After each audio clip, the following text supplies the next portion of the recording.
Hello hello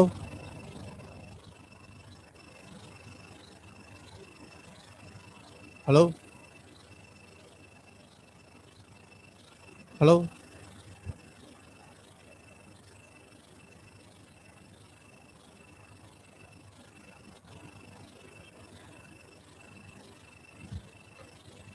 hello hello hello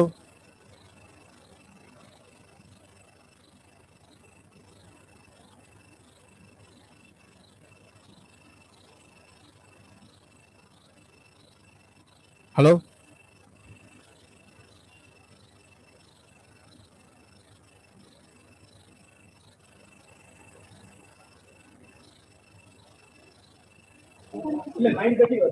Hello, good morning. Good morning, sir.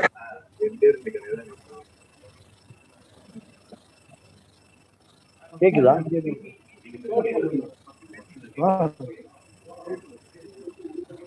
Sir நான் பேசுறது கேட்கல. Good morning to all. Good morning to all.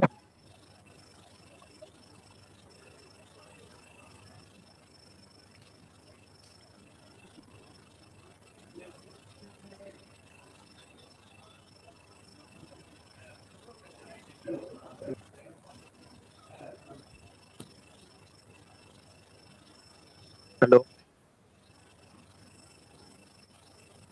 Hello. LCD project. Speaker. Good morning to all.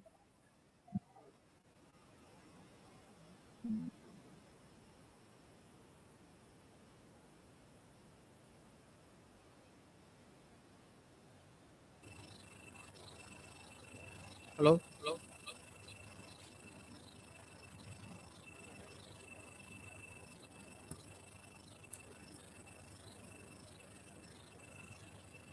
Hello hello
Good morning, everyone. Sri Saraswati Tyagaraja College and Rotary International District 3201, Coimbatore, India, cordially welcomes you all to the two-day South Asian Conference on Empowerment of South Asia through Economic Consolidation, organized by STC School of Management and School of Commerce in association with R.A. Podar College of Commerce and Economics, Mumbai, Luth Mada Institute of Management Studies, Thiruvananthapuram, which is part of Xavier Institute of Management and Entrepreneurship, Bangalore and Kochi.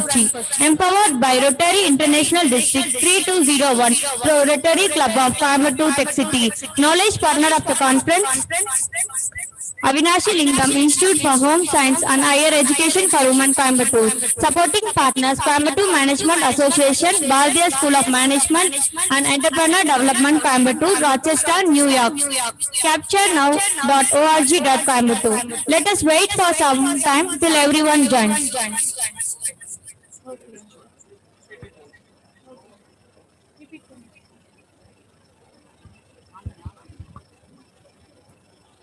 Good morning, everyone. I request all the dignitaries to occupy the dais.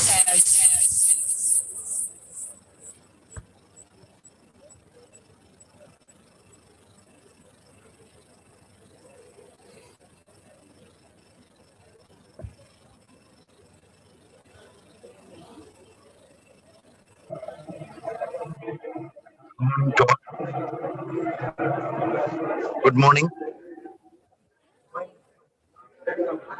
Good morning.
I request everyone to kindly switch off your mobile phones.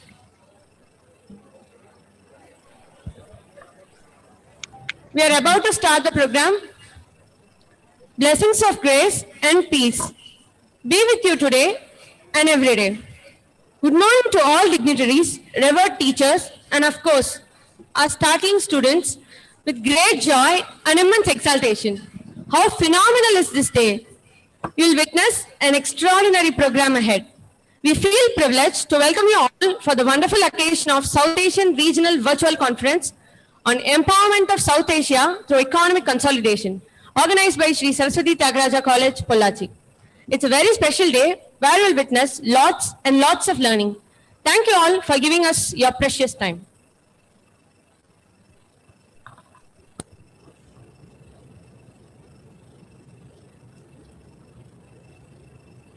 Let us all rise for the prayer song.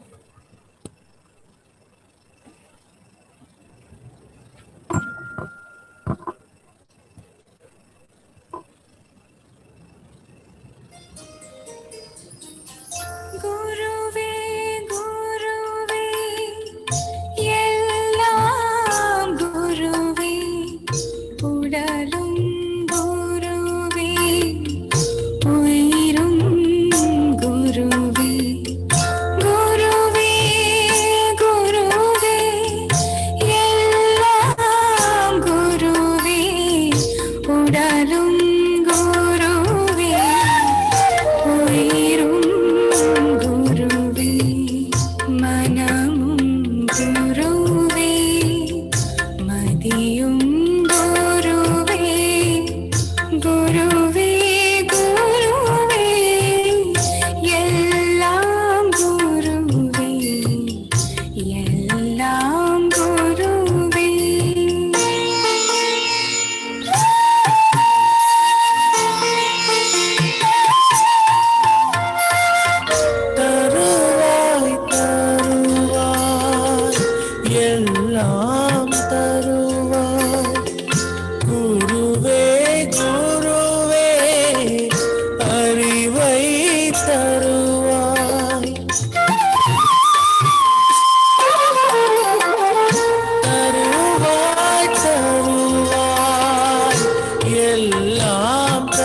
கடந்த அறிவை அருள்வாய்.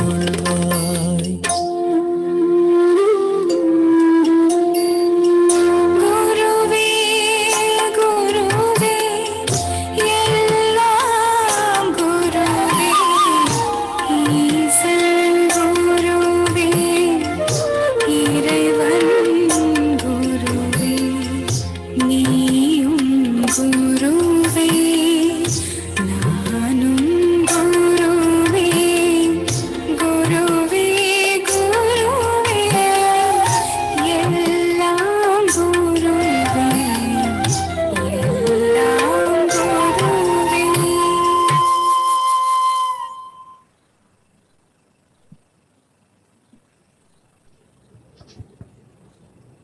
Education is the most powerful weapon we can use to change the world. Let us now welcome the man who doesn't need any introduction and known among all of us for his wisdom and knowledge, our Honorable Principal, Dr. A. Somu, to invite the gathering for this fruitful occasion.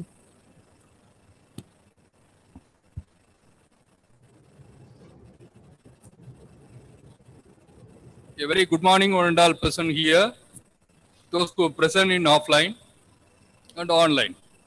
My hearty welcome to every one of you to this inaugural session of two-day conference on empowerment of South Asia through economic consolidation. First, I would like to welcome our Honorable Vice Chancellor, Professor Dr. P. Kaliraj, Bardiyar University, Coimbatore, who has accepted to inaugurate the conference amidst his busy schedule. I welcome you, sir.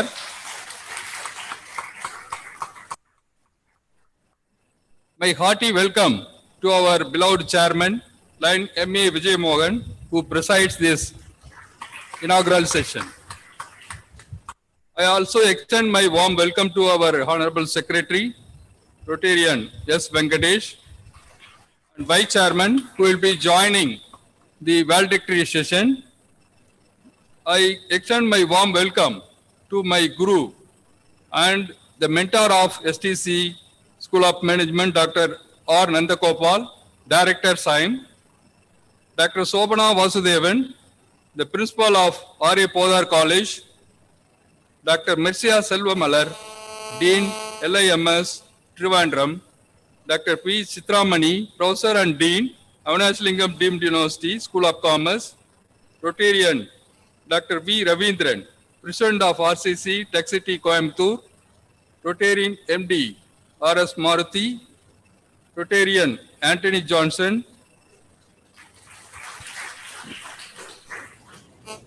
My warm welcome to every one of you.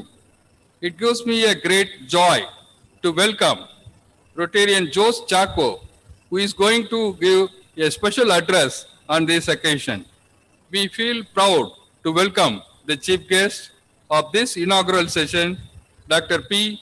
Mahendra P. Lama, Chief Economic Advisor, Government of Sikkim, and Prime Minister of India's nominee in the Eminent Persons Group, EPG, on Nepal-India relations.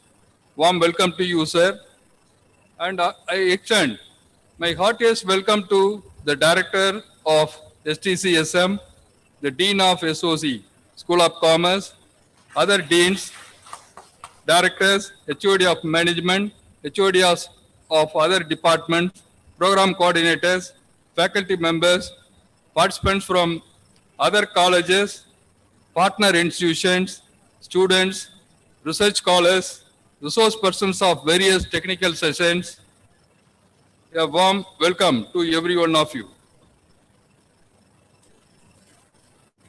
My heartiest welcome to Dr. A. Pangajam, HOD of Management, Avanachalingam Deemed University, and Dr. Ruba Gunasilan, Director, BSMD, Bardiyar University, Coimbatore, who has been supporting and instrumental for this 2 days seminar. I'm happy to note that this conference is organized jointly by the STC School of Management and STC School of Commerce in association with R.A. Podar College, Mumbai, LIMS, Trivandrum, Avanashlingam University, Coimbatore. My sincere thanks and welcome to all our conference partners and distinguished guests, dignitaries on the dais and off the dais, resource persons, and conference organizers. My dear participants, I strongly believe that this two-day conference will enlighten you the opportunities available in South Asian countries and the scope for exports, imports, and entreports, etc. in the area of agriculture and food products, textiles, IT and IT-enabled services, gems and jewelry, and logistics and shipping. To overcome the current economic problems, economic consolidation of SAARC countries is the need of the hour for mutual benefit and sustainable growth. I take this opportunity to congratulate the organizers, particularly our conference partners and the School of Management and the School of Commerce, who have meticulously planned this two-day conference and who made this conference a grand success. Thank you, one and all, and my best wishes to every one of you. Thank you. Thank you, sir, for welcoming and felicitating the program. Leaders become great, not because of their power, but because of the ability to empower others. We feel honored to invite our chairman, Line M.A. Vijay Mohan, to present the presidential address.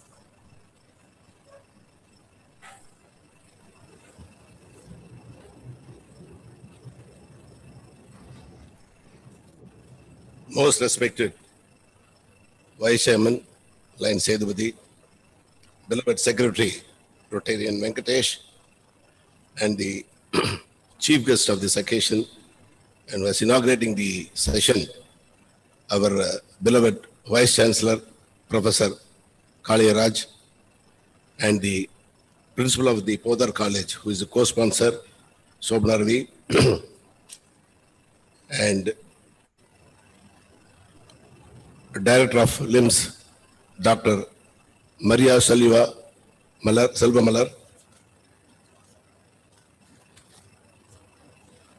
and our Rotary friends on the dais, Rotarian Anthony Johnson, Assistant Governor, Rotarian Maruti, District Director, beloved Principal, Director of the conference, Balu, advisors of the conference, Thai Manavar, Siddiq, Organizing Secretary, Nagaraj, and all the other team members, and more importantly, the participants of this conference, and the other speakers who will be joining later and contributing the best to add value to this conference.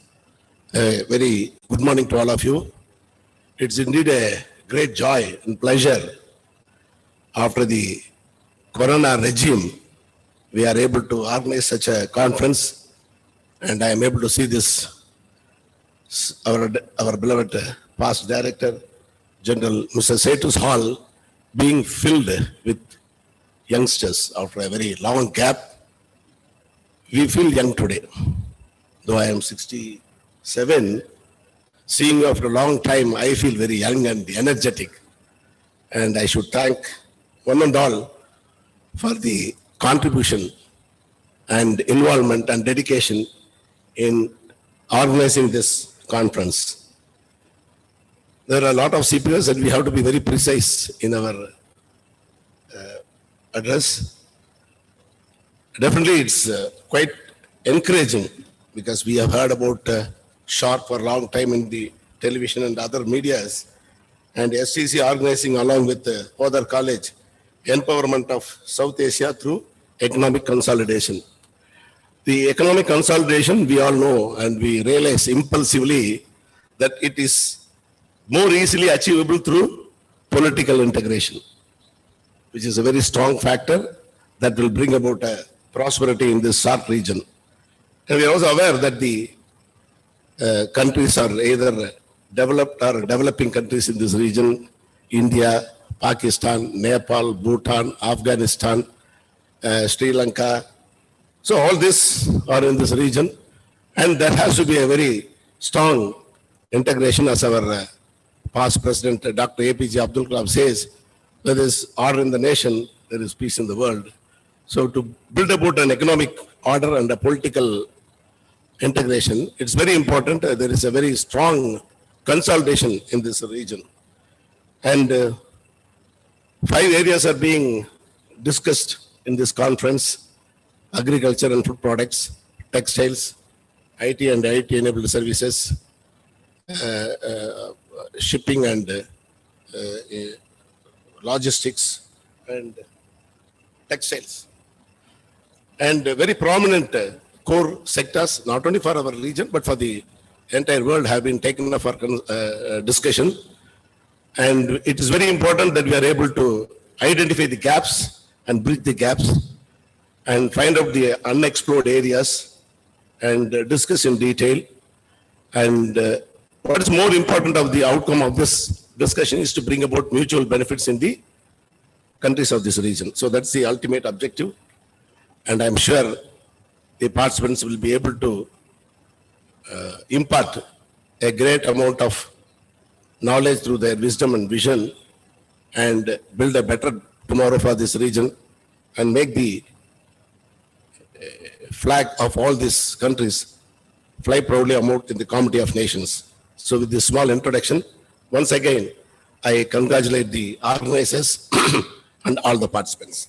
Thank you. Good day. Thank you so much, sir, for an inspiring address and valuable message. A good teacher and monitor can inspire hope, ignite the imagination, and instill a love of learning. Now I'd like to invite the Director of STC School of Management, Dean School of Commerce, Dr. N. Balu, who have made all of us proud by his distinguished work, to discuss about the objectives of conference and the introduction of the theme.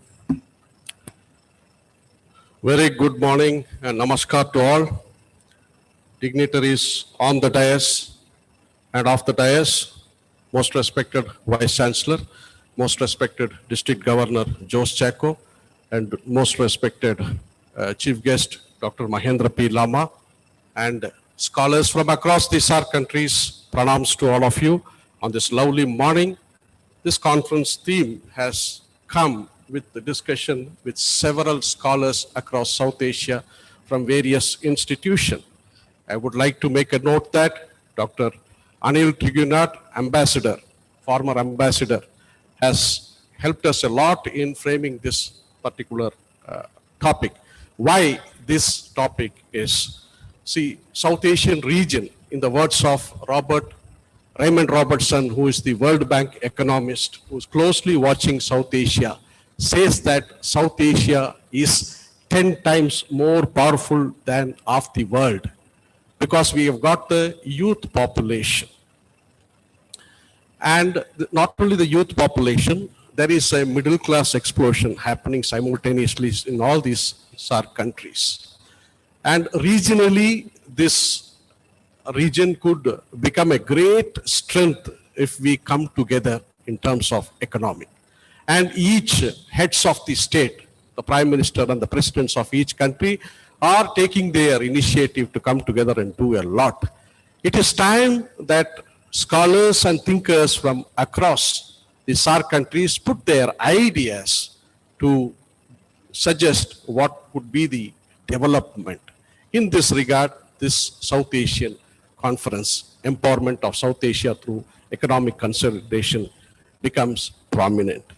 I'm really happy that STC was instrumental in bringing R.A. Podar, LIMS, Avinashlingam Deemed University, Bharatiya School of Management and Entrepreneur Development, Coimbatore Management Association, Rotary District 3201, and several other organizations to conceive this beautiful conference. So that is the reason why we are here today, and I warmly welcome every one of you, and thank you for the opportunity. Thank you.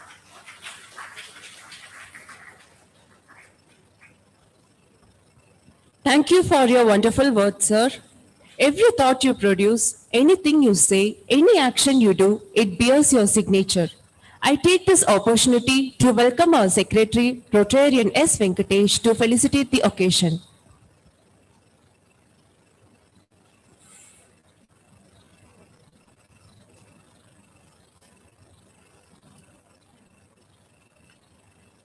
Mata Pita Guru Devam. Most respected Chairman of this great institution, Lion M.A. Vijay Mohan, the Honorable Vice Chancellor, Dr. P. Kalidas of Bharatiya University, who has joined us virtually in this meeting, in this conference, the Principal, Dr. Somu, our beloved guest, Rotarian MD R.S. Maruthi sir, Rotarian Anthony Johnson sir, the RI District President, the Principal and other people who has sponsored, as rightly said by our Principal, Director and all the Podar College, as well as LIMS, other organizations. A happy good morning to one and all. As per protocol, I have to felicitate this function. It is the most simple task given to anybody. But it is an occasion where I want to mention that the unstinted efforts put by the School of SM and the School of Commerce of STC to organize this great 2 days conference at the South Asian regional level on the topic empowerment of South Asia through economic consolidations. And I proudly announce that nearly 2,500 people have registered, students, scholars, and so many other people have joined this. And they meticulously planned this conference for the past 3 months. They are putting a lot of efforts in bringing everything together. And we are here to inaugurate and continue. I also thank all the people who have given their consent to be the faculty members on different sessions and share their valuable suggestions for the economic consolidation.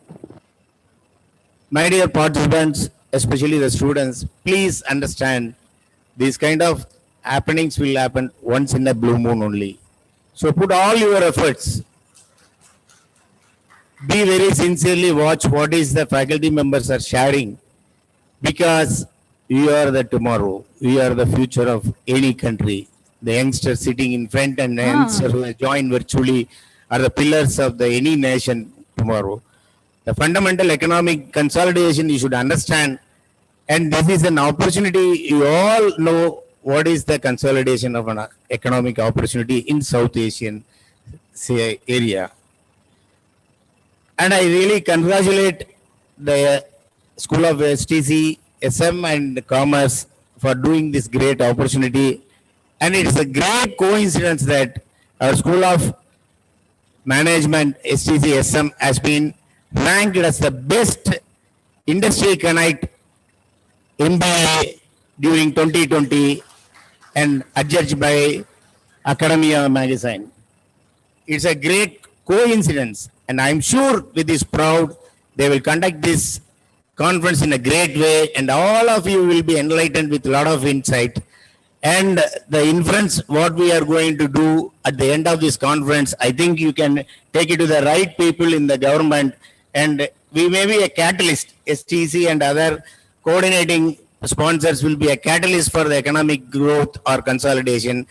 And wish you all the participants and wish you the organizers a great success, and all of you will get a great insight through this conference. Wish you all the very best. Thank you for the opportunity. Thank you so much, sir, for your words. We feel really privileged to have your guidance. All our dreams can come true if we have the courage to pursue them. Here, I invite Dr. R. Nandagopal, Director, Xavier Institute of Management and Entrepreneurship, Kochi, Advisor SAC, a statue of knowledge and experience, to grace the occasion by his words. Respected the Chairman, Secretary of STC College, the Principal and Director and other faculty members of the college, and Honorable the Vice Chancellor of Bharatiya University, distinguished guests, Rotary officials, and dear faculty colleagues and dear students. Very good morning to all of you. Greetings from Xavier Institute of Management, and as an advisor of STC, I am very happy and proud to be part of this program. STC always a torchbearer in the region in organizing national and international conferences. STC always takes an initiative in a lot of new activities to enhance the quality and the delivery of the management education in this part of the country. As a rural area in Pollachi, the work which they have done is commendable, and they were able to organize an international conference, bringing the scholars and academics from South Asia. I think, as you all know, the South Asia is emerging as a new economic leader. And the last few years, if you have observed, South Asian countries have performed very well. The average growth rate of South Asian country economy shows that almost 8% growth over a period of time. Maybe this new pandemic impact, there is an impact on every economy, including South economy. But compared to the world economy, South Asian economy is really growing very well. And as you all understand, the region of South Asia, India plays a major role. India contributes a significant contribution in the economic growth of the South Asia. Again, the researchers and also the academic exchange between the countries will enhance the quality. As mentioned earlier, previous speakers, politically, economically, there's a lot of cooperations are happening. And academically, we should also start working with the South Asian countries. I think Honorable Vice Chancellors, people like him has to take an initiative to coordinate and work with South Asian companies.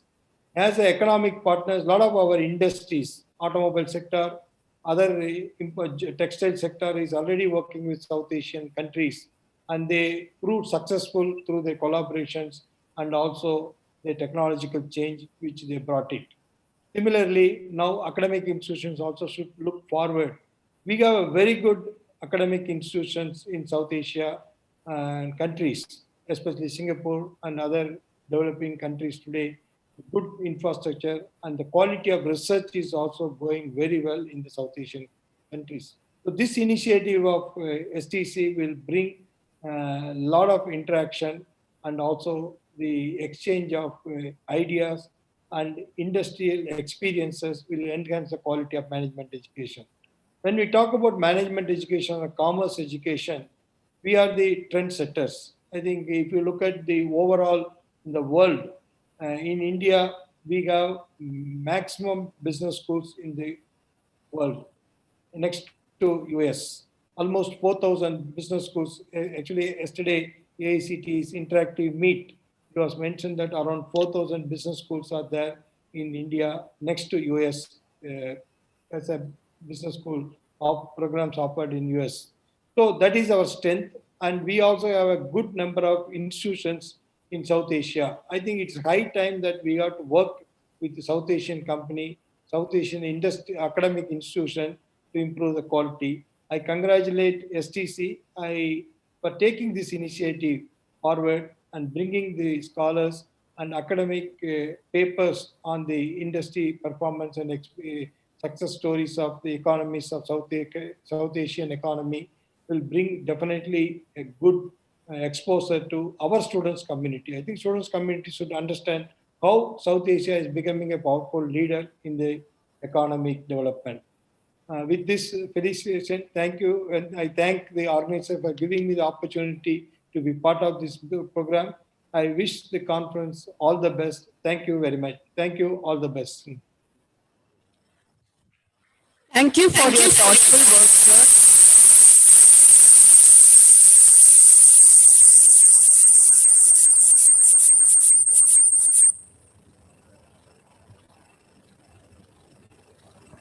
Thank you for your thoughtful words, sir. Educating the mind without educating the heart is no education at all. I am glad to invite Dr. Shobana Vasudevan, Principal of Aryapodar College of Commerce and Economics, Mumbai, to address the gathering. A very good morning to all of you. It's my pleasure to share some of my thoughts for this particular conference on the occasion of this conference.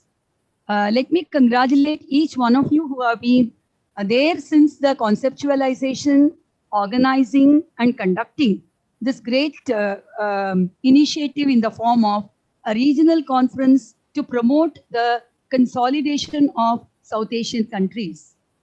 Of course, I would prefer to dedicate to our Setu sir, who had been a trendsetter in all these thought processes.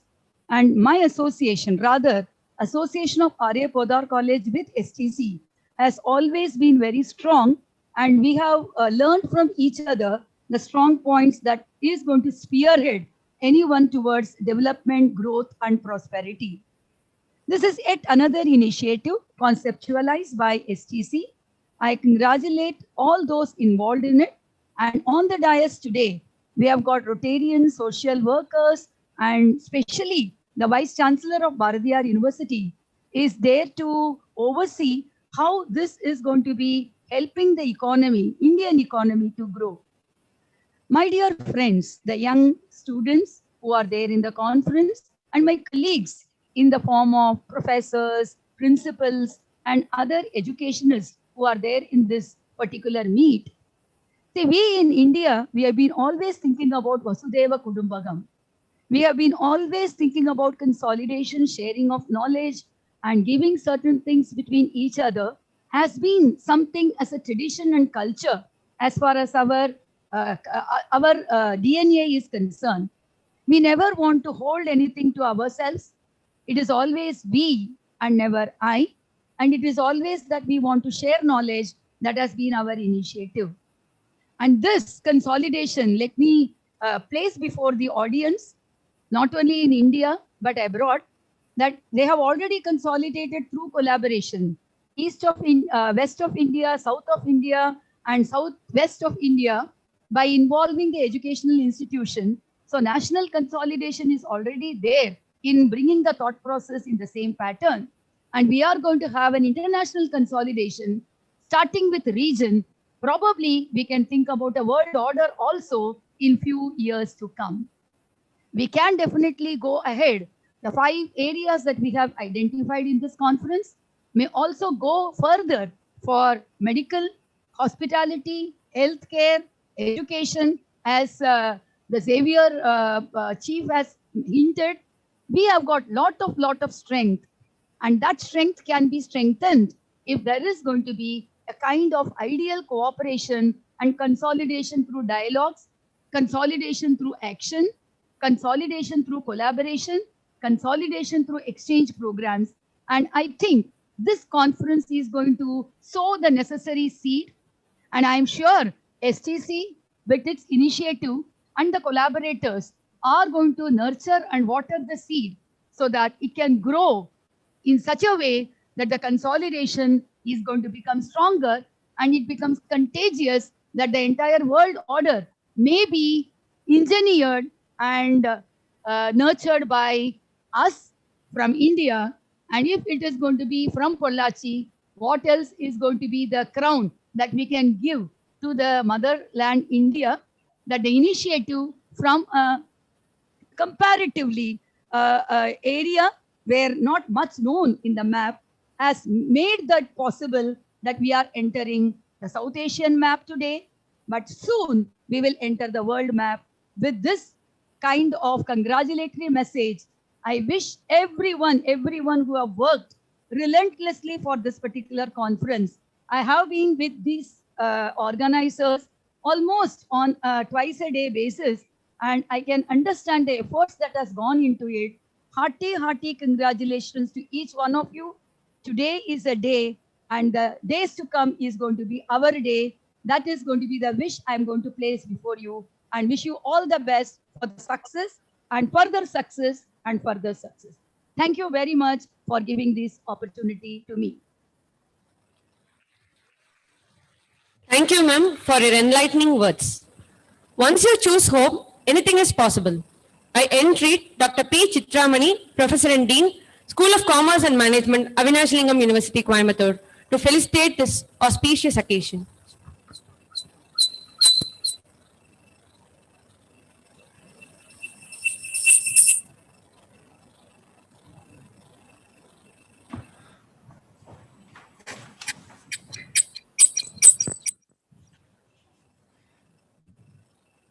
Good morning to all.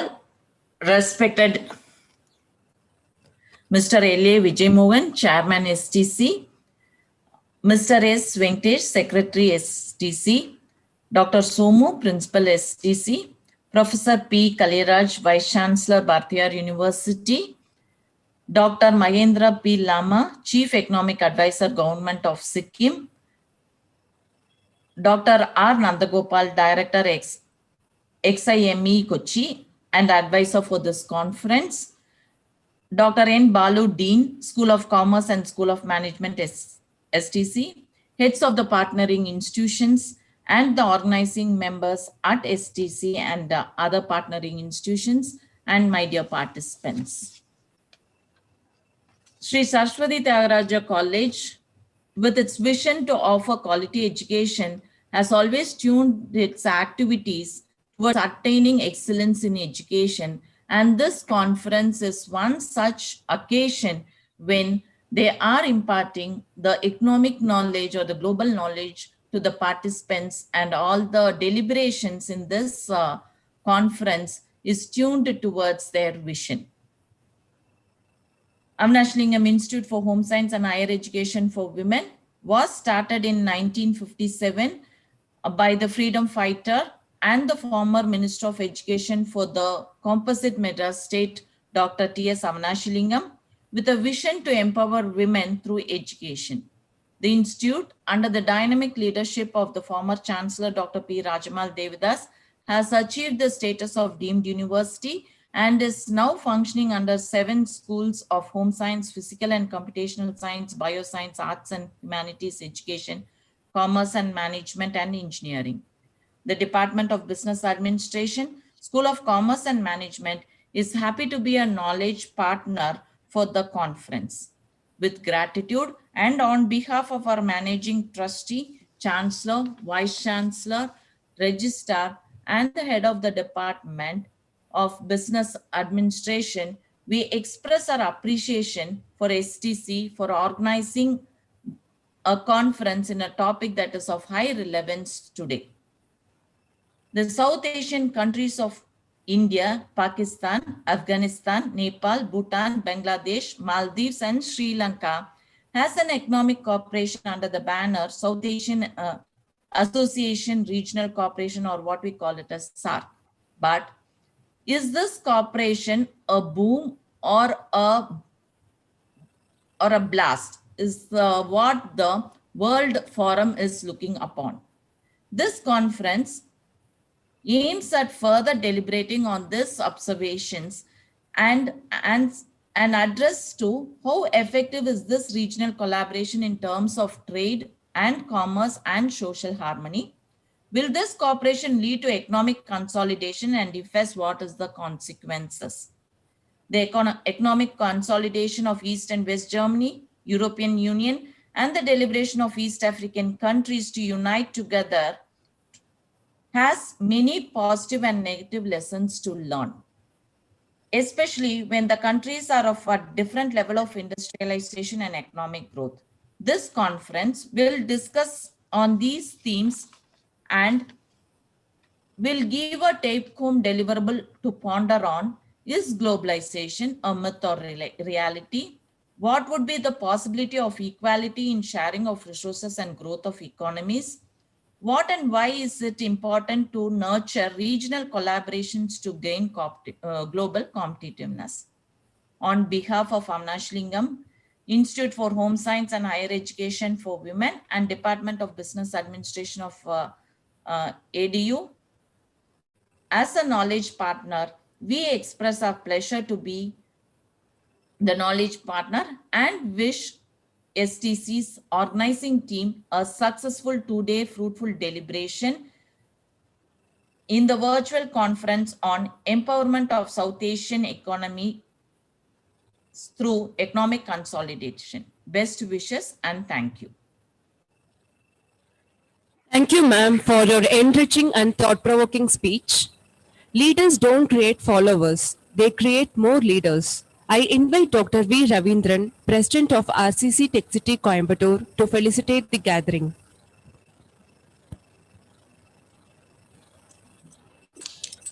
Good morning, everybody. Good morning, the dignitaries on the stage, and there are many of them off the stage and also on virtual platform. It's really a great honor to come today to felicitate STC, and I must say this conference is going to take you a great deal forward. Now, Rotarian Balu approached us from the Rotary side. Can we take it forward? Yes. From the Tech City side, we took it forward, and then we involved our district person, district director, Maruti, and then we had involvement of another 14 clubs, 15 clubs from what is called the Rota Bus to involve in this conference, and subsequently, then we involved the district governor, 3201, where we have about 140 plus clubs around the Coimbatore district area and the Palghat area and Cochin. So we involved all that. And today, I'm very glad to say that we have over 3,000 plus registrations from different areas. At the outset, let me tell what is the empowerment that we are going to give. What is empowerment? That, when we talk about empowerment, we're going to learn something, we're going to teach something, and we have to bring it out so that the economy improves, as well as whatever you're talking about, whichever subject you're talking about, it's going to improve. Say, for example, agriculture. Now, agriculture, are we empowered? India being a great nation, and it's a giant in the South Asian nation, there's no doubt about that.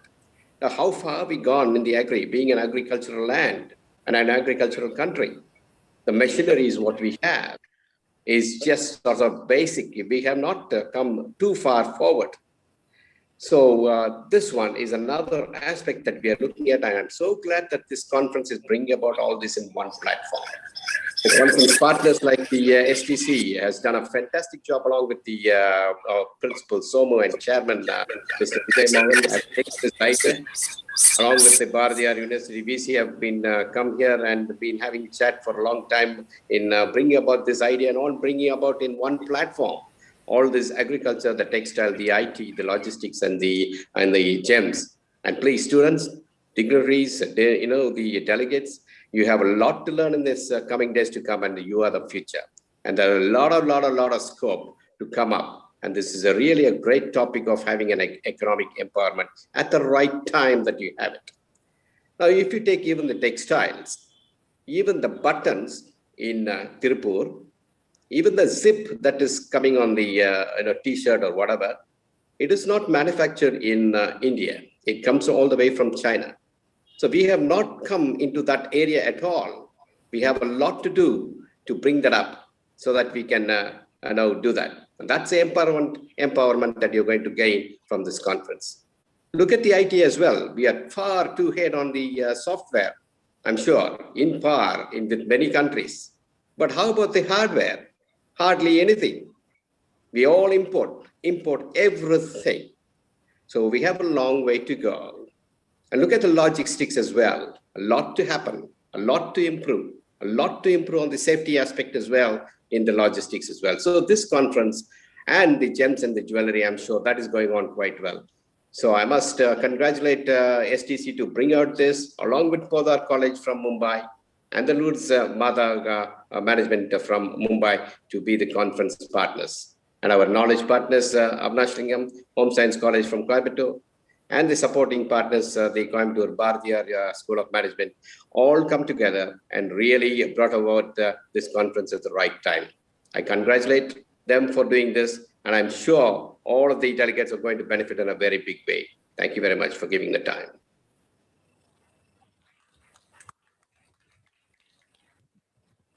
Thank you, sir.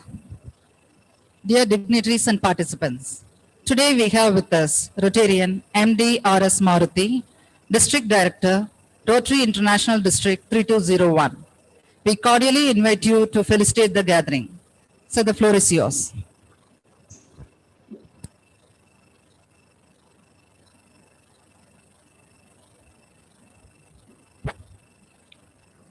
Dignitaries on the dais, dignitaries who have logged in virtually to address, participants who are here physically at this auditorium and the participants who are in thousands in the virtual platform to listen to this wonderful conclave, empowerment of South Asia through economic consolidation. A very, very good morning to you all. Dear all, this is an era which I would rate as the best for the humanity. By the time we take to make a vaccine in 4 years previously, we are able to do it in few months now, or less than a year.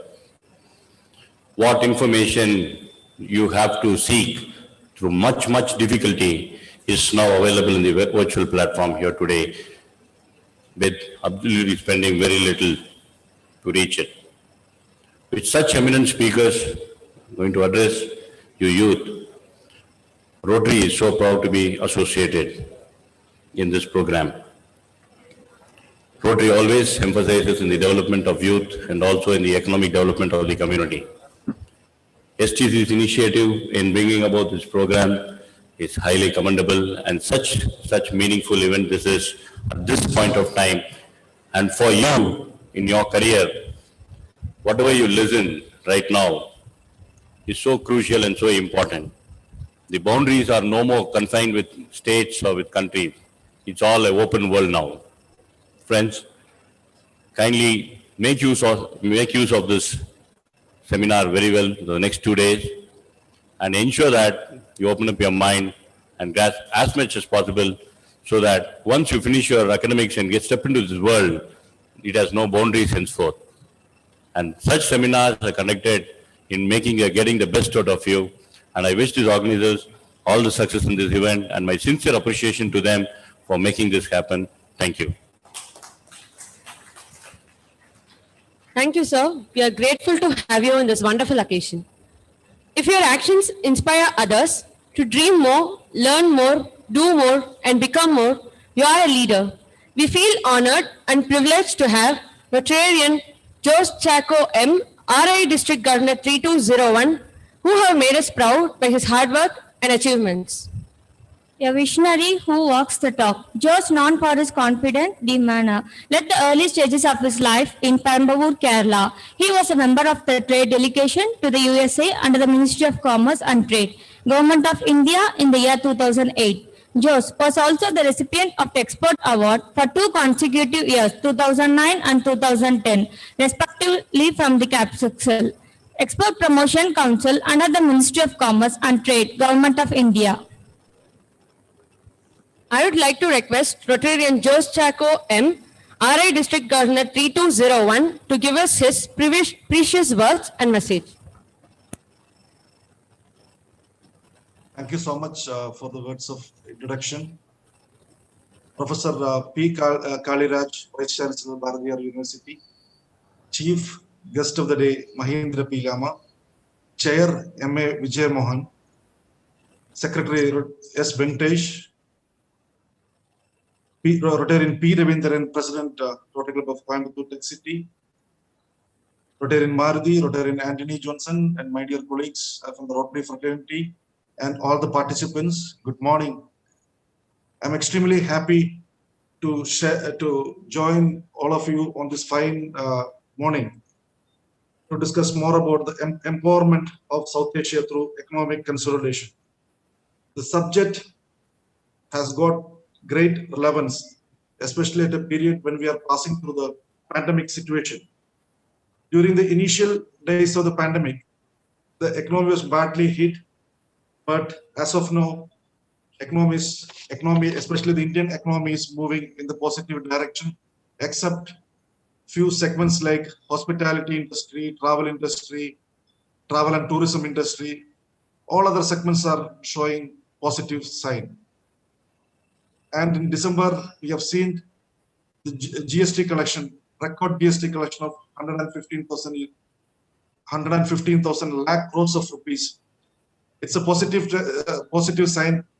And another point is that the steel price has recorded all-time high during the last few months, which means the Indian economy is moving in the positive direction. The other challenge, being an industrial, is the other challenge which we are facing is all about the sudden increase in shipping charges, which creates a lot of disturbance in our business activities. The South Asian Association, SAARC, which was established in the year 1985, can contribute a lot in the economic growth in the region. Agriculture plays an important role in the economic, in the Indian economy. As per the 2018 statistics, agriculture employment is more than 50% of the Indian workforce, and which contributed almost to the tune of 18% to the GDP. Contribution of agriculture to the Indian economy is much higher than the world average. But it's a fact that GDP growth in agriculture segment has gone down drastically in the last quarter.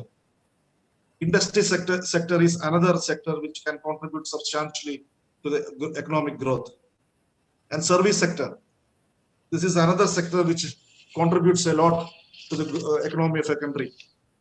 This seminar of empowerment on South Asia through economic consolidation can throw more light onto the subject. I know that you are eagerly waiting to hear more about the eminent speakers. So I would like to congratulate the organizers STC for selecting such a wonderful subject, especially in this current period. I wish all success and good Godspeed. Thank you and have a great day.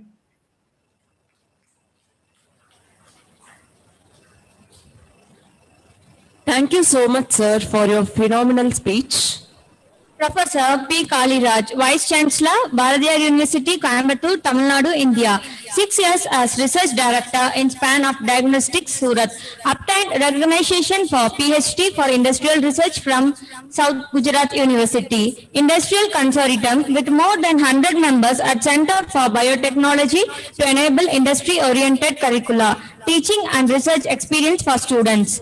Established Center for Biotechnology, one of the best rated biotech teaching and research institutions offering 7 popular UG, PG, PhD programs that are popular. Coordinated the proposal for Vision 2023 to get lead partnership position from the Government of Tamil Nadu for programs worth rupees 3,950 crores. Unity is strength. When there is teamwork and collaboration, anything can be achieved. May I request Professor P. Kaliraj, Honorable Vice Chancellor of Bharatiyar University, Coimbatore, to inaugurate the program by delivering the inaugural address. Good morning, everyone.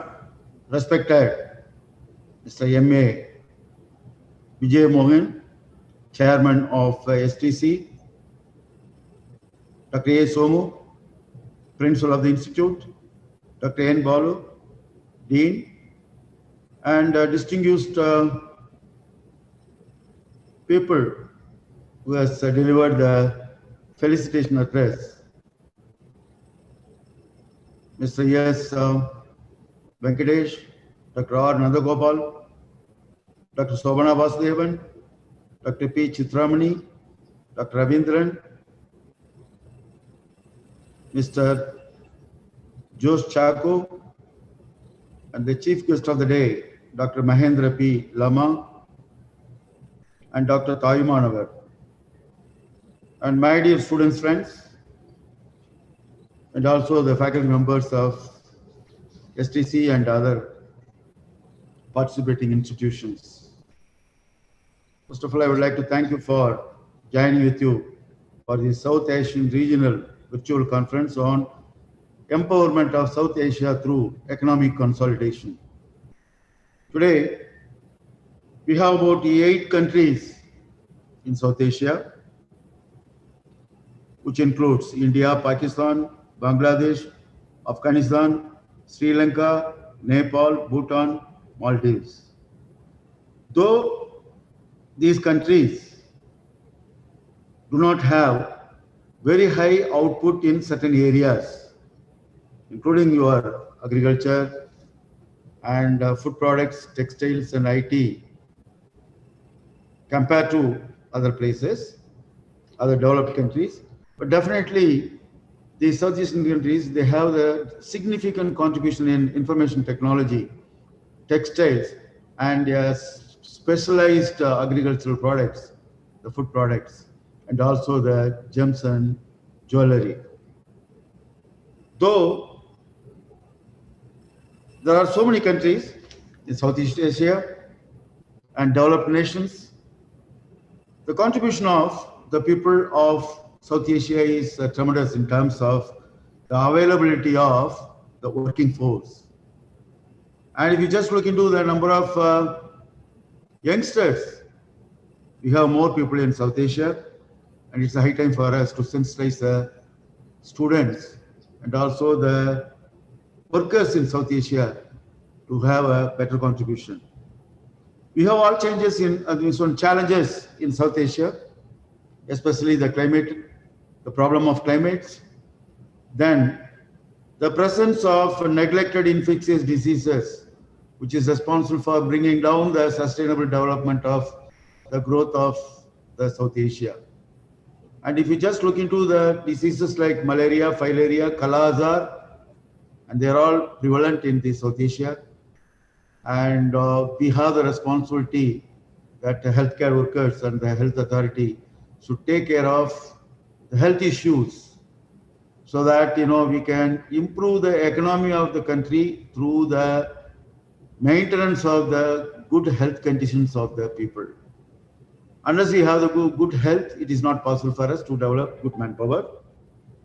And we have the responsibility in such a way that a large and young workforce can be South Asia's strength, and it is possible only if supported by a high quality and job-rich growth strategies. The type of job that you are having it now, it's not going to persist after 3 years. And the type of the job that you are having it to in 2023, it's not going to sustain in 2023 or 26 because of the changes in the type of industries and the mode of production and the type of end users who are going to be there. So what we have to do, it is a collective responsibility of the industrialists as well as the academicians to develop the curriculum in such a way that, it will suit for the students who are going to face the challenges after 3 years.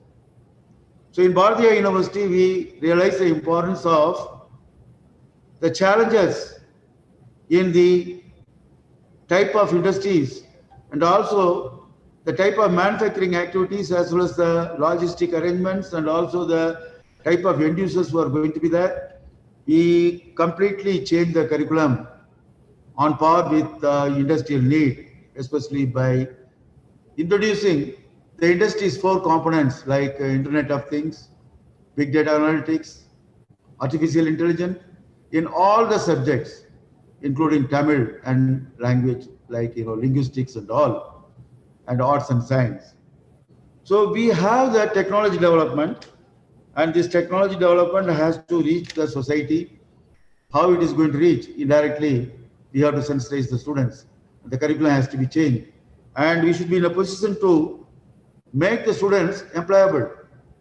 So we have introduced more number of industries in our board of studies, and whatever the course we have designed, it will be including the job-oriented certificate courses and the courses with the certificate or diploma programs as a part of the UG PG program, which will be jointly run by the educational institutions as well as the industry.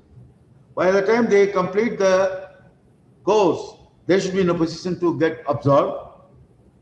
More than anything else, they should be employable as well as they should be also job providers.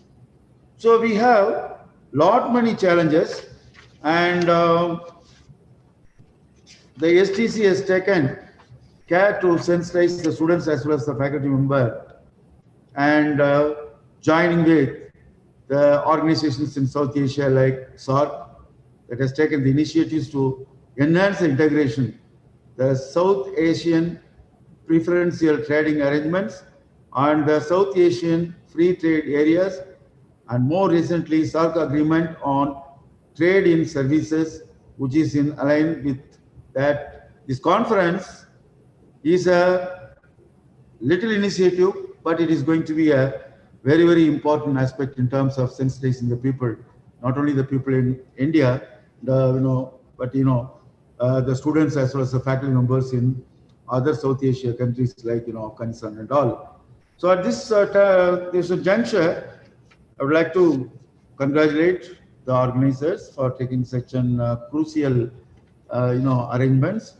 And there will be a lot of changes in the economy, and we have to face the challenges, and we have to prepare the young forces in South Asia suitable for meeting the challenges as well as the need of both the import as well as export in the field of agriculture and various other aspects.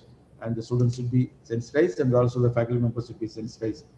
I wish the program all success. I hope this program will make the students to get sensitized and the faculty members to contribute in such a way that, what is the need of the students in South Asia in terms with Industries 4 and Industries 5. And I hope the STC has revised the syllabus, the curriculum and syllabus on par with Industries 4. And the university will be more than happy to join with any one of the autonomous institutions or affiliated institutions for successfully making the program successful, which will be directly benefiting the goals of South Asia Regional Virtual Conference. Thank you very much. Thank you so much, sir, for endowing the young pupils with your words of wisdom and experience. Leadership is the capacity to translate vision into reality. This extraordinary personality does not need any introduction at all. A nobleman with a character of great heights, a prophecy of distinctness, and an inspiration to all of us. He is none other than Dr. Mahendra P. Lama. He is noted development economist, has been a senior professor in the School of International Studies in Jawaharlal Nehru University, New Delhi. He is presently Chief Economic Advisor in the rank of a Cabinet Minister in the Government of Sikkim. He was the founding Vice Chancellor of the Central University of Sikkim and become the youngest Vice Chancellor of a national university in India. He is presently Government of India's nominee in the Eminent Persons Group set up by the Prime Ministers of India and Nepal. Professor Lama was also a member of the prestigious National Security Advisor Board of Government of India. He was also the chairman of the largest Center for South Central, Southeast Asian and Southwest Pacific Studies in JNU. He is nominated by the Ministry of External Affairs as a member of the advisory board in the recently set up by ASEAN Studies Center in Northeastern Hill University, Shillong. He was bestowed full professorship at a relatively young age of 39 by India's premier Jawaharlal Nehru University. His first book, written at a young age of 25, entitled The Economics of Indo, a recipient of large number of awards and public facilitations, including Ambassador for Peace, Cohort, Gold Medal, and Lifetime Achievement Award by St. Joseph College, Darjeeling. I request Dr. Mahendra P. Lama, Chief Economic Advisor in the Government of Sikkim, to give his views on the special moment. Thank you very much. Namaskaram to all the very distinguished dignitaries on the dais. That would include Dr. Somu and Professor Kaliraj, Dr. Vijaya Mogan, Dr. N. Balu, Dr. Jose Chaco, Dr. Thayumanabar, Dr. Venkatesh, and the faculty members in the university and the organizing college, and of course, my very dear students. First of all, thank you very much for inviting me to speak on a theme by a very prestigious university and college, and I would like to briefly speak on what awaits South Asia as far as economic consolidations, development, and cooperations are concerned. As rightly mentioned, we have 8 countries in South Asia, and we constitute almost 20% of the population. You have a varieties of countries in South Asia. You have a relatively developed country like India, and a least developed country like Nepal, Bhutan, and Maldives, and a country which is graduating from least developed country to developing country like Bangladesh, right? And a country which is slightly on the lower echelons of development, a country like Pakistan, right? So the best part of South Asia today is it has been a geography of attraction. We are a geography of attraction because we have very high economic potentials. We are going to be the next growth pole of Asia, right? And we have been surrounded by a very, very critical, very critical geographical features like Indian Ocean, the Himalayas, right? So therefore we have a substantive strategic significance.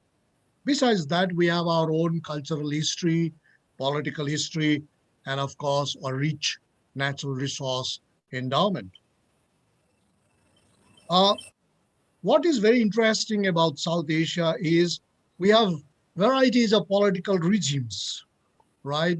Somewhere martial law administrators, which administered regimes which have now become democracy or semi-democracy, whereas we in India have a deep-rooted democratic values, democratic institutions and culture. Nepal gradually transformed from a monarchical system along with Bhutan to a kind of federal republic and democracy in Bhutan. Bangladesh, Sri Lanka, in Pakistan, UK, you all know about it. The other very interesting feature about South Asia is we have absolutely varieties of borders. Nowhere in the world you can find such varieties of borders in such a compact geography. You have open border, you have porous border, you have barbed wire border, you have a kind of a naturally demarcated border, all kinds of border. The border between India and Nepal, India and Bangladesh, India and Bhutan are absolutely open border. In case of Bangladesh, we have a barbed wire border along with a porous border, right? So we have. Therefore, you can say roughly that, and no country except India and, except Pakistan and Afghanistan can crisscross to other countries. Say, for example, if Bhutanese have to go to Nepal, they have to really crisscross a small portion of Indian land in Darjeeling district. Similarly, if the Bangladeshis have to go to Pakistan, they have to do a lot of travel around. So you have all kinds. So India is central to all the in the entire South Asian geography. For example, we have 17 states in India which have international border, and 94 districts, right? 350 blocks, and almost 19,500 villages which have international borders. If you see the northeast part of India, which has again 80 states, you will find that the entire northeast has 98% of its borders with the neighboring countries, including China, Nepal, Bhutan, Bangladesh, and Myanmar, right? Only 2% of its borders are with the motherland, India, right? So it's a very, very peculiar country in many sense of the term. But South Asia, therefore, is absolutely unique. We were a kind of a integrated region till 15th of August, 1947, right? We were an integrated region. We disintegrated because of this region, that region, we disintegrated, right? And the disintegration had a lot of cost on us. For example, one of the major costs was whatever transport, communications, roads, all kinds of physical infrastructures we had built in East Bengal. That is now Bangladesh. and that has been totally disconnected as after the 1947 partition, right? Say, for example, from if before partition, if you wanted to go from Calcutta to Tripura, right, it would be hardly 350 kilometers away, because you could go through what today you call Bangladesh, right? But today, after 50, after partition, if the same distance between Calcutta and Tripura is almost 1,645 kilometers, because you have to come down to a place known as Siliguri in Darjeeling district and go to Guwahati, then to Tripura. So there was a very, very heavy cost of partition as far as South Asia is concerned. That's why we would like to do something substantive as far as economic integration is concerned. The very interesting features about South Asia is, for a large number of years, for decades together, we suffered from similar kind of ills, including our own country, India. Deepening poverty, widening inequality, macroeconomic instability, and we had a very famous Hindu growth regime. Our growth rates would vary from 3% to 4%. Then we have a incongruent financial and capital market, public sector-led industrial decelerations, and a huge infrastructure deficit and poor governance. But all of us went into what you call the pathway of economic reforms. Some of them call it structural adjustment programs. And today, all the South Asian countries, firstly, it was Sri Lanka and Pakistan, then in the early 1990s, India, then afterwards, Bangladesh, Nepal, Bhutan, Afghanistan went into what you call the reforms process.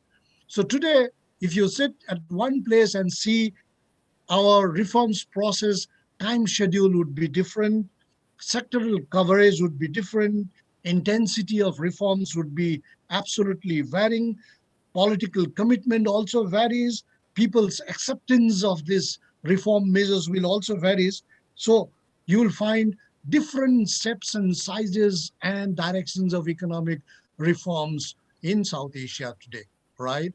And say, for example, some countries are talking about second generation reforms.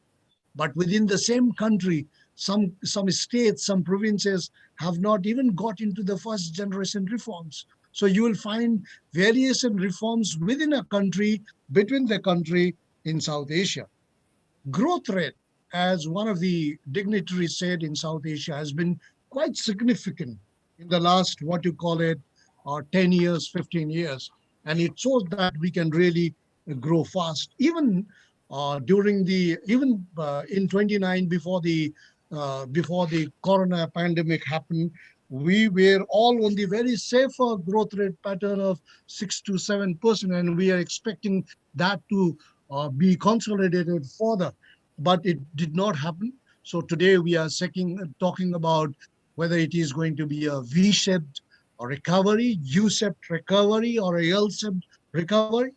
But 3-4 issues come together as far as South Asia is concerned today, which are of critical significance.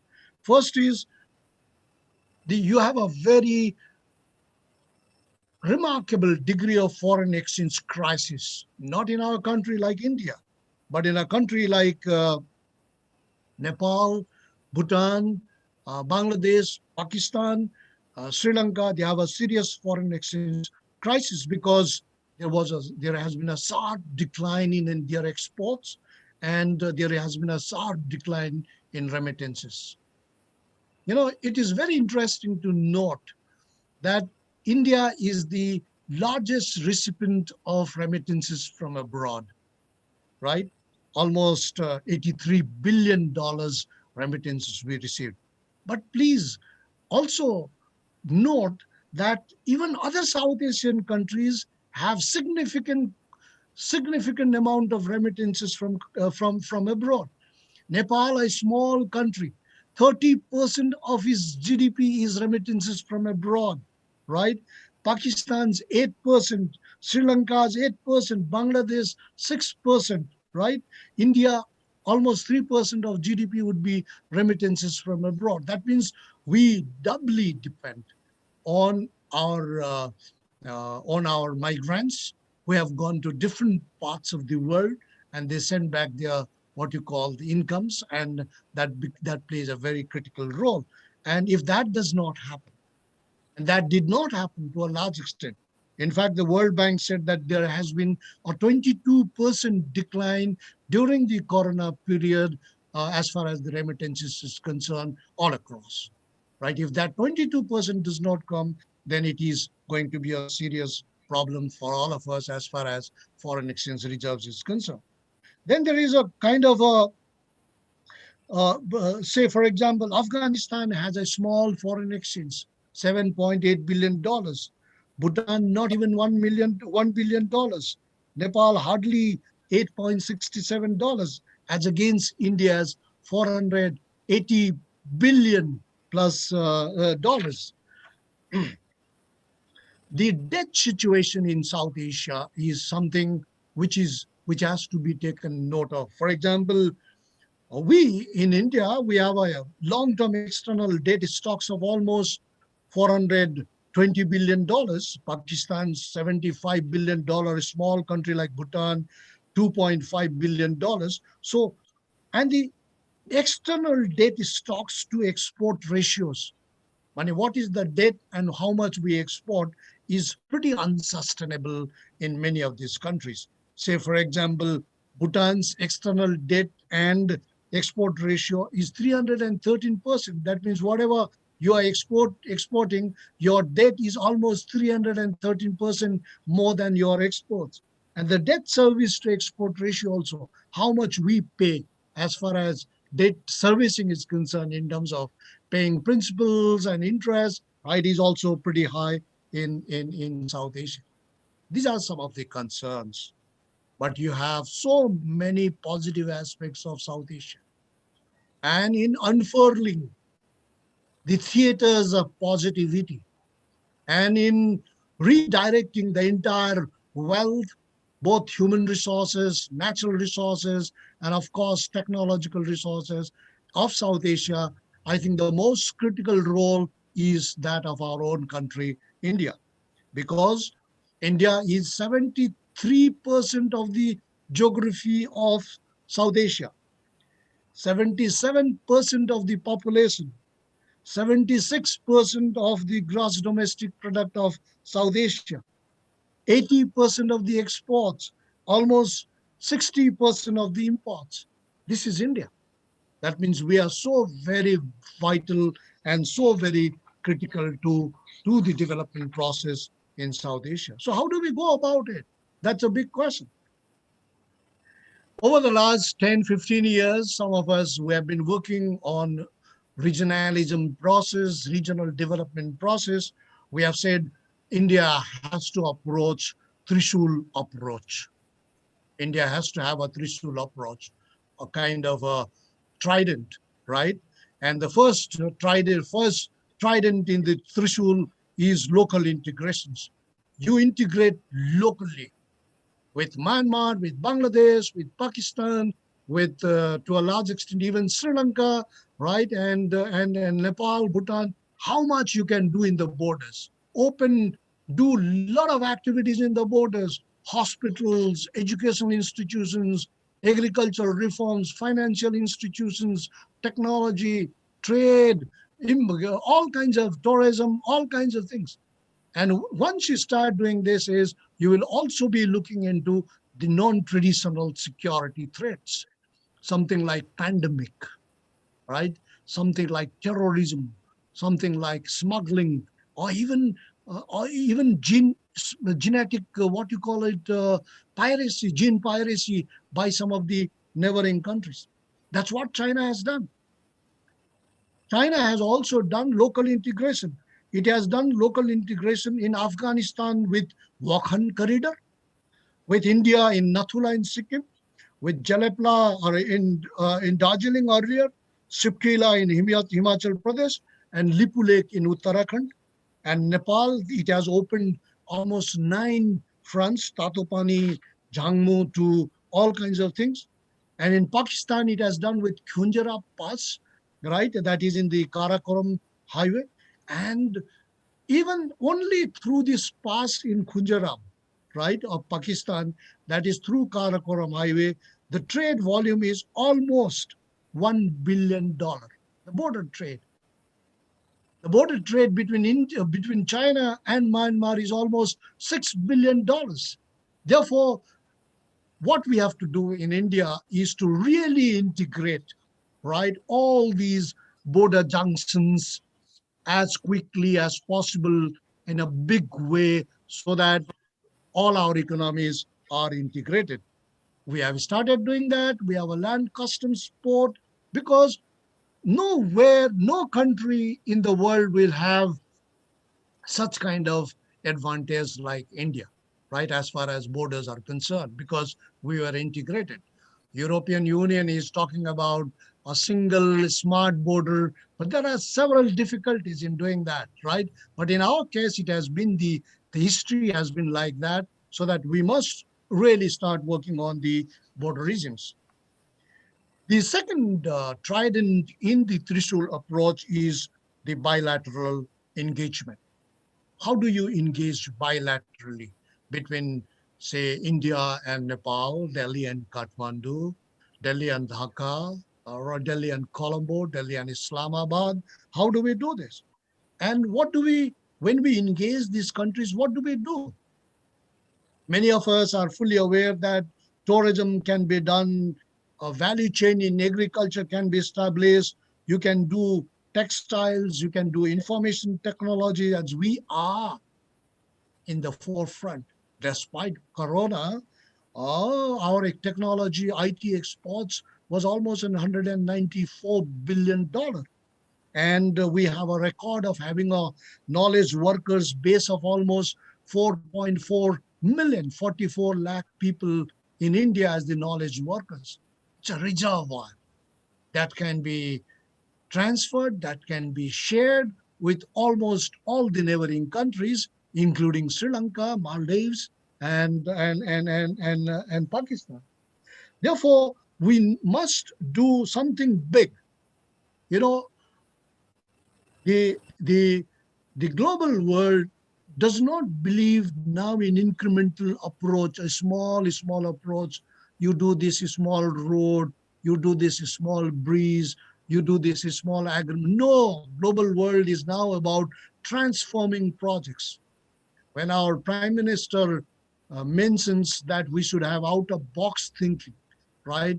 Honorable Prime Minister Modi is actually hinting at do transforming projects. This is what we see in India's approach, which is now gradually changing. Say, for example,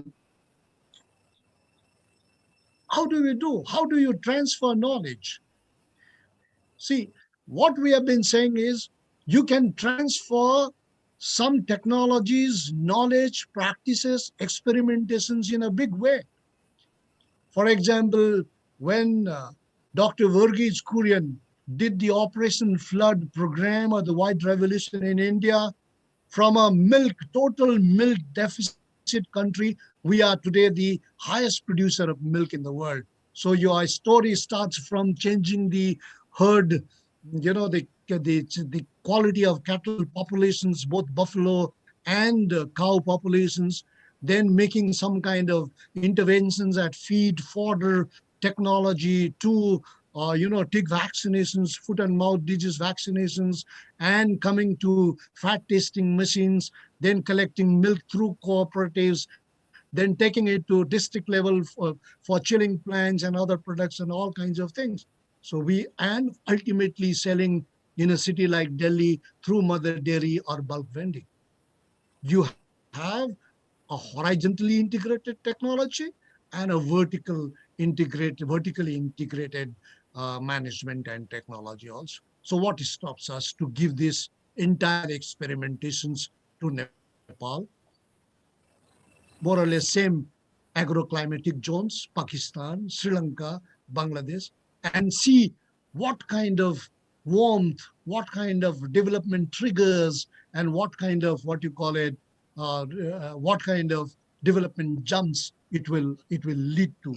We have to think in that particular level, because we are more concerned today about the negative stakeholders, right? There are negative stakeholders everywhere in the neighboring countries. If you go to Nepal, there are anti-India elements. If you go to Pakistan, there are fundamentalists, there are terrorists. If you go to Bangladesh, you'll find similar kinds of, sets of people. But they are not majority. They are not overwhelming majority. These negative stakeholders like terrorists, smugglers, arms dealers are in minority, right? So what we are saying is harness the positive stakeholders as much. Pakistanis would as much like to have cooperations with India. Large number of Pakistani students would like to come and take advantage of India's knowledge, India's education systems in technology, in medicine, in all kinds of things. Large number of Sri Lankans would like to, Bangladeshis would like to do this. So I think we must capture the positive stakeholders as much as possible. Otherwise, we would tend to lose.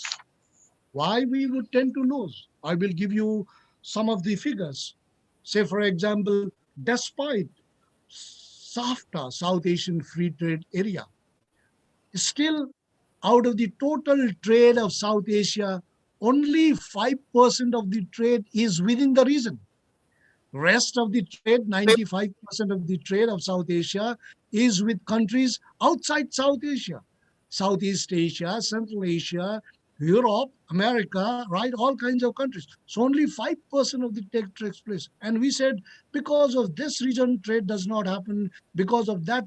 But if you see what China has done, if you see the Chinese, how China, South Asia has grown over the last 15 to 20 years. I was calculating the trade relations of China with the South Asian countries, along with our own country, India, from 1980 to 2018. And I found that China had only 5% of its trade. Afghanistan has only 5% of its trade with China in 1996. Today it is 14%. Bangladesh 15%. Maldives 15%, Myanmar 32%, Nepal 13%, Pakistan 19%.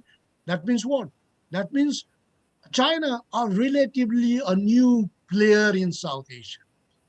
It has no historical basis, no political, social, cultural relations with the neighboring countries. Yet, in the course of last 20 years, it made so much of dents into South Asian market. Why not India? Why not South Asian countries among themselves? Say, for example, for our own country, our total trade with South Asia, with China was only 270 million in 1990.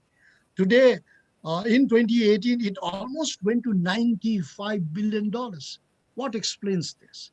That means we are capable of trading.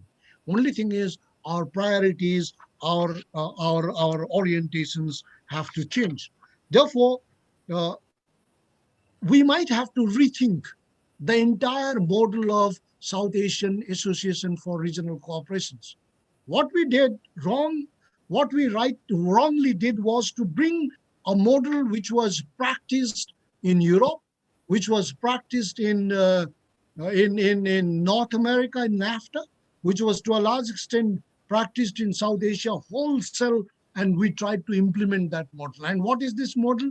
The model says that we want to reach a state of economic union like the European Union, right? So the starting of the model is you start with a preferential trading arrangement, then you go to free trade area, then you go to customs union, then common market, then an economic union. This model will not work in South Asia because we were already integrated region 70 years, 75 years back, right? Therefore, this model. So we will have to now change the model. We have been asking, we have been suggesting to our policymakers, to our diplomats that we must change this model to what you call it a project-based model. Do this on a project base.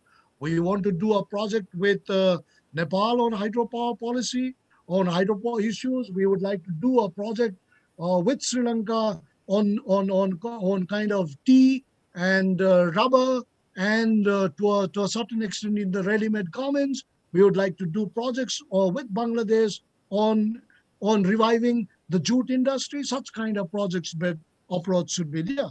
And this is where it is very, very important to integrate all these countries in India's broader foreign policy practices. We have two critical elements in our foreign policy practices today. One is Act-East policy of India, move towards the northeast of India, then make a dent in the Southeast Asian market, the Myanmar, Vietnam, Cambodia, Laos, Singapore, Malaysia, Indonesia, and further to East Asia, to Japan, Korea, right, and China, right? So that is what. And the other critical element in our foreign policy today is what we popularly call the Indo-Pacific approach, right? So how do you make Nepal, Bhutan, Bangladesh, which is essentially a countries in Eastern South Asia. You have a Western South Asia, Afghanistan, some parts of India and Pakistan. You have a Southern South Asia, Maldives, India, and the southern states of India.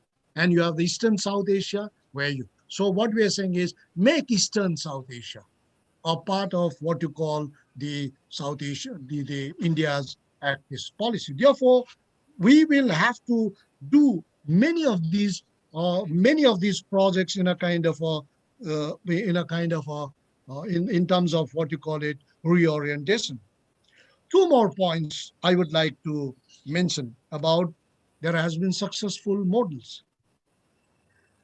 20 years back, nobody could think that India's electricity could reach Bangladesh, right? Nobody could think that Nepal will use India as a transit point to sell electricity to Myanmar or to Bangladesh. Nobody could think that Tripura will have a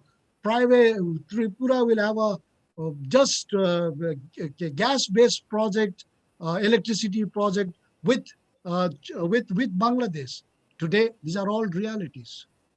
We have a national grid to national grid interconnections between India and Bangladesh in a project known as Berampur Veramara SVDC project, high voltage direct current project, right? So we send electricity of almost 500 megawatt, right? So Government of India in 2018 said that now India would not only be a producer, not only be an exporter, but India would also be a kind of a transit point for electricity. If Bhutan, Nepal produces electricity, use India's what you call transmission line and sell it to Pakistan, Afghanistan, Myanmar, Thailand, that is perfectly fine, absolutely fine. So this is a major, major change in the entire what you call it electricity market. Pakistan requires electricity from India. Highly electricity deficit country. Chinese are doing out of the 54 what you call it Chinese CPEC projects, China Pakistan economic projects. I would say almost 23 are energy related projects. What stops us, right? What stops us? Let our major energy investors go there in Pakistan and do it. That's it's capturing what I call the positive stakeholding. Then the other thing is, you can see a kind of a new variety of resource nationalism coming into being. Nationalism of a political variety, nationalism of a fundamentalist variety are quite prevalent that we have seen in the last 40, 50 years. But resource nationalism is something new in South Asia. right? What is resource nationalism? When India goes to Nepal and tries to harness Pancheshwar, Rapti, and Mahakali rivers, Nepalese would suddenly say no. The moment we start sharing our water resources with India, we will lose our national power, we will lose our national sovereignty, and there will be an erosion in our national identity. And so they start withdrawing from the cooperation projects. Bangladesh did similar exercise as far as gas projects is concerned.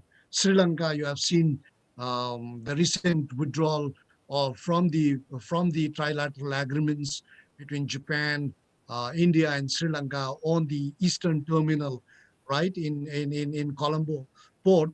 That shows that. So that resource, a new variety of nationalism has come, resource nationalism. Don't let others. China has faced this in Africa.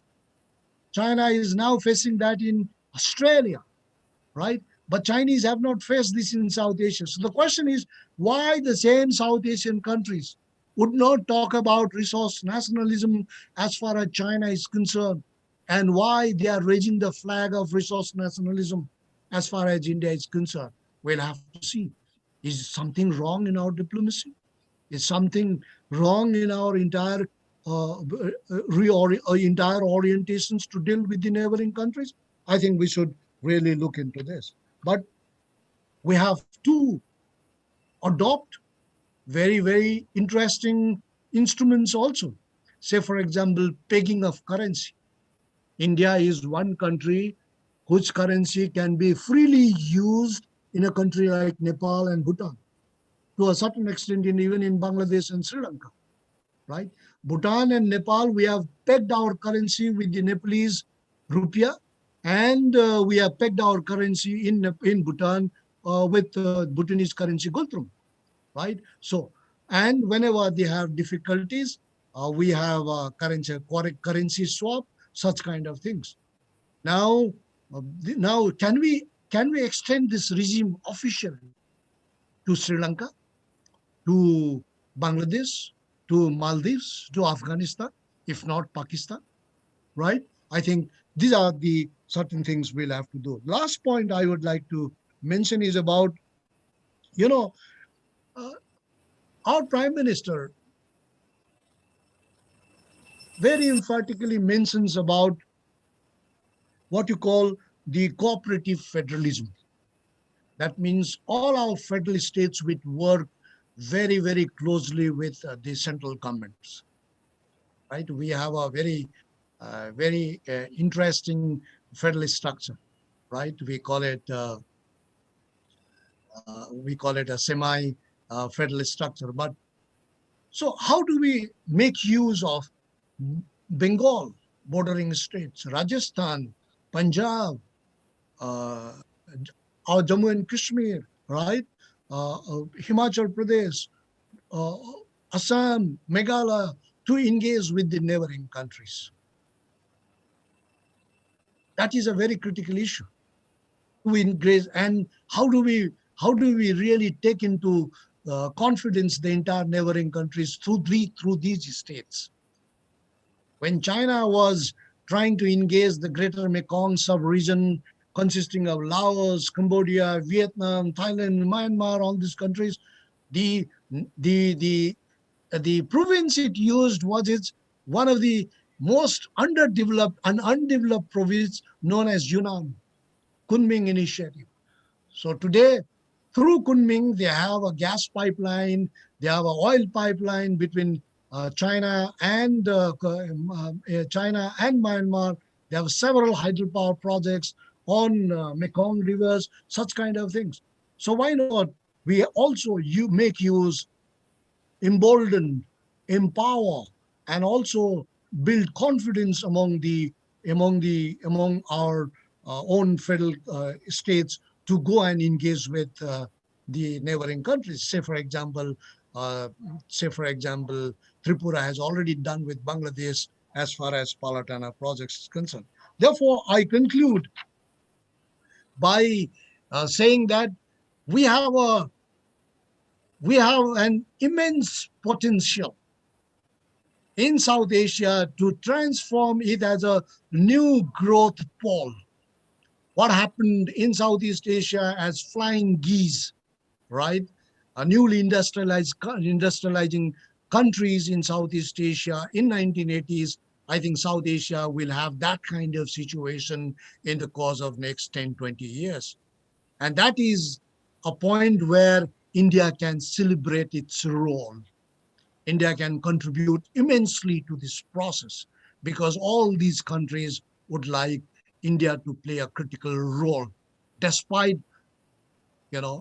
bilateral political hiccups, despite some kind of border-related issues. I think India can play a very, very critical role. Therefore, South Asia has a very bright future. Scholars, academics have to really work and forthrightly say that this is what needs to be done in South Asia. That's what we have been trying to do in South Asia today also. That is, this is wrong, this is right, this is the experimentations of other regional blocks we can bring, this is the experimentations in the border management issues. I think academics, right, because they are independent in their thinking, right, professionals, and teachers and students can play a very, very critical role. My only suggestions to the children, young children, college-going children, university-going children, and young teachers and professors to go to these countries. See the borders. You'll understand the border only when you stand on the borderland. There is a small, what you call it, pillar. This side of the pillar is Nepal, and this side of the pillar is India. So this difference between India border and Nepal border is hardly 2 feet. You can jump, you can come back, eat breakfast this side, right? The India-Bangladesh border in Meghalaya, right, is something like the Jhalmuri Walas. The snack sellers are the borders. If you go and take a photograph behind the snack sellers, you are in Bangladesh. But if you take a photograph sitting before the Jhalmuri Walas, the snack sellers, that is India. So that is border. The moment you reach Cherrapunji in Meghalaya, Bangladesh Grameen say, welcome to Bangladesh. You are in India. The moment you reach Nathula border in Sikkim, he says, welcome to the Chinese mobile phone will welcome you. That is the nature of border. Expose, go, understand, assimilate, analyze. That's my urge to all the young students. You have to do this because you have to really transform the entire process of development, both in India and in South Asia, because the gain is ours. The region is of all varieties of South Asian communities. So I thank you all for this very patient participation. And I would like to thank especially the Sri Saraswati Tyagaraja College principal and the organizers for this great opportunity given to me. Thank you very much. Namaskaram.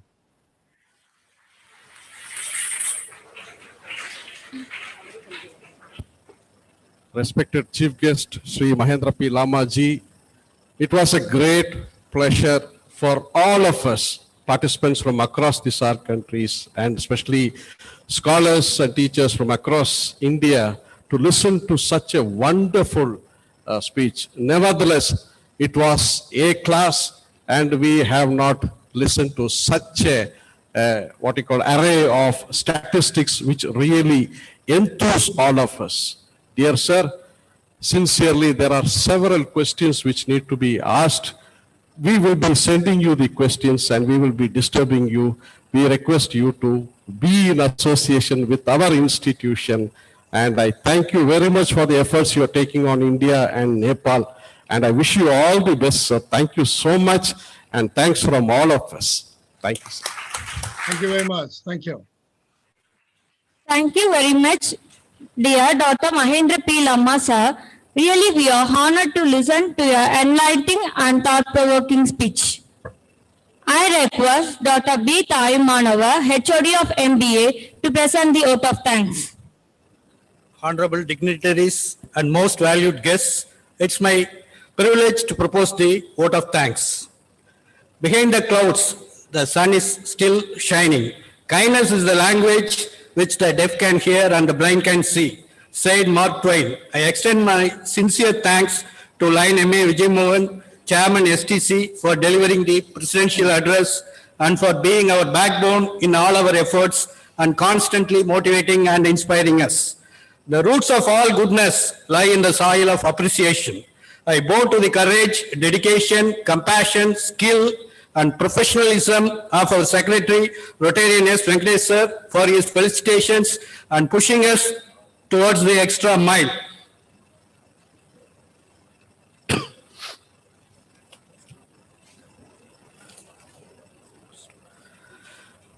Dalai Lama said, when educating the minds of our youth, we must not forget to educate their hearts. I want to express my gratitude to the Honorable Chief Guest, Dr. Mahendra P. Lama, Chief Economic Advisor in the Government of Sikkim, Prime Minister of India's nominee in the Eminent Persons Group EPG of Nepal-India relations, for sparing his precious time for us and gracing the occasion. He spoke about foreign exchange, integrating the borders, how India is being a knowledge economy, and the resources need to be mobilized, and resource nationalism, that was the term he used. Definitely, sir, our youngsters will take it forward. The more you read, the more things you will know. The more that you learn, the more places you will go. One book, one pen, one child, and one teacher can change the world, said Malala. I thank such a teacher and leader, Professor Dr. P. Kalraj, Vice Chancellor, Bhavia University, for his wonderful inaugural address. A leader takes people where they want to go. A great leader takes people where they don't necessarily want to go, but ought to be. I thank such a leader with a positive attitude and climbs altitudes with honesty and dedicated efforts, Dr. R. Nandagopal, Director Zain Kochi, for his felicitations. A thing well begun is half done. My heartfelt thanks to Dr. A. Somu, Principal STC, for his welcome address. His vision and commitment to work and its execution helps us to excel in all our endeavors. Work hard in silence and let your success make all the noise. I am grateful to Dr. N. Balu, Director STCSM and Dean STC, School of Commerce, for his introduction of the conference objectives and theme. He has been the guiding and motivating force behind all our endeavors.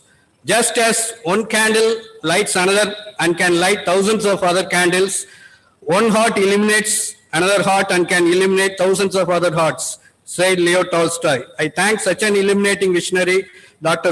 Shobana Vasudevan, Principal, Aryapodar College of Commerce Economics, Mumbai, for her felicitations. All roads lead to Rome, and Rome was not built in a day. I thank such a hardworking and inspirational leader, Dr. P. Chitramani, Professor and Dean, School of Commerce and Management, Avinash Lingam University, Coimbatore, for her felicitations. Rotary means revolving around a center or axis. They provide humanitarian service, encourage ethical standards, and help build goodwill and peace in the world. Achievers never expose themselves, but their achievements expose them.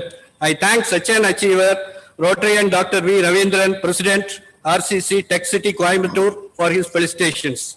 Life is short, so love your life. Be happy and keep smiling. Just live for yourself, and before you speak, listen. Before you write, think. Before you spend, earn. Before you pray, forgive. Before you hurt, feel. Before you hate, love. Before you quit, try. Before you die, live. Don't tell people your plans. Show them your results. I thank such a result-oriented person, Rotarian Jose Chaco, MRI District Governor 3201, for his special address. I also thank the Rotarians, Maruti and Rotarian Anthony Johnson, for their presence. And finally, it is not happy people who are thankful, it is thankful people who are happy. I thank all my deans, directors, faculty colleagues, and budding executives for your love, support, and encouragement. Thank you. Thank you, sir, for your graceful words. Thank you all dignitaries. And students who belong to commerce and management stream are asked to remain here. Right now, the first session on agriculture and food products is about to start. Audience are asked to stay in tuned on the link. Please do not leave the forum. Thank you.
Commerce and management students, please stay back. We are starting with the first session.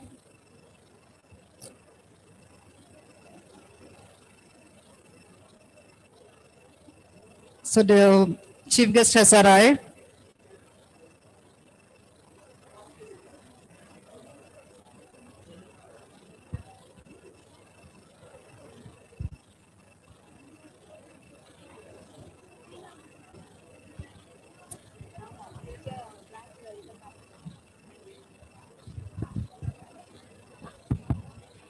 All the PG, HODs and class in charges are requested to bring your students for the next session.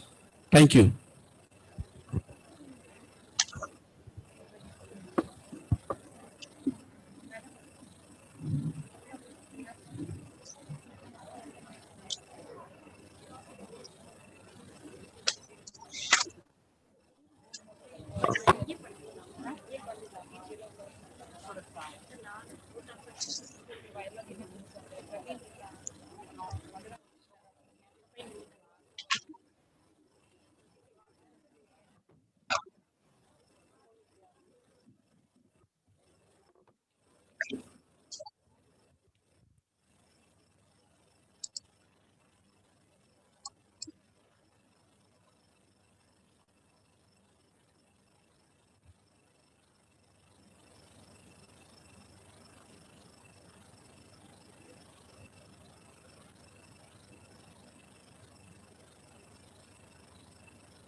Technical session 1 begins.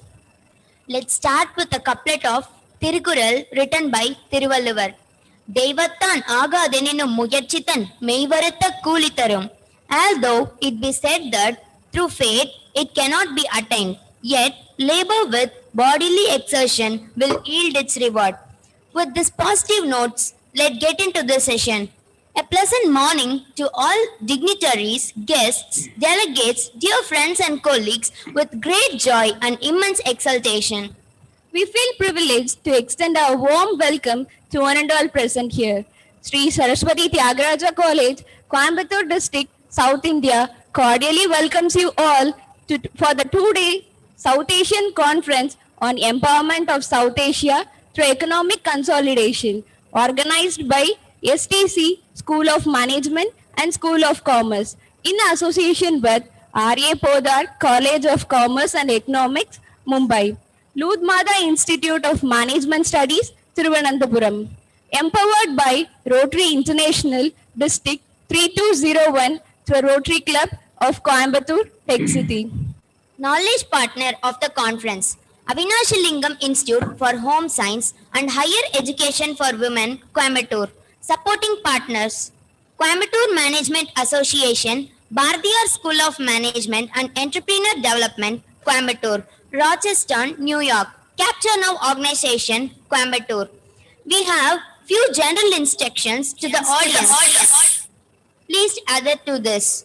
We request everyone to keep your audio and video muted. When the session is going on, please do not interrupt the speaker.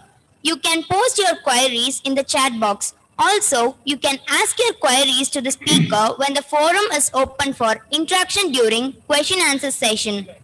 Thank you in advance for your kind cooperation. For your kind information, the two-day conference is streamed live in our official Facebook page and YouTube channel.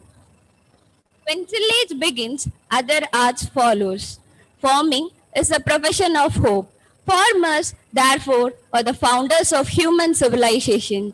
With this note, we would love to take you to the first session of the conference, which is Empowerment of South Asia through Economic Consolidation in the field of agriculture and food products. Now, let's have a view on some of the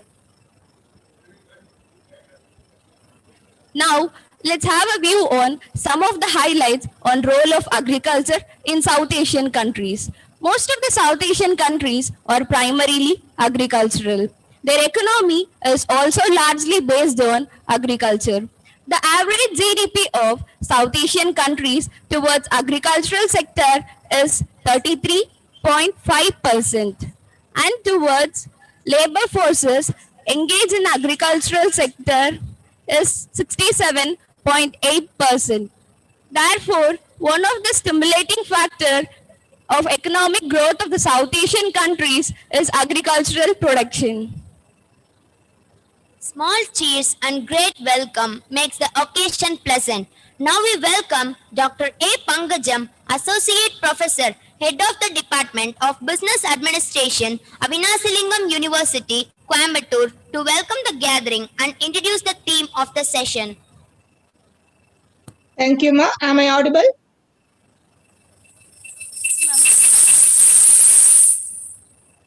Yes? Yes, ma'am. Yes. I invoke the blessings of the divine soul guiding me from the heaven. Pleasant morning to the dignitaries and all gathered virtually with ignited minds. At the outset, I submit my heartfelt thanks to the management of Sri Saraswati Tyagaraja College, Pollachi, R.A. Podar College of Commerce and Economics, Mumbai, and Ludmada Institute of Management Studies, Thiruvananthapuram, for providing me an opportunity to take part in this virtual conference of the first track to welcome the gathering. I thank our management team, Dr. T.S.K. Meenachi Sundaram Anna Avargal, Chancellor G. Professor S.P. Tyagarajan, Vice Chancellor Madam Dr. Premavati Vijayan, and Registrar Madam Dr. S. Kausalya to permit us to be part of this virtual conference. Agriculture is the foundation of manufacturers, since the production of nature or the materials of art. M.S. Swaminathan, father of Green Revolution, states that if agriculture goes wrong, nothing else will have a chance to go right in the country. If farm ecology and economics go wrong, nothing else will go right in agriculture. Agriculture is not crop production as popular belief holds. It is the production of food and fiber from the world's land and waters. Without agriculture, it is not possible to have a city, stock market, banks, university, or army. Agriculture is the foundation of civilization and any stable economy. Again, agriculture plays a strategic role in the process of economic development of a country. Agriculture makes its contribution to economic development in several ways, such as by providing food and raw material to non-agricultural sectors in the economy, by creating demand for goods produced in non-agricultural sectors by the rural people on the strength of the purchasing power earned by them, on selling the marketable surplus by providing investable surplus in the form of savings and taxes to be invested in non-agriculture sector, by earning valuable foreign exchange through the export of agriculture products, and by providing employment to a vast army of uneducated, backward and unskilled labor. As a matter of fact, if the process of economic development is to be initiated and made self-sustaining, it must begin from agriculture sector. Agriculture development is a must for the economic development of a country. Even developed countries lay emphasis on agriculture development. According to Moore, agriculture process is essential to provide food for growing non-agricultural labor force, raw material for industrial production, and savings and tax revenue to support development of the rest of the economy, to earn foreign exchange, and to provide a growing market for domestic manufacturers.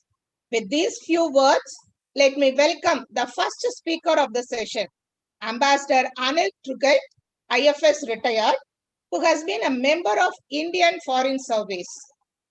Welcome, sir. He has served in the Indian missions in Bangladesh, Mongolia, USA, Russia, Sweden, etc. In the Ministry of External Affairs, he worked in the Economic, West Asia, and North Africa and Consular divisions. He also served as Director General, Joint Secretary for the Gulf and Hajj divisions. He is the right person to be here for this conference in the track relating to agriculture. Welcome you, sir. The second speaker is the second speaker of the session, Dr. Rahul Michandi, Director of Aries Agro Limited, who launched India's first loyalty program in agribusiness and earned a Limca Book of Records, is here to share his views. Welcome you, sir. Let us all enrich our knowledge with the deliverables of both the resource persons. Thank you. Once again, I am welcoming you all for the session. Thank you. Thank you, Dr. Pankaja, Madam, Chairperson. Thank you, sir. Thank you so much. To be inspired is great. To be an inspiration is honor. We feel honored to have with us the Honorable Chief Guest, Ambassador Mr. Anil Trugai. He is the former ambassador to the Hashemite Kingdom of Jordan, Libya, and Malta. He worked as Trade Commissioner in New York and Deputy Head of the Mission in Sweden, Russia, and Nigeria. Currently, Sir is the President of MISIA, Millennial India International Chamber of Commerce, Industry and Agriculture, New Delhi, and Distinguished Fellow of Vivekananda International Foundation. Sir, you have made all of us proud of your distinguished work in numerous capacities. You are one of the most celebrated foreign service dignitaries. We are incredibly excited to listen to your words, sir. Thank you so much for that very kind introduction. Madam Chairperson, distinguished panelists, speakers, esteemed professors, participants, and above all, dear students. I would like to thank the STC for this very kind invitation. My special thanks to Professor Balu for organizing this very important webinar on a region which is our karma bhumi in one way and our enlarged family on the other. I'm really happy to be with you today. So what I plan to do is I would briefly touch upon the current dynamic in the region, especially in the context of SAARC and its challenges and India's neighborhood first policy, and our move to sub-regional cooperation, extending the combination of its Act East policy via BIMSTEC and BBIN sub-regional organizations, so that at least something moves in the region and people do not suffer. I would also like to thereafter talk about the theme of the session on agriculture collaboration with an emphasis on cooperative sector, exactly how we can work together and how cooperative to cooperative, because we have lakhs and lakhs of cooperative across the region in the agriculture sector. I think we could try to do that. In my view, all the countries in the region and the world generally are suffering from this pandemic in a very big way. And frankly, there are 4 H, which I call. Number 1 is health, number 2 is hunger, number 3 is habitat, and number 4 is high tech. These are the 4 things that are going to take us out in the later part of the 21st century. And it was mentioned by the Vice Chancellor that we are talking about Industrial Revolution 4.0, artificial intelligence driven growth that will be required. There will be greater challenges. Although the agriculture sector employs the largest number of people, its contribution in most economies has been going down. Besides, many of the countries in the region are dependent on imports as well. And therefore, it is imperative that the largest economy that India is has to deal with in a different manner. SAARC was a very good initiative, all of us know, and it is now 45 years old. But in the 45-year-old, if you were to see its achievements, it aimed to become another European Union, but it has not reached there. Therefore, it is important for us to see why not and what can be done. And if not, then what India can do, whether it is in agriculture sector, other trade and economic engagement, so that the economic consolidation of whatever remains of this outside the purview of the toxic states and the toxic partners, I think it is important that we continue to grow. You all know that neighbors are a gift of geography in the geopolitical sense. They also are, in my view, have congenital problems and suffer from sibling rivalries like the humans, and are complicated in their bilateral or multilateral discourse by the historic baggage or external inducements and machination. I was listening to Dr. Lama. He was wondering exactly, while he calls this to be an attraction, geography of attraction. No wonder, the pivot is of economic development and growth is moving towards Asia. And so is the geopolitics in the region. And he also spoke exactly why can't we do what China has done. That is what is essentially the problem. Land and territorial issues get merged with sovereignty dimension, which become complex with engineered domestic politics of the country and the region. India is a major issue in every country whenever they have their elections. So that's a big problem that needs to be sorted out. People have to look at India as a benign power, which is willing to help, which has helped every country in a more non-reciprocal manner.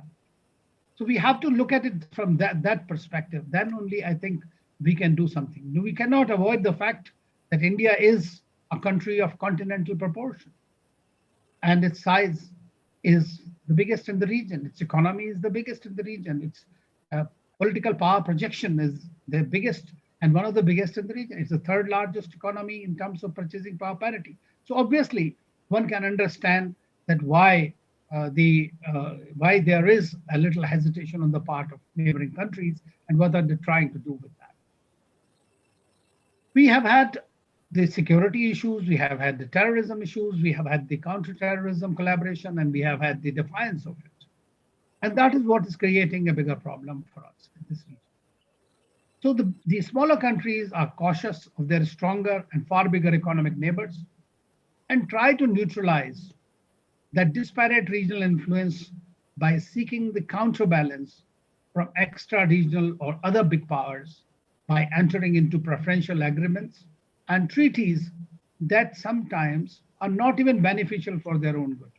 Now they are realizing the problem of debt trap or the checkbook diplomacy from our northern neighbor. But let us also not forget that we are as much a neighbor, even though we can say that P2P connect or cultural connect of India with the other South Asian neighbors is far bigger, far deeper than that of China, which has grown into its influence in the last 2 decades. But a creative tension is there. So can we see a dynamic where collaboration is more than the creative tension? Or whether the creative tension can be converted into an economic opportunity for the benefit of all the countries. So that's why it's extremely important. Our ties with each neighbor are conducted in a unique historical, geographical, and cultural context. So it's not one thing that decides. While India would like to have a stable, good relations with all its neighbors, there are structural factors that have their own dynamic. The neighbors also have a distinct and unique view of India, which is influenced by their own experience. The lack of connectivity, low level of regional integration, growing Chinese footprint, and volatile internal political dynamic in the countries make the task of crafting a neighborhood policy that much more difficult for India. Friends, South Asia is a single geopolitical unit, if you were to look at it in a larger context. And therefore, it was a very good idea of the Bangladeshi president at the time to start something called South Asian Association of Regional Cooperation. It worked well in the beginning, but then once our Western neighbor decided to have terrorism as an instrument of foreign policy, the problems really geared up, and we have been suffering in the region ever since. It is a shared ecological space. So whatever happens in the ecology impacts us. Likewise, we have seen that whether it was locust or whether it was the problem of the pandemic or any kind of diseases, or whether the water, floods, anything, natural disasters, they cannot be dissociated from the other. So they are very much there. It's part of that. We have deep cultural affinities while we have this biggest diversity. But these several independent and the sovereign states are a reality. They have their own interest. We have to respect each country's sovereignty. And India, since it's the biggest of all, therefore it is important that we have a different kind of a policy. It's a non-reciprocal policy. That's what India does, if you come to think of it. And it is also the most, or rather least integrated region in the world among the regional organizations. Whether you look at the ASEAN, whether you look at the European Union, so that's the problem. Our total trade among ourselves is barely 5% of our total external trade for the region as a whole. And that is what tells you that the consolidation, as you talk about, or the integration of the region with one another has been a very, very important aspect which everybody tried to talk, but it has not been achievable, despite the fact that we have had now, in the morning we were discussing about SAFTA, South Asia Preferential Trade Agreement, SAFTA, which got converted into that in 1996, and we are still nowhere near increasing our big this thing. On the contrary, India and some other countries in the region have been trying to work together on a bilateral basis. And there we have seen, India is one country which has allowed the maximum market access to all the countries in the region. In addition, we also continue on the bilateral manner, where the access to India's markets is provided virtually on 0% tariffs. India's investments are flowing into these countries, and we are trying to take advantage of it. But at the same time, the other countries are also players in the region because of the geopolitics, and that's what we have to really be very careful when we are trying to do that. If you were to see that India's response, despite the problems that are there, to the pandemic, I mean, that is instructive for all of us. Prime Minister Modi, in fact, was one of the first leaders who called for a summit meeting of all the regional countries, 8 regional countries, for trying to work out a common strategy to fight this pandemic. Because this is health. It is extremely important. If you're not healthy, everything else goes in vain. It is not possible. So that is why we are having this Atmanirbhar Bharat and all kinds of initiatives to create that kind of independence of action in dealing with the major calamities and to keep our people safe and healthy. So what we did was we started this, trained people from across the region under the capacity building programs from here and elsewhere. India provided initial assistance by way of medicines to 150 countries and all our regional countries. We contributed to the SARC fund. We have started providing the vaccine. They are the preferential partners as far as the availability of vaccine to those countries are concerned. And most of it goes in the grants. We have, as such, we have invested billions of dollars in these countries, in their infrastructure development, in their capacity development. So India is doing its part both bilaterally and multilaterally, or within the context of this. We have our problem individually with some countries, and we have been able to try to work out those. And of course, you should not forget that China has emerged as a major factor in this dynamic between India and the SARC region per se. So we have to be essentially extremely careful in what we are going to design. For example, I tell you, India launched this satellite, SARC satellite, which is for everybody's benefit, right? It helps every country. But then one country decided not to be part of it. Likewise, when we tried to have the transport agreement that countries can move around freely, if you cannot move around freely, someone mentioned that you should go to the borders, cross the border, visit these countries. How easy it is to travel within our countries, because the connectivity is an issue. And therefore, we have to continue to work together. I mean, I remember there's one of the economists has recently, after COVID-19, Hu Wangang, he mentioned that there are 3 declines during this period: economic growth, per capita income, and trade growth. All these 3 have gone down. And there are 3 increases. What are the 3 increases? Unemployment, fiscal deficit, and inflation. So these kind of things are going to create much more bigger problems for all of us. What is so much easier for us is to work together. And India has tried to do that with all its neighbors and has provided this. There are projections, economic projections of the doomsday, frankly. But fortunately, the countries are coming out of this. And now we are seeing that there is a growth that is being witnessed, and most likely we shall be able to come out of it, so that the South Asian growth story does not get impacted in that way that we call it ourselves. I remember that's one of the ladies, Fawzia Kofi from Afghanistan. You know, she was the first woman member of parliament in Afghanistan. And women empowerment is extremely important. And that is what we can do together. She said that a situation has been created by the pandemic, and there is a choice: dying from poverty or from COVID-19. So therefore, this is what the bigger issue that we are looking at is how to keep ourselves safe, our people safe. So that's why India has always believed, in my view, that a stronger neighbor is an asset for its own security. We can only grow beyond our region if all our regional friends, including Pakistan, are economically strong. But what do we need from them? Only thing we have expected from our neighboring countries is that they will not allow the negative issues, especially related to India's security, whether it is by way of terrorists or by way of insurgents, into the Indian territory. That's the only thing we expect from them, so that we collaborate together in the counterterrorism. And that's precisely the reason that we did not have the last summit meeting of the SAARC countries, which was very important. It could not happen, which was supposed to be held in Pakistan, because the country has not come out clearly against the terrorists, or has not taken action against the terrorists who are residing in that country.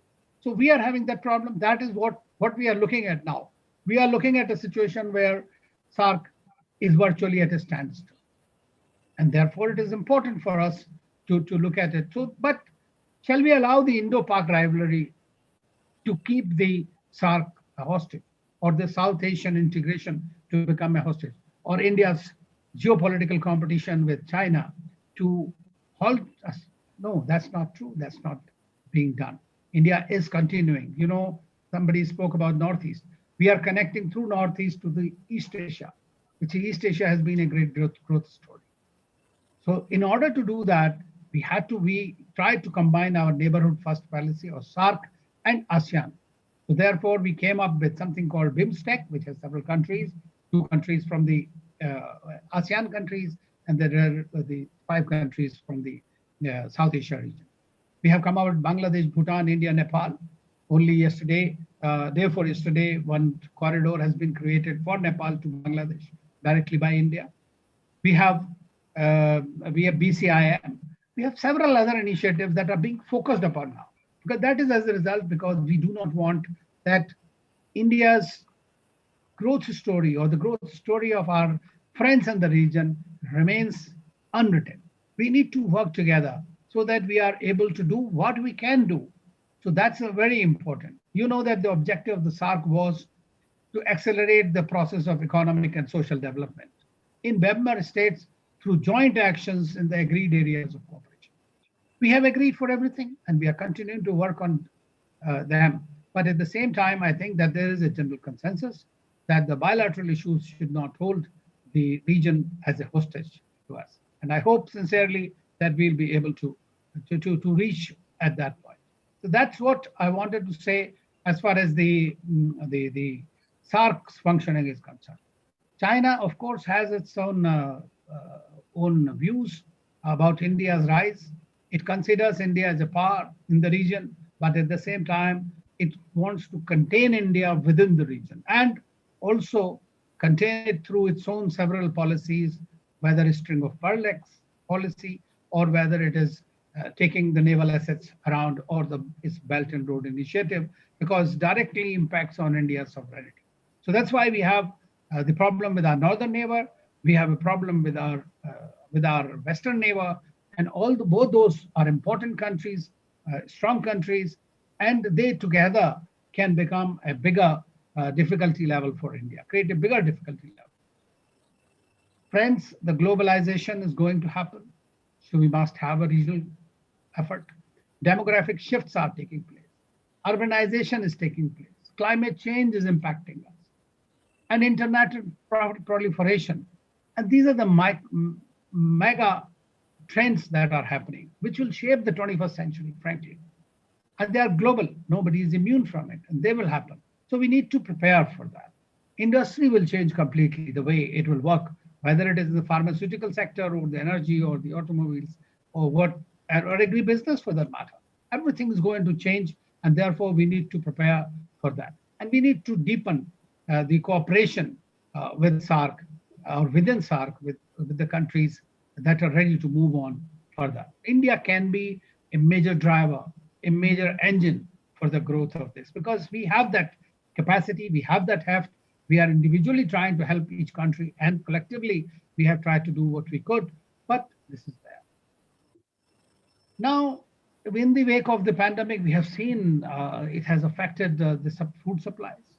India is the largest bowl of the area, so we have provided the food and agricultural support to various countries which needed, including in the region.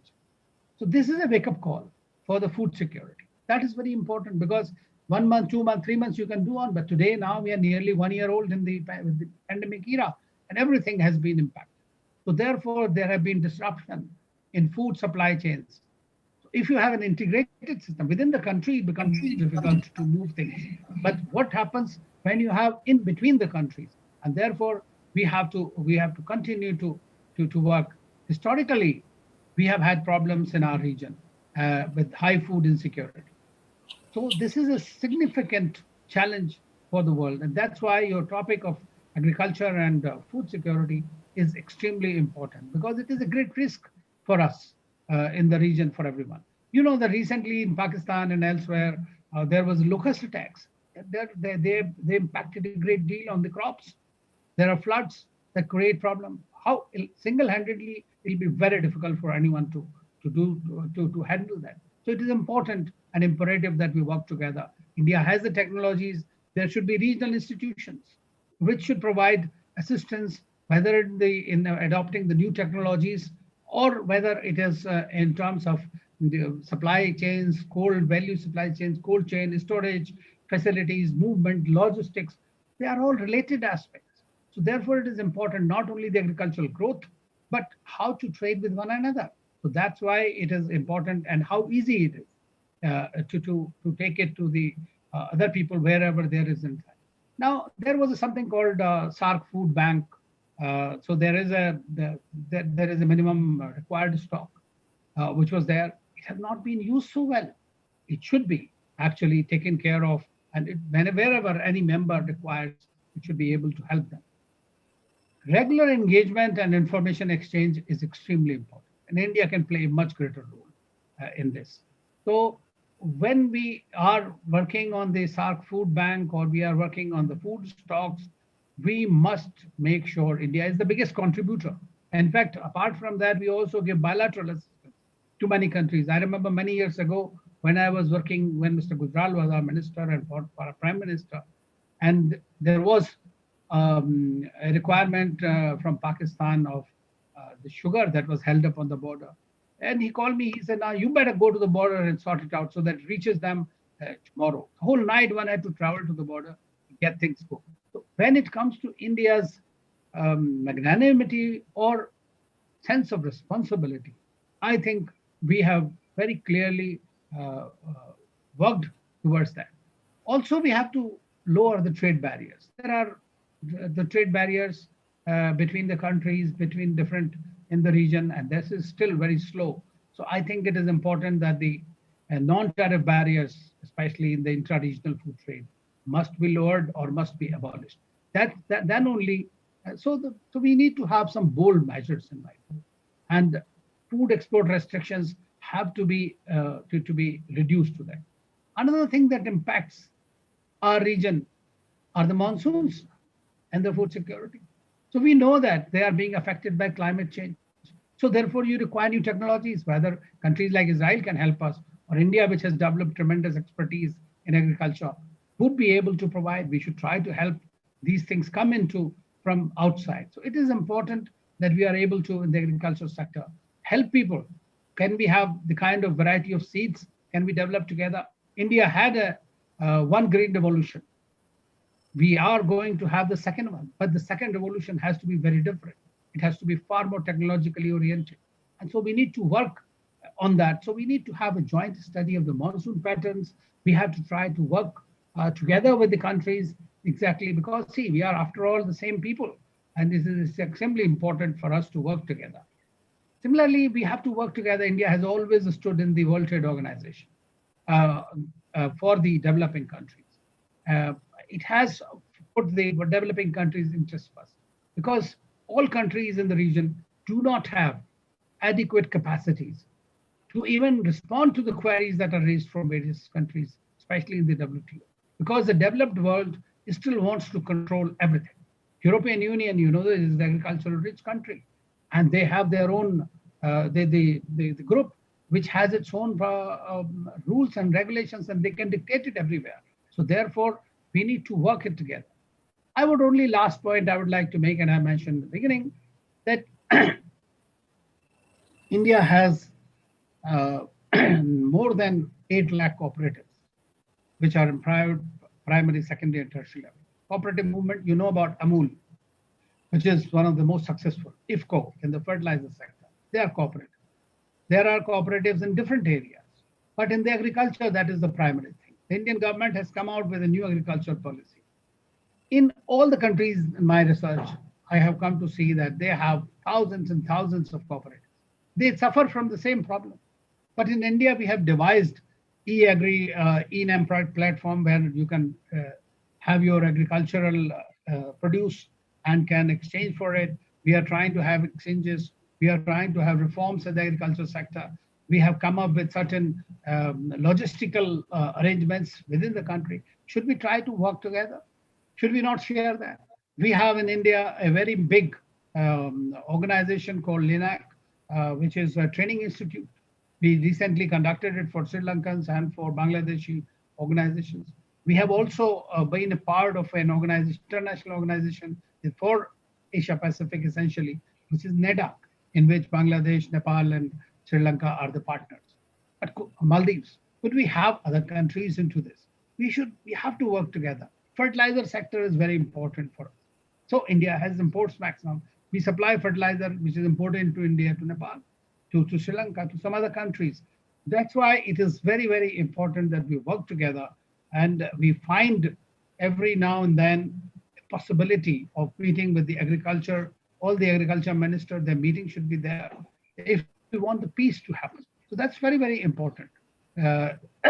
Quality standards have to be raised. We have to, connectivity costs have to be reduced. We have to expand the regional trading financing mechanisms. Bangladesh came up with a very interesting microfinancing model. Can that be applied to the rest of the people? We should also champion globalization.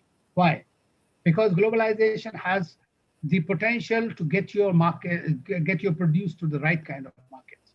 This means that we need to work together to reduce the protectionism that has been increasing in the major markets in the world. And that we can do when we are together, when there is a South Asian economic consolidation.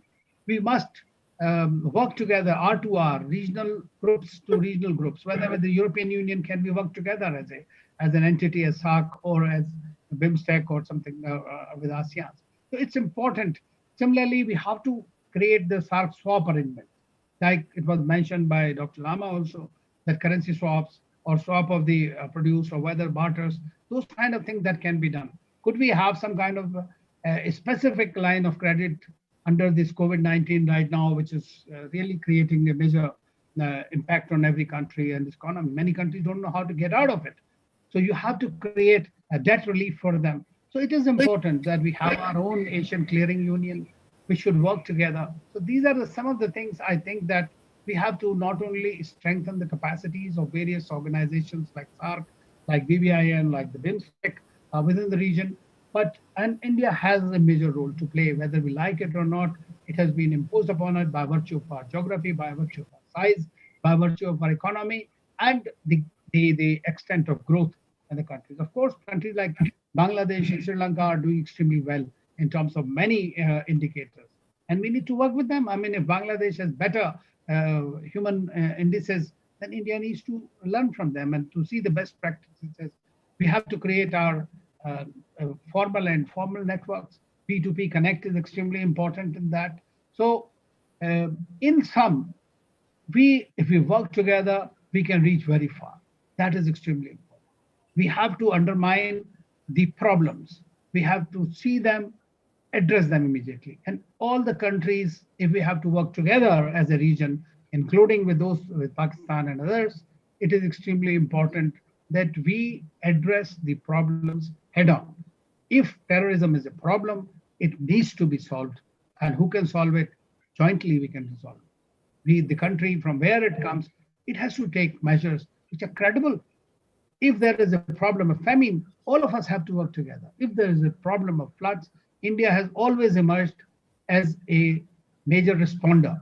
I was in Bangladesh, I've served there, and I've seen how quickly we were able to provide assistance to them. Nepal earthquake, Sri Lanka, Maldives, all these countries, India has done its bit, and I think it is ready to do more. As friends, as brothers, we work together for our friends. Thank you very much once again for inviting me. It was a great pleasure for me to be here. Sir, thank you. As you rightly said that creative nation should be a dynamic one. Hope we are dynamic nowadays and we will be a #1 creative nation in future. Thank you, sir, for your nice deliberation. Thank you so much, sir. Thank you, sir. Thank you for showering us with your endless knowledge. Now, the session is open for interaction. Audience can raise your queries.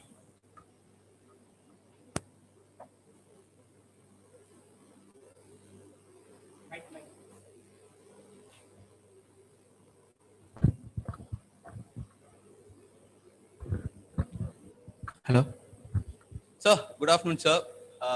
Yes, it was a wonderful session with you, and thank you for your session. Thank you. Now, I want to ask you Thank you. something, sir. Yeah. How do we youngsters take part in South Asian development? How do we youngsters take part in South Asian development? Well, you have raised, because see, as you know, that in India, more than 70% of the population is under the age of 35. And that is the story of all our region. In fact, in the region, the youth are the drivers, and they're going to be the drivers of the next century. How you can do that is, you should try to reach out through the now social media platforms are there, to make out some kind of an agenda. Exactly. First thing is creating human bridges. That is extremely important for you.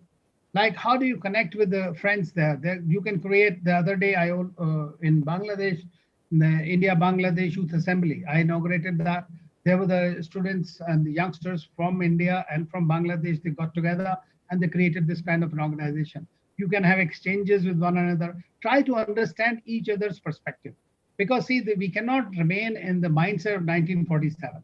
That is gone. It's 60 years now, 70 years, and we are 75 years now. So we have to get out of that mindset, and we have to work together. So that's one. Secondly, in certain skill sets, if you are working together, so that's what you can do. You can do through your institutions exchange. For example, STC can have collaborations with the institutions in different countries. Within the SARC, there is also a possibility of connecting.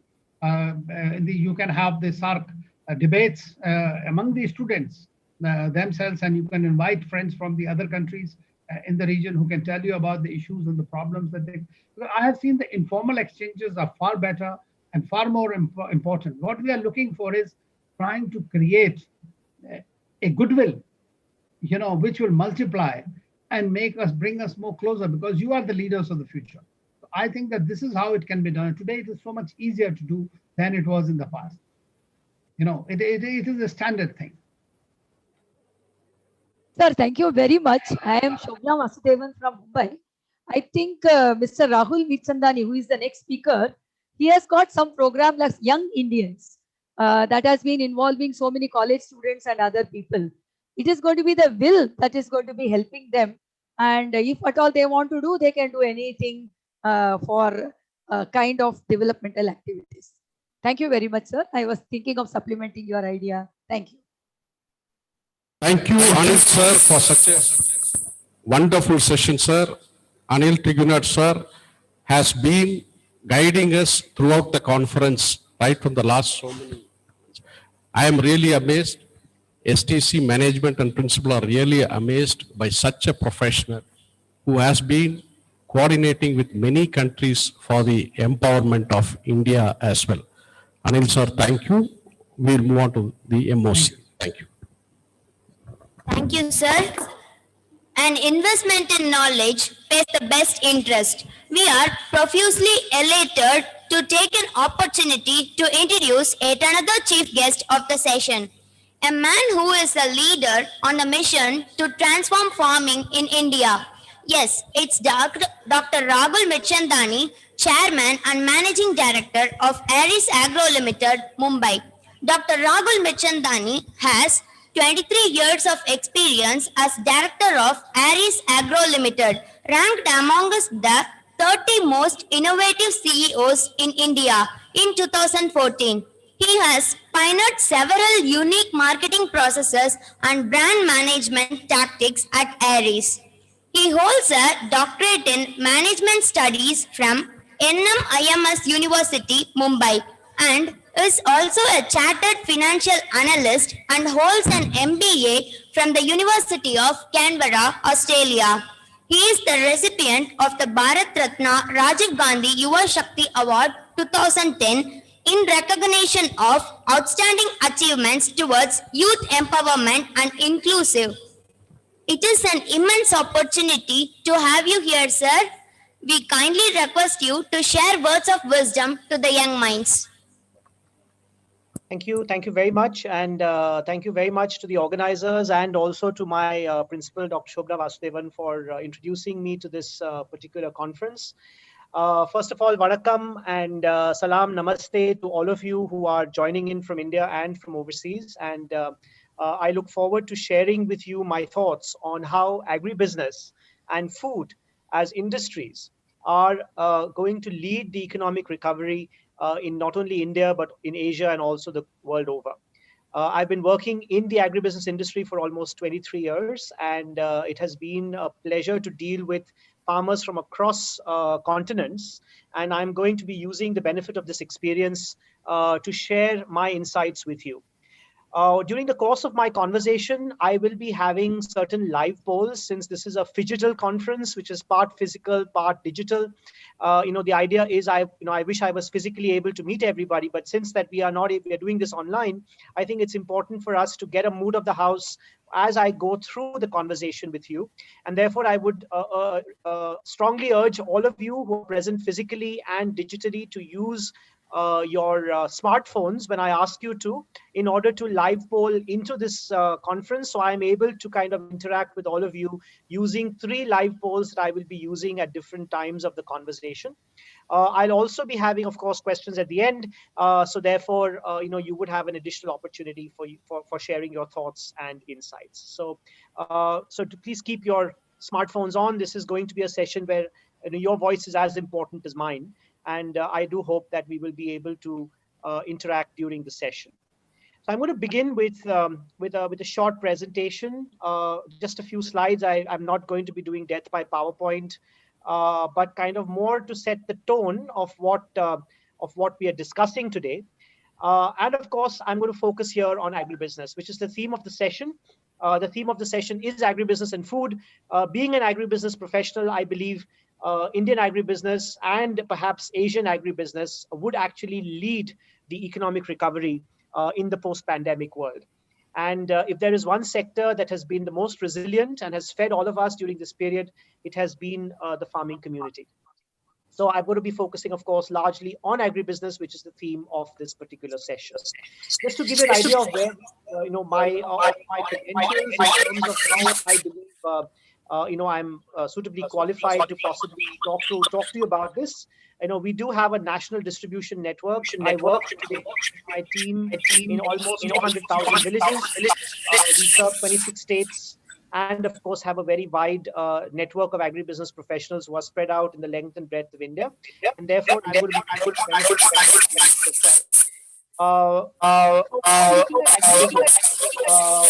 I do believe that the agribusiness is the pandemic's North Star.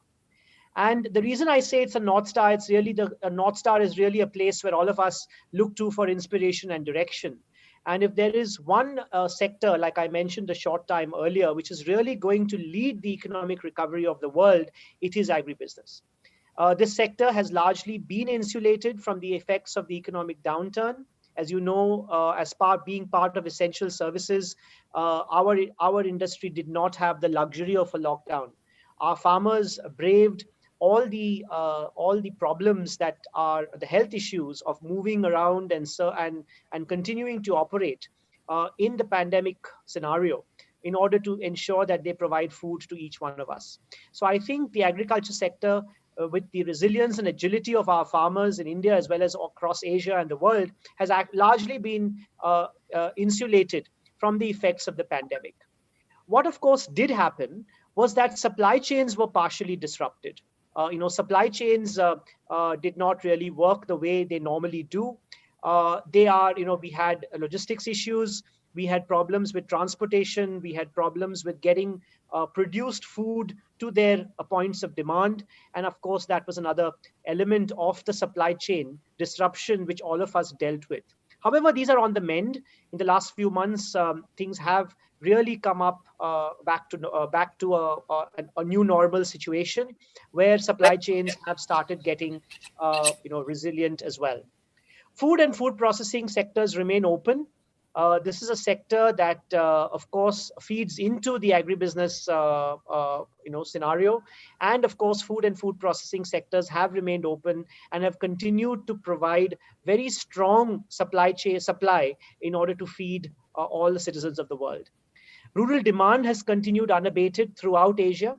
In fact, this has actually led to many of us in the agribusiness sector to ensure that farmers and citizens in the rural areas have continued to demand produce as they would normally do.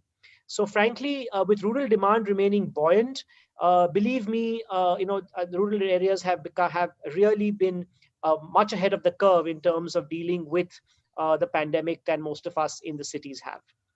So agribusiness truly will lead the Indian economic recovery. I would certainly like to hear from all of you when I put up my first poll very shortly in terms of how you believe agribusiness will lead the economic recovery. And frankly, if you do believe that this is a true statement. Now, within this, I have 4 areas in which agribusiness typically gets split into. So agribusiness traditionally looks at nutrition, which is the sector that I'm in, which is specialty fertilizers. There has been a positive outlook in the crop nutrition area, where farmers have produced crops as usual, and they have fed the crops using crop nutrition practices that are available. Crop protection have also been a positive outlook in terms of crop protection, including pesticides and other agrochemicals. Seeds have also had a positive outlook in the last 9 or 10 months. However, mechanization has been fairly neutral because being a high volume outlay in terms of cost, farmers have delayed to some extent the amount of money they would like to put into mechanization. And hence there is a fairly neutral outlook on mechanization, whereas the other 4 sectors, nutrition, protection, and seeds, have had a very positive outlook in the last 9 or 10 months of the pandemic. Now, considering these, I do want to start with my first live poll here, just basically pausing and asking you to ponder on this idea that the agribusiness sector has truly been the North Star of our pandemic, in the economic recovery of our pandemic. And that is really the first live poll I'm going to ask you to do, which is really a mood of the house poll. And I'd like really all of you to participate. And I do hope that I'd like maybe the organizer to confirm that you can see my screen. So one of the organizers, and if I can have the people who are listening in the audience physically as well as digitally to go to pop up the website menti.com, menti.com, and use the code 1338060, 1338060 on www.menti.com. And if you're able to, you'll be able to see this poll on the screen. In your opinion, what has been the impact of COVID-19 on agriculture? Minimal impact is one option. There has been an impact on Rabi harvesting. Like I said, labor was unavailable for a fair amount of time, and therefore there was a problem in terms of labor availability, and hence the impact on harvesting. The impact on food, movement to markets. I did talk shortly before about logistics, supply chains being broken. This was one of the impact areas. Increased cost of cultivation, because logistics went through the roof. A lot of demand got pent up, and therefore cost of cultivation increased. Unavailability of labor in the fields was another issue. Impact of agricultural inputs availability. Sometimes agri inputs were not available in time. And of course, there was a change in cropping patterns because people did kind of move to shorter crops as things progressed. And of course, some of you may be unsure of the impact, and it's okay for you to state that as well. But these, I believe, would give us kind of a mood of the house of what all of you feel and how the COVID-19 or the pandemic has actually impacted the agribusiness sector. It's going to be our North Star, but there certainly has been an impact. And it's important to understand from you what this possible impact is going to be. And then we could maybe focus on that as I go through the rest of the conversation. So I think it's interesting to see a couple of people have given their inputs. I'm going to wait for a couple of seconds to get some more inputs in. And I'm glad to see, people are participating. Get warmed up, guys. There's going to be a lot more live polling where I can get all your voices, though I'm not physically there to talk to you. But yes, there has been impact. And I think as very mature individuals looking to a conference like this, we need to really dissect the reality check in agriculture and see where exactly the most impact has been. So let's take a couple of seconds more, get some more inputs in, and then we will sort of use this to discuss further as well. Yeah. So it's very interesting to see, where the impact has been. I think what's coming up here is increased cost of cultivation. Most certainly has been one of the reality checks for us. So farmers have been resilient, but they have been resilient in one of the most constrained environments. They have been at the brunt of increased cost of cultivation. At the other side, you had people whose incomes had come down, and balancing both has been a very big tug of war for them. Yeah, so I'm going to get some more inputs from all of you. A couple of more seconds, please, and I'm going to I know we have several people listening in, so as many of you who can poll in, it would be great. Super. So I think another input here you find is that food movement to markets was also affected. Yes, that's again something that food movement to the markets were affected, and therefore that did have an impact on farmers being able to produce, sell their produce before their expiry date and before they got spoiled into the market as well. There was an unavailability of labor in the fields. I think that was, again, a very critical thing. That did get corrected to some extent when the migrant workers moved back to their villages. So that did get corrected to some extent. But yes, there was an unavailability of labor in the fields, and that also affected agribusiness output.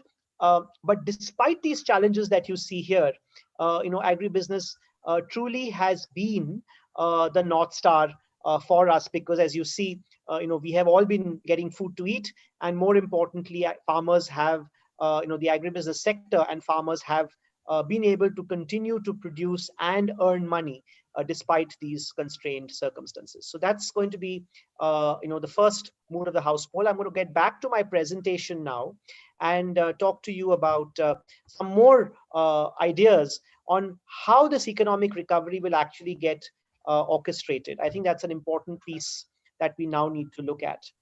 So I'm going to now go back to my presentation. Those of you who are continuing to poll, please do so. There will be some more polls as we go through the session.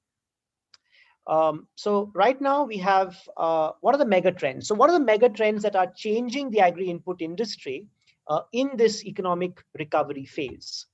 The first is, of course, there's a lot of farmers are today demanding sustainable technology. I think sustainability has taken center stage today in the post-pandemic world.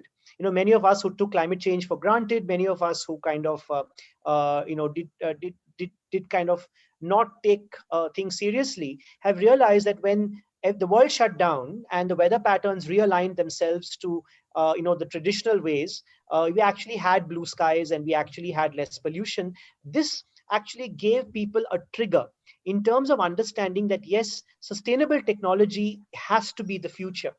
And therefore, there is today a massive mega trend in the industry is to take chelation, which is basically inert compounds, to take sustainable technologies and deliver nutrition in the most balanced form to the soils. So I think the whole sustainability movement has today become center stage.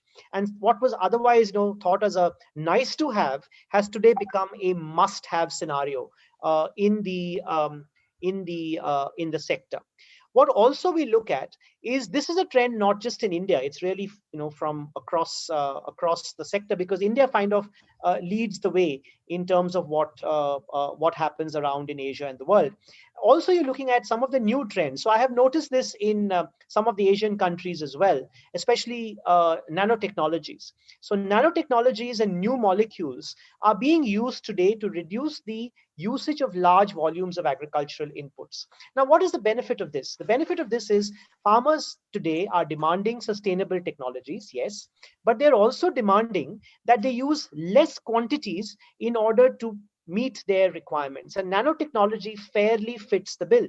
And we have seen nanotech being used in India, in Nepal. I have seen it being used in certain progressive areas in Bangladesh, as well as I know we have exported to Sri Lanka as well.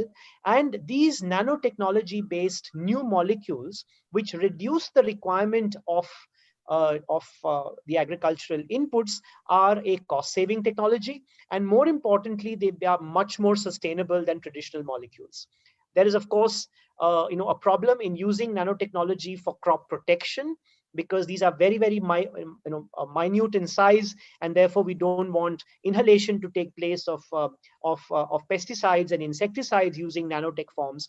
But nutrition delivered in nanotechnology forms have actually taken a very good beginning, have made a very good beginning in India, and that's something that I believe you must know as a mega trend, which will actually definitely trigger a lot of cost effectiveness for the farmers in the Asian region. You also have customization. So many farmers today do not want a one-size-fits-all formula. So what they're looking at is, in Bangladesh, they want something which is made for Bangladesh. For Tamil Nadu, they want something meant for Tamil Nadu. Myself as a company, we actually produce 120 different formulations of one brand just to meet the basic soil, crop, and regional requirements. And this is something that farmers in the region are actually demanding very strongly.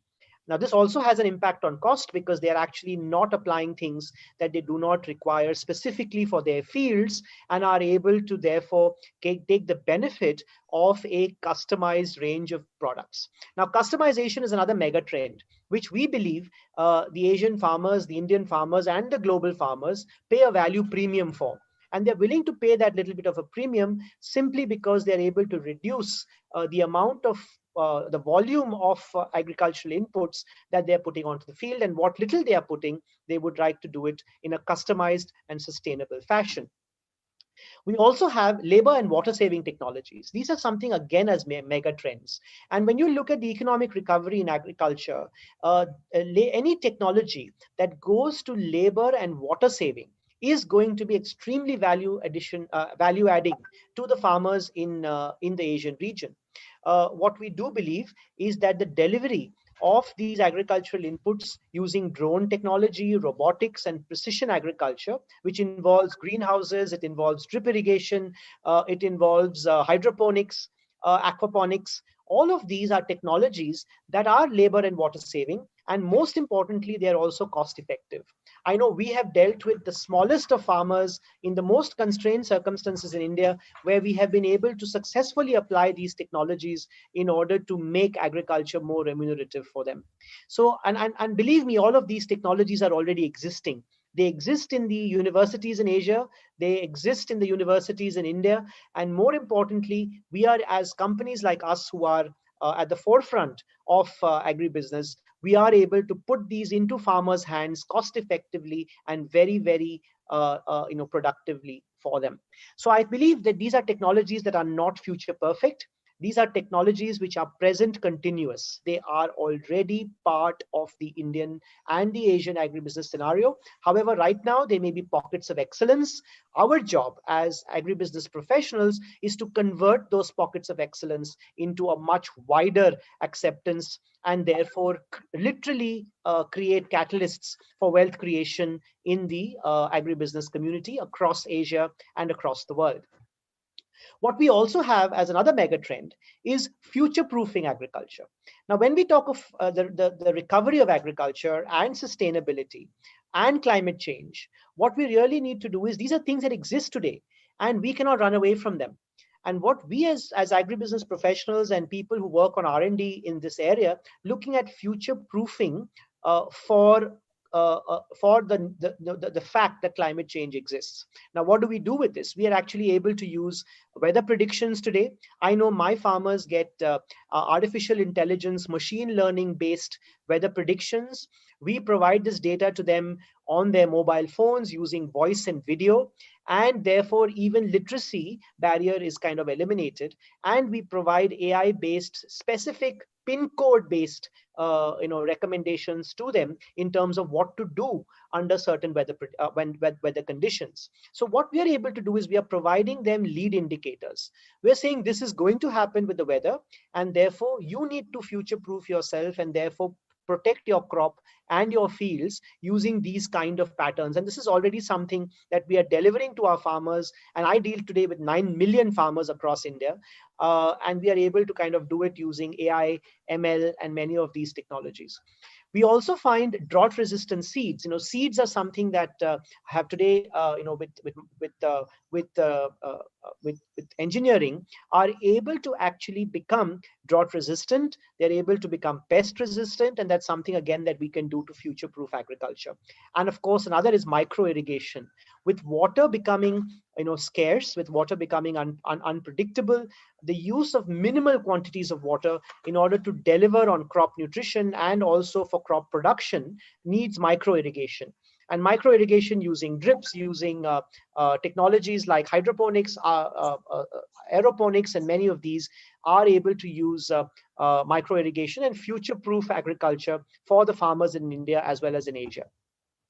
What we're also, like I mentioned, we use, AI is being used for predictions. Today, we are able to allow farmers to actually get predictions on what their crop output is actually going to sell at. We are also able to predict pest attacks. We are able to predict, the volumes of production that can be taken up. In fact, there are Israeli technologies I have seen with my own eyes where they actually release a robot into the field, and using sonar, it actually releases sound waves, and it's able to figure out the amount of budding buds that have actually sort of blossomed in the fields and in the dense fields. And using this, they are able to pre-predict what kind of output this farmer is going to get from his land. And these are amazing technologies that already exist today. And believe you me, they are very, very cost effective if they're effectively in the used effectively in the field.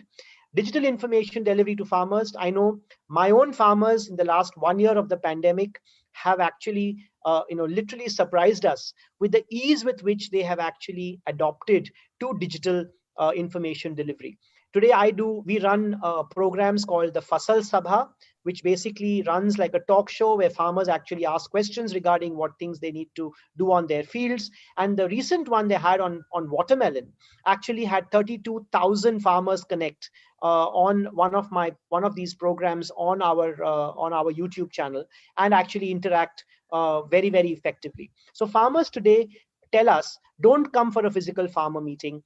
Deliver information to me digitally, and I'm happy to use that information to make my fields much more productive. And this is again a very, very smart intervention that I believe the Asian agribusiness scenario must use. With the digital penetration we have, with the mobile phone penetration we have, I believe this digital information delivery to farmers is something that is a must do in order to lead the economic recovery. Another area which is interesting is urban agriculture. I know for myself, we have trained about 25,000 students to actually grow without soil in urban constrained spaces. Technologies today exist to use terraces, balconies, to use unused waste spaces in urban environments to actually start producing using soil-free agriculture or hydroponics. We also have smart agriculture that actually can grow even without the sun in basements, in attics, using UV-based technologies as well. Now, all of these mega trends, believe me, are not 20 years down the line. These mega trends exist here and now. This is the present in India, the present in Asia, and the present around the world. And we as agribusiness companies are able to provide all this information and show farmers how to cost effectively use all this massive wealth of information that is available in order to deliver a better productivity onto their farms and onto their outputs. What are therefore the emerging areas of opportunity? The use of tech in agribusiness, like I just mentioned, and this is something interesting. I see a lot of students who are here. Which are the areas you as students should perhaps look at as career options? So if you're an IT person, use of IT in agribusiness is a massive area that you can get involved in. And if any of you like data analytics, any of you like machine learning, AI, think of it not to be used in gaming, but think of it to gamify agribusiness. We can gamify agribusiness. Today, I have gamified training for farmers, and we engage them with quizzes and competitions in order to make that learning so much more fun. But how can you, as use IT in agribusiness as a career? Strategic marketing in agri inputs and outputs. So a lot of partnerships are emerging, and this is something, especially since we are speaking in an Asian conference. My company has several marketing partnerships with Asian organizations, right from the Asian neighbors that we have to countries around the world, and there's a significant opportunity for companies to work together to get the kind of technologies and best practices that are available in your countries to the other countries in Asia. So strategic marketing partnerships is another phenomenal area for Asia to work hand in hand on. Food, dairy, and meat. These are high-end processing technologies and systems. Any of you interested in food processing, I think this is an area that is not going to actually reduce in terms of growth for many, many years. Food, dairy, and meat. Very, very high-end processing technologies and systems are available, and Asia must lead the way in order to preserve and process foods very, very cost effectively. Indian good agricultural practices, and the reason I put it there is India Gap today is something that I, with the Confederation of Indian Industry, am creating an industry farmer alliance, and we are actually working on India Gap to be created. Right now, we've already done it for soybean and tomato. We are looking at 5 more crops this year. And I think we are very capable of leading this way to take these good agricultural practices right from soil selection to post-harvest into the Asian markets as well, into the Asian scenario, and make it cost effective and environmentally safe for farmers to produce more and use technologies that are truly world-class. And this is something that we believe we must do in the post-pandemic world, because the worst thing we can do is to get back to the old ways of doing things. And if the new ways of doing things are actually well documented, preserved, and replicated, we believe we can make a significant impact in wealth creation in the Asian areas. Production of superfoods.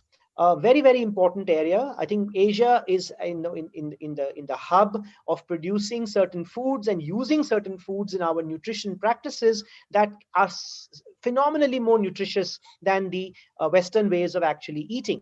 And production of superfoods, things like amla, makhana, which we grow in very large quantities, moringa, which we in the south called murungakai. All of these things are superfoods, which I believe Asia has the opportunity to produce and be the food producers to the world. And this will, using our land to produce superfoods, spices, oilseeds, pulses, plantations. These are things that will give so much more remuneration to our Asian farmers than just producing traditional rice and wheat. But there is a phenomenal opportunity here for the agribusiness recovery in the South Asian region. Make in India is, of course, something that we believe we are the manufacturing hubs of the world. We can be, we have the potential to be, and India has state-of-the-art manufacturing facilities. My company itself has 5 of the world-class factories. There may be several more that exist in the markets in India. Can we use our Atmanirbhar Bharat to actually truly become the supplier of these kind of cost-effective, useful, and sustainable practices in agriculture that exist in India and take it around Asia and the world? And I believe we can do a phenomenal service by actually making Make in India here. And I proudly say that Atmanirbhar Bharat came only a few years ago. However, we as a company have been making in India since 1969, and we're very proud to be an Indian-born multinational organization. And there are many such best practices that we can take into the Asian region.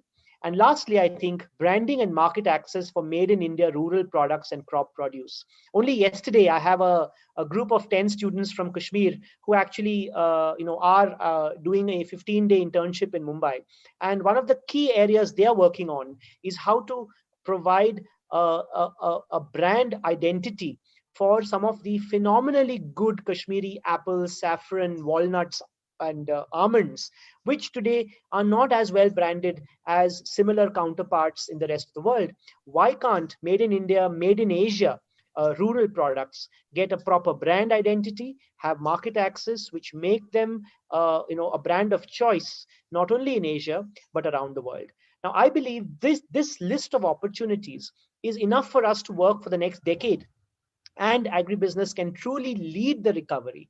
And all of you as professionals, as practitioners, as students can actually equip yourselves for careers in these areas. Because if you work in these areas, believe you me, you will be a very highly sought after professional going out into the post-pandemic career space, and you will become very, very valued to companies who are looking at agribusiness in Asia and in India, and you at the center of this economic recovery. So with this, I'd like to sort of take up my next poll, where I'm going to ask you a couple of questions based on what I have just spoken to you about. And I hope you can see my screen again, which is the same code 1338060 on menti.com. My next question to you, based on what you've just heard, is how confident are you after listening to what I have just said? How confident are you that agriculture will lead the economic recovery in the post COVID-19 pandemic? That farmers will search for information online, and therefore there's a tremendous opportunity in digital information delivery to farmers in India and Asia, and the traditional farming methods are in for a major change. And if traditional farming methods are in for a major change, then you as an agribusiness student, as a student who's interested in this farm sector, should be at the forefront of understanding and delivering these kind of new farming methods to the farmers in the region. So after listening to what I've said, I'd love to hear from you, from as many of you as possible, to kind of how confident are you that this is something that will be the reality in the new post-pandemic world. So keep the same poll number 1338060 on menti.com, and let's see if the various points that I have made regarding the economic recovery of agribusiness have actually made sense, and that you are sort of willing to be at the forefront of this new the new normal for Indian and Asian agribusiness. So that's we have a much faster polling now. I guess you guys have warmed up to the idea of this interactive medium. But it's nice to see that a 5-on-5 score that agriculture will lead the economic recovery. And frankly, if there is one sector that is not going out of style, it is agribusiness. And any of you, suddenly agriculture has become, a valued profession. Which earlier used to be not as sort of in the forefront of some of the more glamorous careers. But for any of you who are looking at career options and spaces to work in, as you can see, agriculture is going to be at the forefront. It is about a 50-50 on farmers wanting to search for information online. Believe me, this is something that when you go in the field, and my experience in the last 1 year, farmers are very, very happy to provide information online, but you need to deliver it using voice and video and not necessarily text, because that's, there's a literacy barrier there in terms of text and understanding of the written word. But most certainly voice and video is something that farmers do prefer, and I'm good to see a 50-50 there. A few years earlier it would have been 0, and you can see the change that is taking place, and that traditional farming methods are truly in for a major change, and that's something that all of us need to equip ourselves for. The last question I have on the live poll, before I open up for questions, is, as an agribusiness professional, what should be your biggest priority to learn now? As a group of people interested in this sector, scientific demand-based crop selection is something that is important. Many farmers today grow based on what the neighbor grew last year, but scientific demand-based crop selection is important. Sustainability, I did talk a lot to you about sustainability and climate change. I think that's become center stage now. Balanced nutrition, I think, is something that farmers today want to have their crops grow. Precision agriculture techniques, hydroponics, aquaponics, and so on. Fisheries and aquaculture, like you would see in the recent budget also, there's a tremendous amount of inputs on fisheries and aquaculture. I think that's an emerging area. We didn't talk too much about that today, but in the Asian region, I know that many of the Asian countries, especially the South Asian countries, are doing a lot of work on aquaculture and fisheries. And this happens in the salt as well as the brackish water areas. And I think that's an emerging area. In fact, I think Asia has the capacity to give a lot of fish output to the entire world, and it's tremendously more remunerative to farmers. Animal husbandry is another area where there is good opportunity for agribusiness professionals. There is a low residue crop protection techniques. I think that's again on the sustainability area. Pesticides, yes, we need it to protect our crops, but can we have them as residue-free or low residue techniques? Digitization and automation technologies, I think that's real.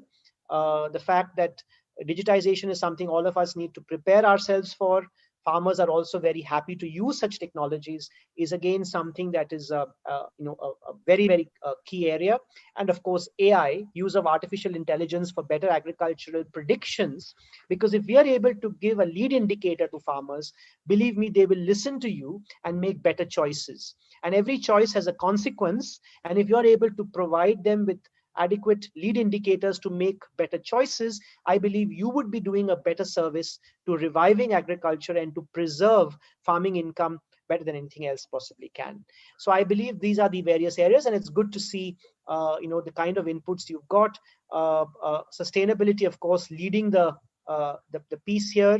Scientific demand-based crop selection being number 2, and then you have in number 3 position with 10%, we've got nutrition, precision ag, animal husbandry, and digital as perhaps the areas, followed by aquaculture, low residue crop protection, and AI as the other interesting areas. So I hope this does give you an idea of the trends in agribusiness, the kind of emerging opportunities in agribusiness, the kind of career options that you can look at, and frankly, how agribusiness in Asia and in India is going to be the North Star, the lead sector going forward, in order to ensure that we feed the citizens of Asia and the world, and more importantly, continue to earn money enough to sustain our farmers and our farm incomes.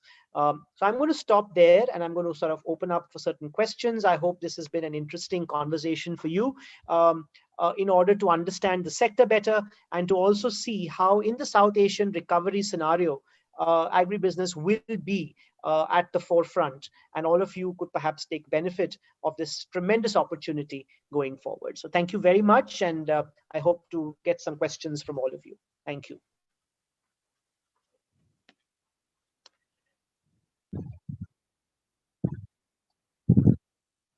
Sir, thank you.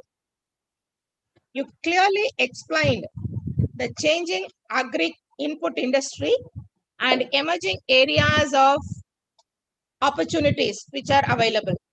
Moreover, you proved that you are a tech-savvy person by using Mentimeter to get the opinion then and there.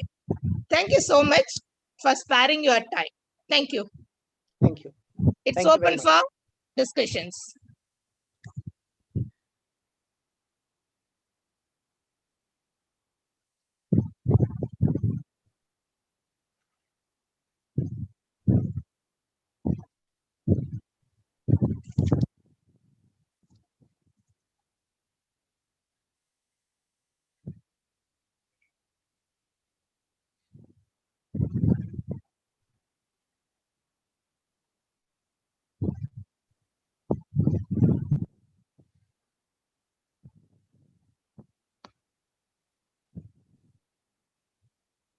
You have to unmute your mic. Unmute your mic, ma.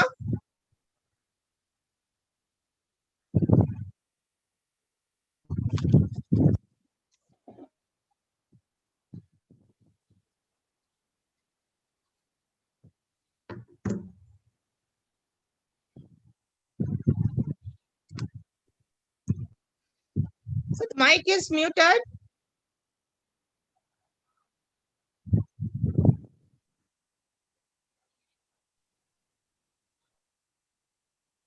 Auditorium.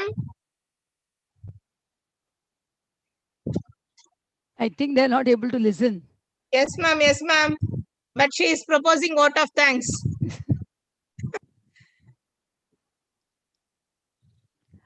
Rahul, I think I have to STC. propose it is very, very nice way that you have put in.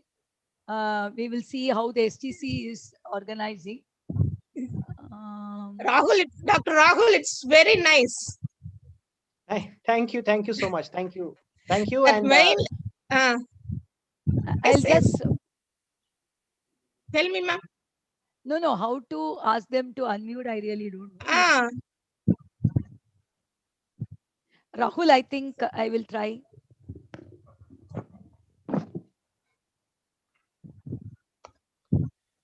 I can ask her to unmute like this. So as a host, we can ask them to unmute.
நீங்க unmute பண்ணாமையே அப்புறம் vote of thanks propose பண்ணிட்டு இருக்கீங்கடா. பாரு நாங்க சொல்லிட்டே இருக்கோம், நீங்க கேட்க மாட்டேங்கிறீங்க.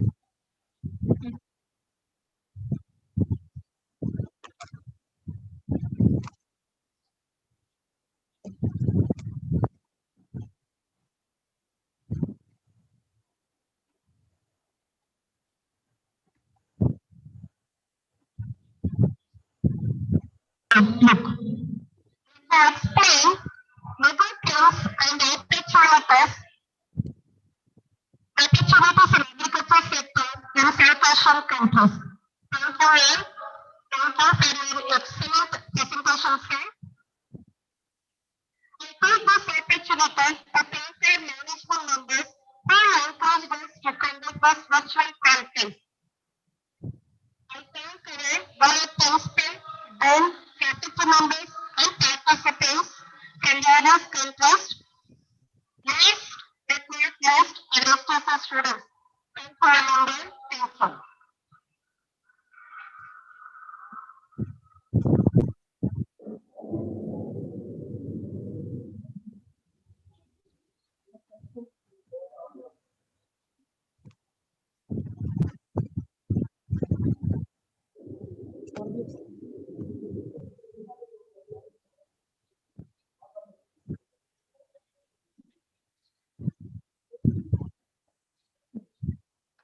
Good afternoon, Karen.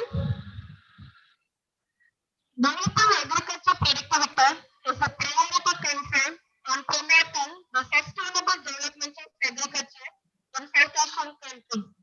These regions are witnessed an overall decline in agriculture productivity during COVID period.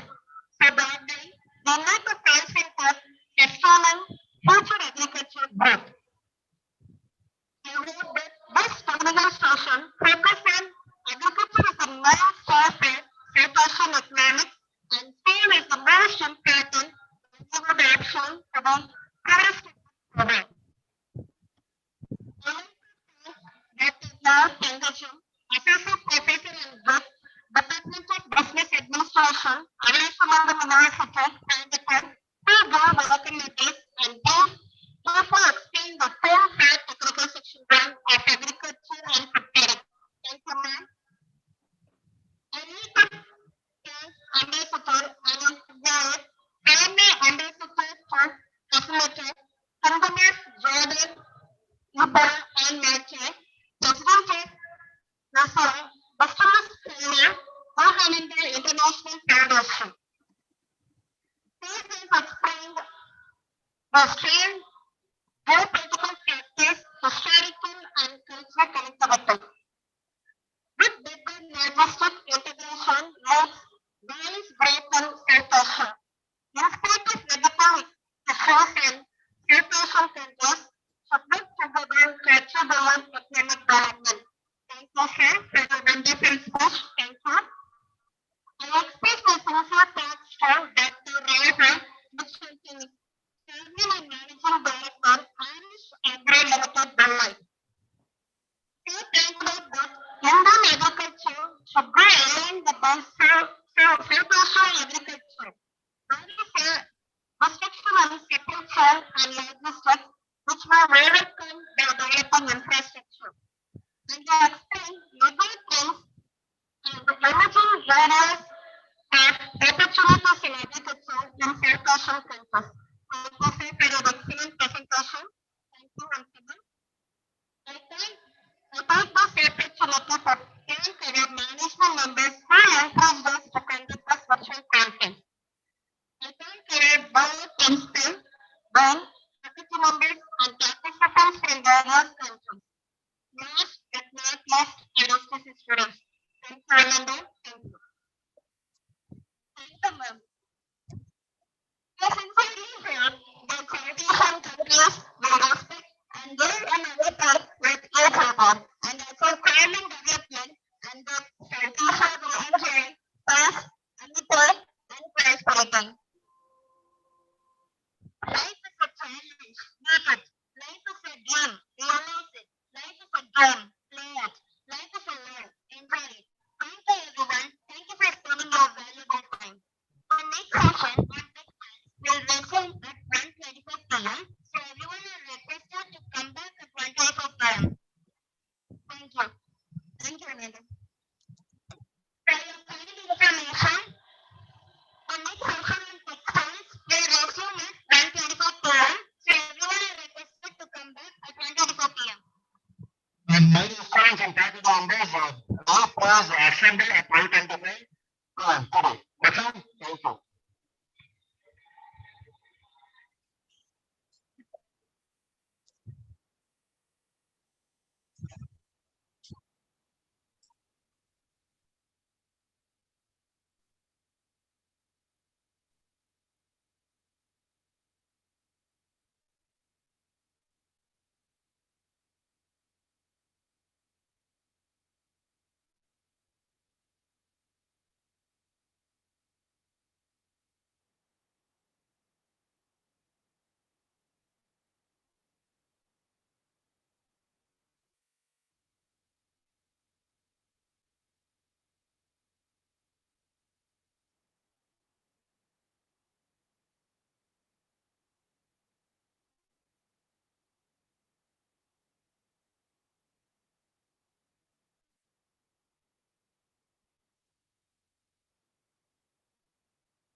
The reason of this is still moderately favorable, especially in the world. Over the past few years, period of robust growth.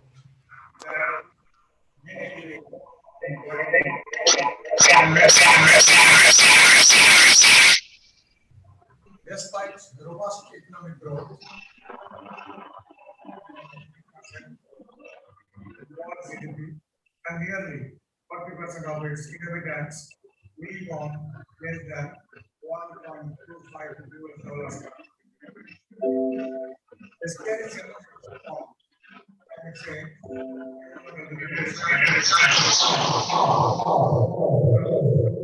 serious threats to South Asia's economic growth.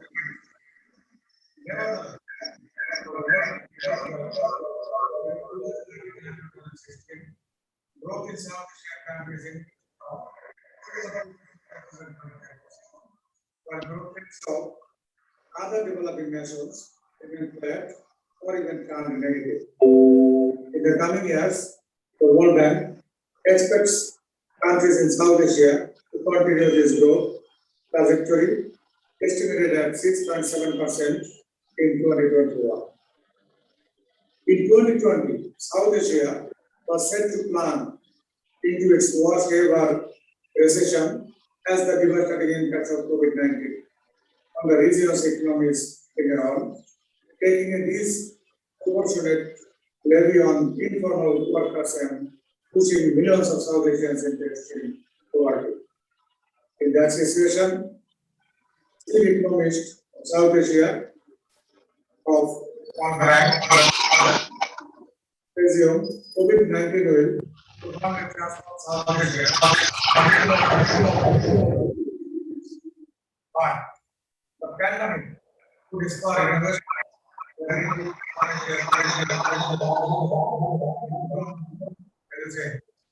as is and now,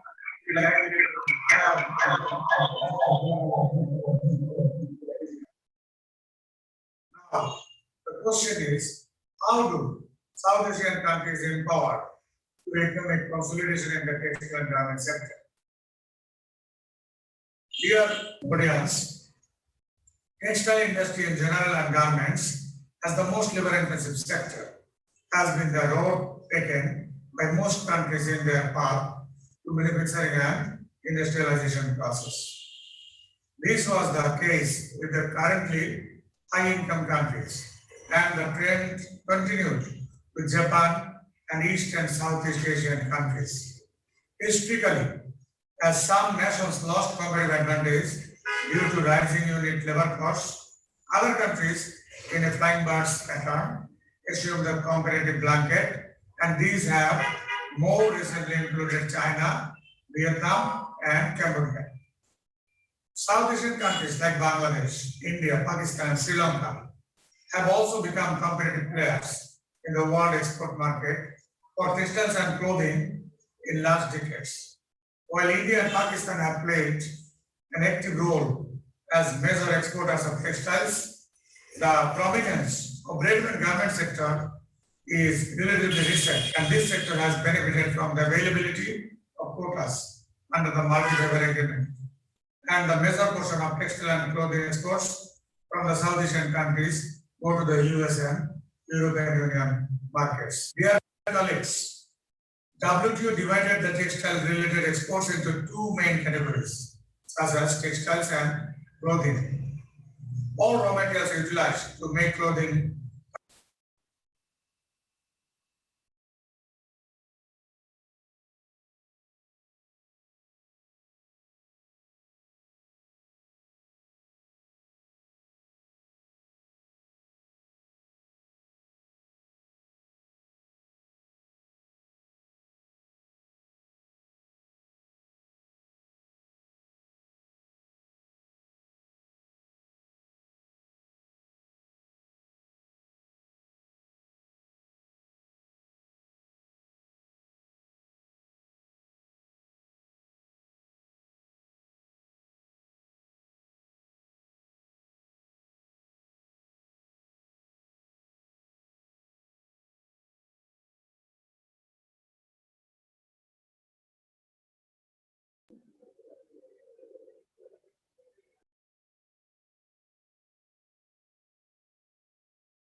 Respected Chairman, Sri Saraswati Tigaraja College, Lion M.A.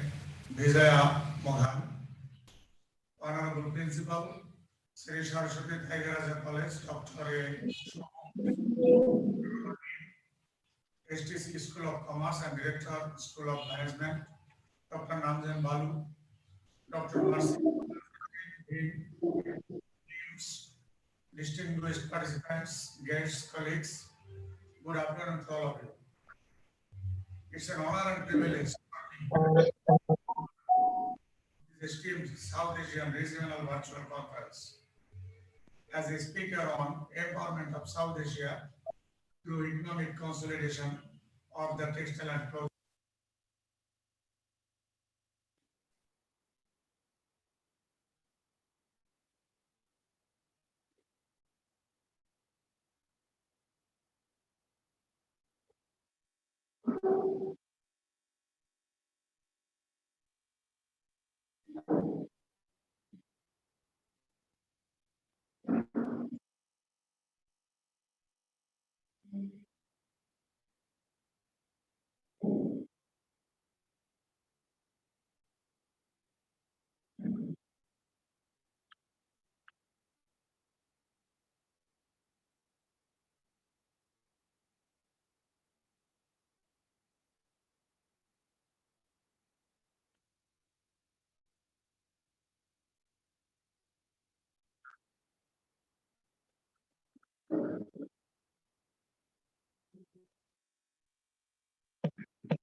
Begin with a brief introduction.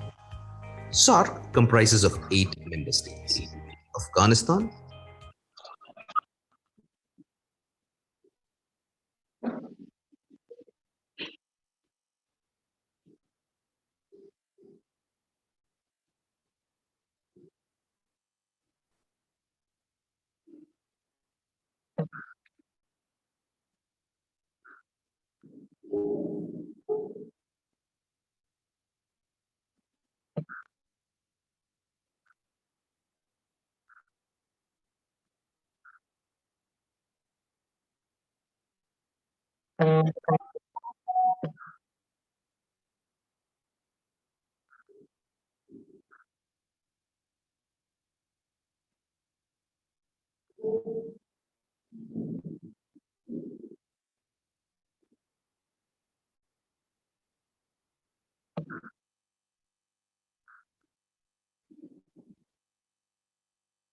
Let's begin with a brief introduction.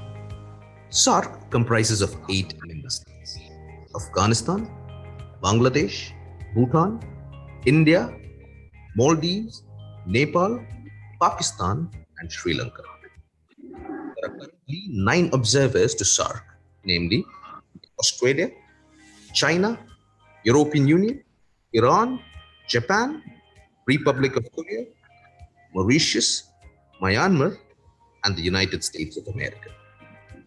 The headquarters and secretariat of the association are at Kathmandu. SAARC comprises around 3% of the world's 21% of the world's population, 4.21% of the global economy as of 2019. Now, focusing on the genesis and related timeline for the formation of SAARC. The idea of regional cooperation in South Asia was first raised in November 1980. After consultations, the foreign secretaries of the 7 founding countries, Bangladesh, Bhutan, India, Maldives, Nepal, Pakistan, and Sri Lanka, met for the first time in Colombo in April 1981. SAARC was established with the signing of the SAARC Charter in Dhaka, Bangladesh, in December 1985. Afghanistan became the newest member of SAARC at the 13th Annual Summit in 2005. Now let's discuss the principles of SAARC. Cooperation within the framework of SAARC shall be based on respect for the principles of sovereign equality, territorial integrity, political independence, non-interference in the internal affairs of other states, and mutual benefit. Such cooperation shall not be a substitute for bilateral and multilateral cooperation, but shall complement them. Such cooperation shall not be inconsistent with bilateral and multilateral obligations.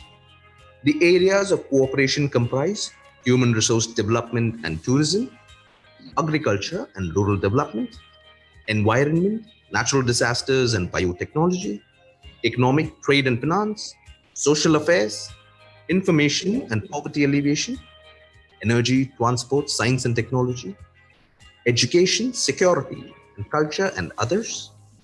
Now, let's focus on the objectives of the SAARC. To promote the welfare of the people of South Asia and to promote their quality of life. To accelerate economic growth, social progress, and cultural development in the region, and to provide all individuals the opportunity to live in dignity and to realize their full potential. To promote and strengthen collective self-reliance among the countries of South Asia. To contribute to mutual trust, understanding, and appreciation of one another's problems. To promote active collaboration and mutual assistance in the economic, social, cultural, technical, and scientific fields. To strengthen cooperation with other developing countries. To strengthen cooperation among themselves in international forums on matters of common interest, and to cooperate with international and regional organizations with similar aims and purposes. Now let's shift our focus to the principal organs of SAARC. Meeting of heads of state or government at the summit level, usually on an annual basis. The Standing Committee of Foreign Secretaries provides overall monitoring and coordination, determines priorities, mobilizes resources, and approves projects and financing. The SAARC Secretariat was established in Kathmandu, Nepal in 1987. Its role is to coordinate and monitor the implementation of SAARC activities, service the meetings of the association, and serve as a channel of communication between SAARC and other international organizations. The Secretariat comprises the Secretary General, 7 directors, and General Services staff. The Secretary and appointed Council of Ministers on the principle of rotation for a non-renewable tenure. Now, we will see the specialized bodies of SAARC. SAARC Development Fund. Its primary objective is funding of project-based collaboration in social sectors such as poverty alleviation, development, etc. The SARC Development Fund is governed by a board consisting of representatives from the Ministry of Finance of the member states. South Asian University is an international university located in India. Degrees and certificates awarded by SAU are at par with respective degrees and certificates awarded by the national universities institutions. South Asian Regional Standards Organization has its secretariat at Dhaka, Bangladesh. It was established to achieve and enhance coordination and cooperation among SARC member states in the fields of standardization and conformity assessment, and is aimed to develop harmonized standards for the region to facilitate intra-regional trade and to have access in the global market. SARC Arbitration Council is an intergovernmental body having its office in Pakistan, and it is mandated to provide a legal framework forum within the region for fair and efficient settlement of commercial, industrial, trade, banking, investment, and such other disputes as may be referred to by the member states and their people. So far, what are the achievements of SARC? South Asia Preferential Trading Agreement for promoting trade amongst the member countries came into effect in 1995. South Asian Free Trade Agreement is a trade agreement confined to goods, but excluding all services like information technology. Agreement was signed to reduce custom duties of all traded goods to zero by the year 2016.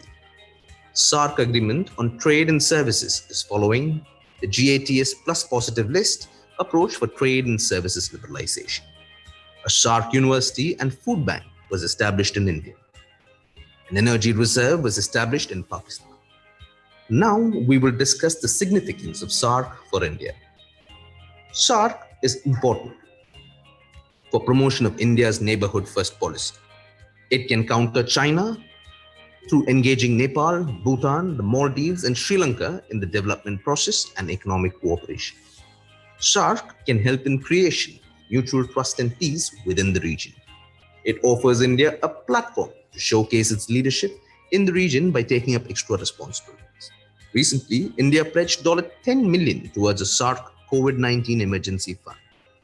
India also announced that it will be putting together a team of specialists for the SARC states. SARC can be a game changer for India's Act-East policy. Now, let's see what are the challenges. It has a low frequency of meetings. It requires broad areas of cooperation that lead to diversion of energy and resources. The implementation of South Asian Free Trade Agreement has not been satisfactory, as it is confined to goods excluding all services like information technology. Escalated tension and conflict between India and Pakistan have severely hampered the prospects of SARC. The institutions like BIMSTEC may reduce the relevance of SARC even further. Looking at the way forward. In a region increasingly targeted by Chinese investment and loans, SARC could be a common platform to demand more sustainable alternatives for development, or to oppose trade tariffs together, or to demand better terms for South Asian labor around the world. SARC as an organization reflects the South Asian identity of the countries historically and contemporarily. This is a naturally made geographical identity. Equally, there is a cultural, linguistic, religious, and culinary affinity that defines South Asia. The potential of the organization to maintain peace and stability in the region should be explored by all the member countries. SARC should be allowed to progress naturally, and the people of South Asia, who make up a quarter of the world's population, should be offered more people-to-people contact. To watch our videos in Hindi, subscribe to our Hindi YouTube channel, Drishti IAS.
Welcome back, everyone. Small cheer and great welcome makes a merry feast.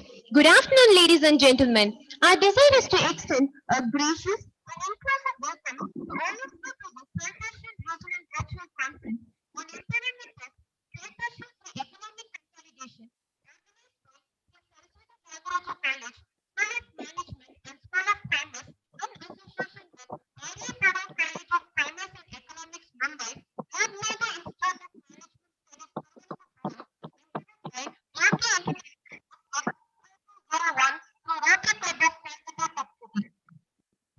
Knowledge partner of the conference.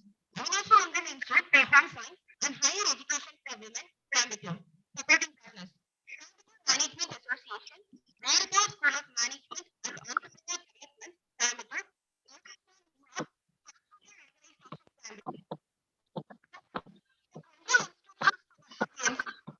Coimbatore. Request of everyone to keep our audio and video muted. This study part late at night, please do not interrupt the speaker. You can post your queries in the chat box. Also, you can ask your queries to the speaker when the forum is open for interaction during question and answer session. Thank you in advance for your kind cooperation. Now, the conversation on textiles is about to begin. Forum members, begin on this, the most privileged welcome. Welcome the person moment as if you have invited us, because others have strong women, is persistent and tenacious. So let's obstacles as stepping stones on her way to success. We are so delighted to welcome Dr. Marshalla Sellamala, owner, New Prada Institute of Management Studies, Thiruvananthapuram, to present the welcome note and the introduction of the team.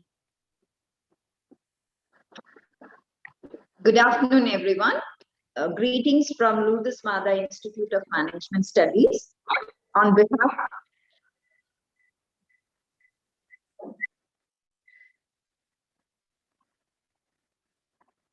behalf of the organizers of this program, as partners of this program, I'm happy and glad to extend a hearty welcome to everyone who is part of this program this afternoon. Especially a very, very warm welcome to Dr. Nasrul Islam, Pro Vice Chancellor of the Northern University of Bangladesh, who is the keynote speaker of this session.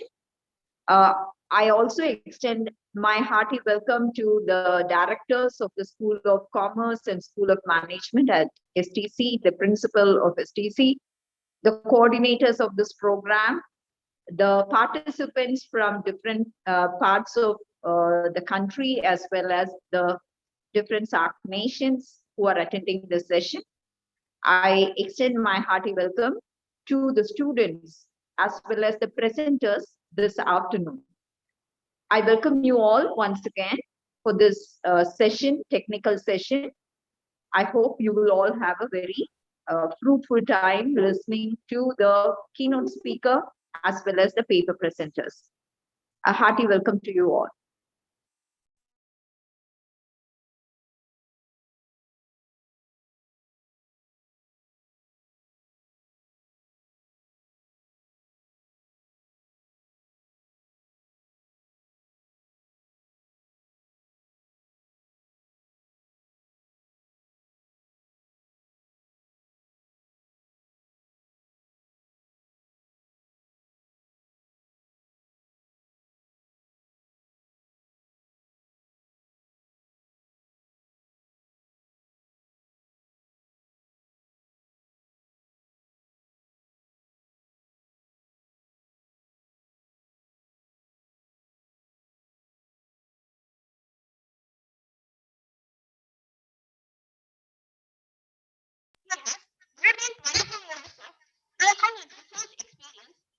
Fields of management and international business.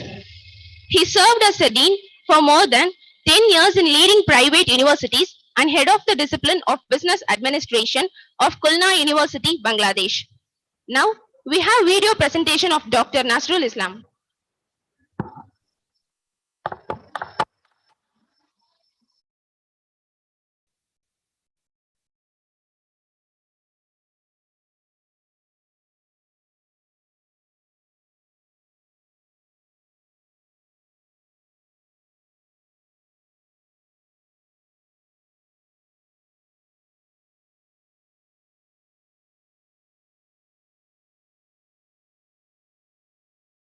Respected Chairman, Sri Saraswati.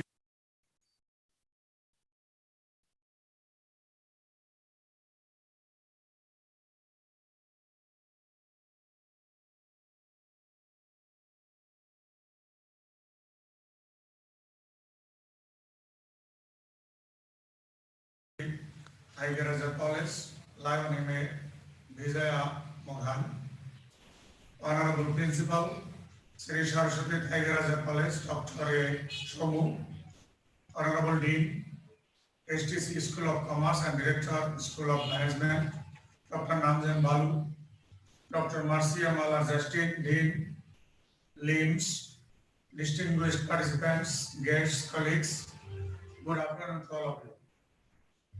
It's an honor and privilege for me to be a part of this esteemed South Asian Regional Virtual Conference as a speaker on empowerment of South Asia through economic consolidation of the textile and clothing sector, organized by Sri Saraswati Tigeraja College, Coimbatore, Tamil Nadu, India. Dear colleagues, the economic outlook for South Asia is highly divergent across the countries. There are some economies, including Bangladesh, Bhutan, and India, where economic conditions are largely positive, with GDP growth projected to remain robust in the near future. In contrast, the outlook in Pakistan has visibly deteriorated.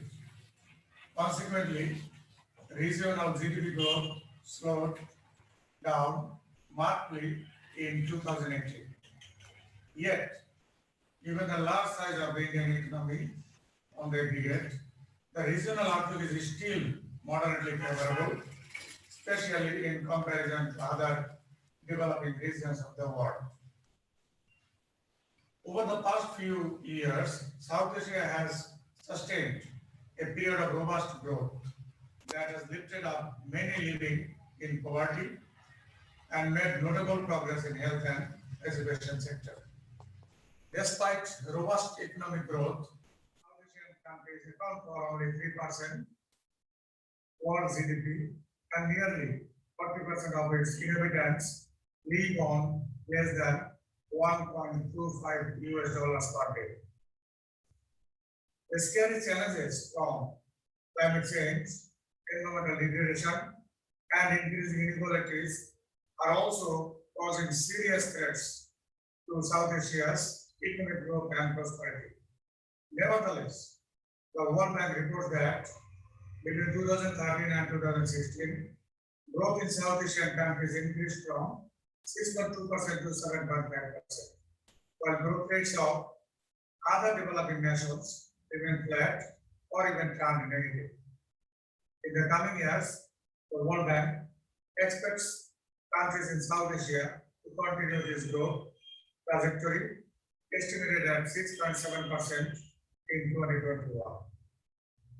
In 2020, South Asia was set to plunge into its worst ever recession as the devastating impacts of COVID-19 on the region's economies linger on, taking a disproportionate levy on informal workers and pushing millions of South Asians into extreme poverty. In that situation, chief economist of South Asia of World Bank Hans Timmer presumed COVID-19 will profoundly transform South Asia and leave lasting scars in its economies. But the pandemic would spur innovations that improve South Asia's future participation in global value chains, as is competitive advantage in tech services and niche tourism will likely be in higher demand as the global economy becomes more digital. Now, the question is, how do South Asian countries empower to economic consolidation in the textile and garment sector? Dear audience, textile industry in general and garments as the most labor-intensive sector has been the road taken by most countries in their path to manufacturing and industrialization process. This was the case with the currently high-income countries, and the trend continued with Japan and East and Southeast Asian countries. Historically, as some nations lost competitive advantage due to rising unit labor costs, other countries in a flying birds pattern assumed the competitive blanket, and these have more recently included China, Vietnam, and Cambodia. South Asian countries like Bangladesh, India, Pakistan, and Sri Lanka have also become competitive players in the world export market for textiles and clothing in last decades. While India and Pakistan have played an active role as major exporters of textiles, the prominence of ready-made garment sector is relatively recent, and this sector has benefited from the availability of quotas under the multi-level agreement. And the major portion of textile and clothing exports from the South Asian countries go to the US and European Union markets. Dear colleagues, WTO divided the textile-related exports into two main categories, such as textiles and clothing. All raw materials utilized to make clothing come under the category of textile, like fibers, yarn, and fabrics. And all finished or ready-made products come under the category of clothing, like shirts, trousers, and bedwear, etc. As early survey shows that Bhutan, Nepal, and Maldives have slight and insignificant share in the world trade of textile and clothing. Since Bhutan, Nepal, and Maldives make negligible contributions in total textile and clothing exports, I will focus on my discussions about textile and clothing industry of Bangladesh, India, Pakistan, and Sri Lanka. Textile and clothing industry of Bangladesh. Bangladesh became an independent country in 1971, and in 1980, its clothing exports were only 2 million USD out of total 40,590 million USD in the global trade of clothing. No big change was observed till 1990, when clothing exports of Bangladesh were 643 million USD, but later there is a tremendous growth in this sector. The ready-made garment sector of Bangladesh now typically contributes more than 80% of national export of Bangladesh.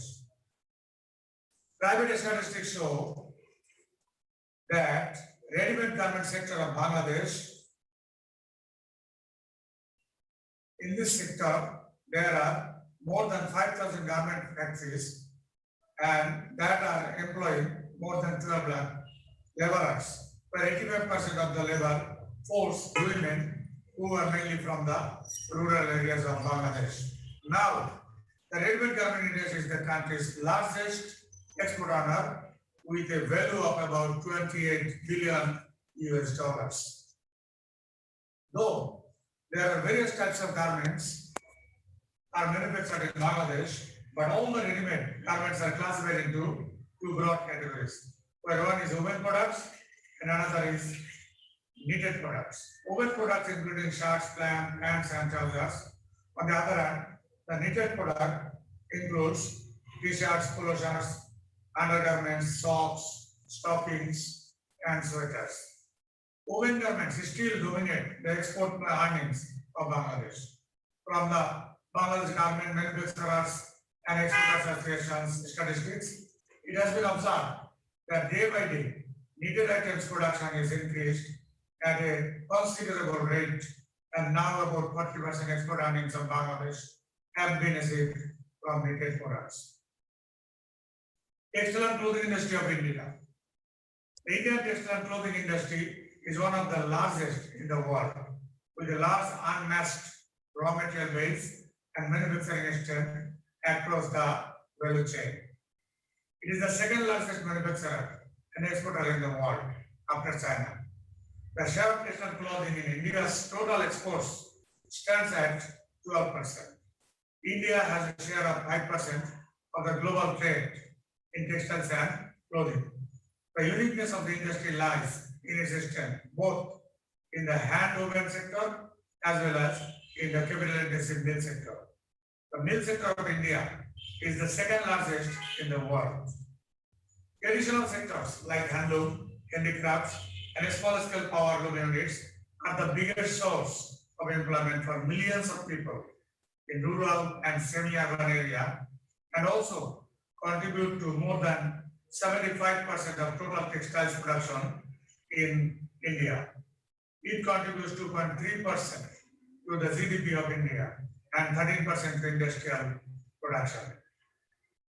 The textile industry is one of the largest sources of employment generation in India, with over 45 million people employed directly and another 6 crore people in allied sectors, including a large number of women and rural population. The sector has perfect alignment with government's key initiatives to make in India, skill India, women empowerment, and rural youth employment. In keeping with the goal of making India's development inclusive and participative, Indian government's central focus has been on increasing textile manufacturing by building the best-in-class manufacturing infrastructure and upgradation of technology, fostering innovation, enhancing skills and traditional strengths in the textile and clothing sector. Textile and clothing industry of Pakistan.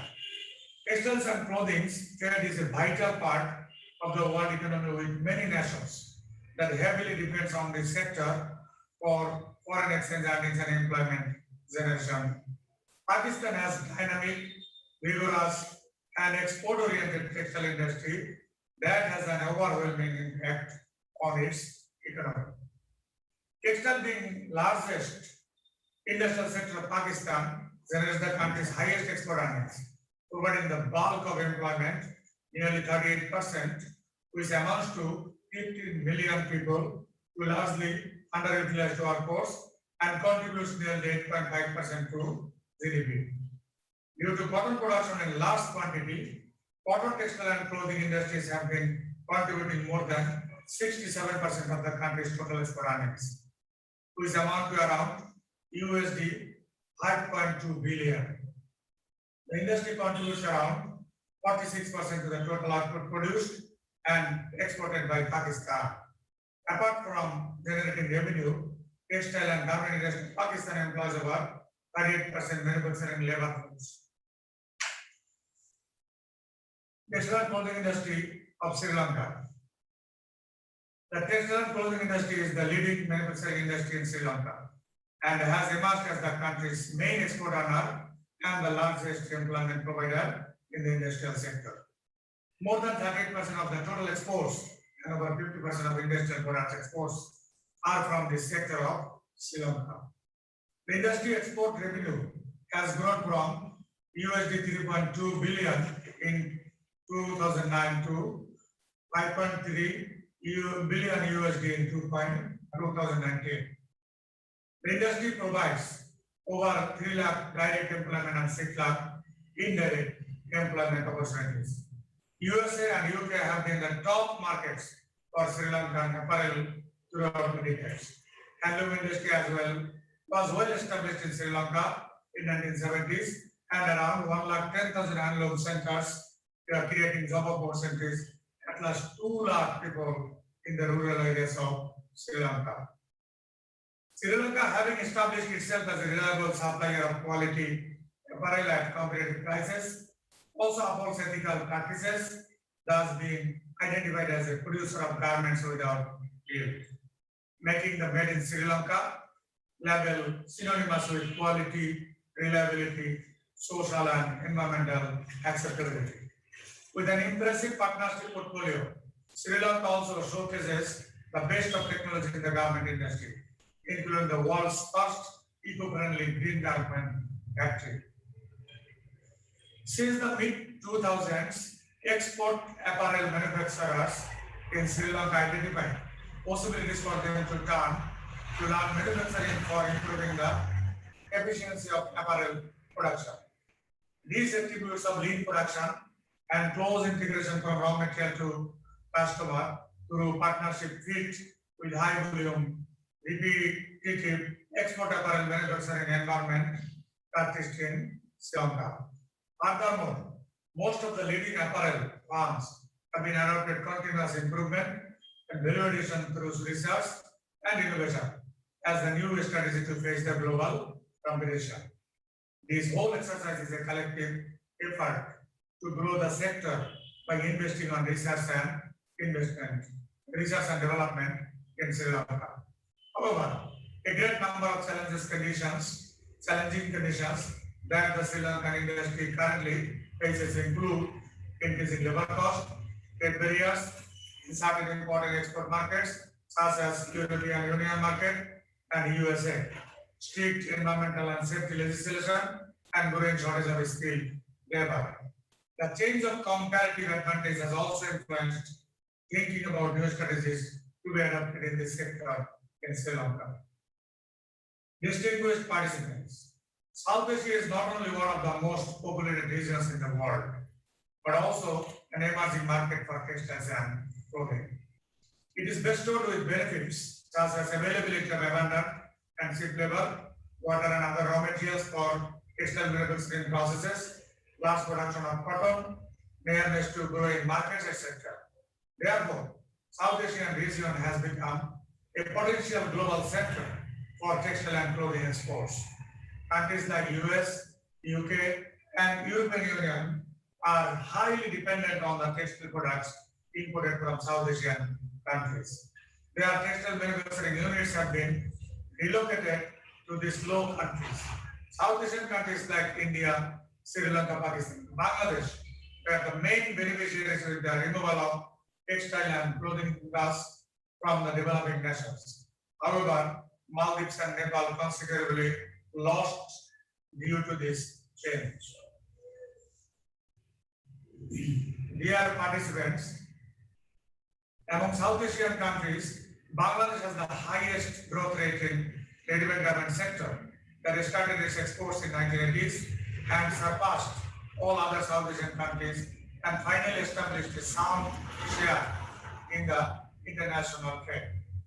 India and Pakistan also have no significant growth in clothing exports. Their focus primarily remained on textile exports. Despite several constraints, the South Asian region has a potential to develop itself as a global textile and clothing hub. Therefore, concerted efforts need to be made at least at 3 levels to realize these potentials. First, to inform a common position at the international negotiations forum to overcome protectionist market access barriers. This should be done in tandem with the use of the regional cooperation platform to remove barriers to trade, investment, and technology transfer within the region. Second, to make investments in addressing supply side constraints in order to enhance the competitiveness of the South Asian textile and clothing sector in a phased manner. And third, to adopt strategies used successfully by countries within and outside the region to ward off competitive pressures, which are likely to ensure when the textile and clothing trade becomes free from all restrictions. Dear participants, South Asia is at a turning point.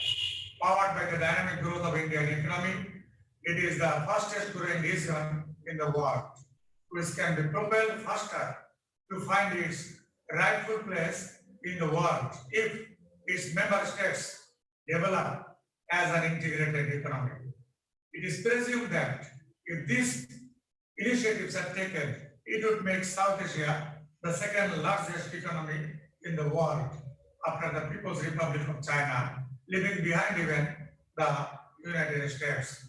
Looking at the textile and garment export data of India, Bangladesh, Pakistan, and Sri Lanka, we can conclude that South Asian countries have a great potential to develop itself as a hub of textile and clothing industry in the world. With this, I would like to conclude by again thanking the conference authority and the organizers who have honored me by inviting me as a keynote speaker at this August gathering of intellectuals of the world. Thank you all.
Namaste, all of you. I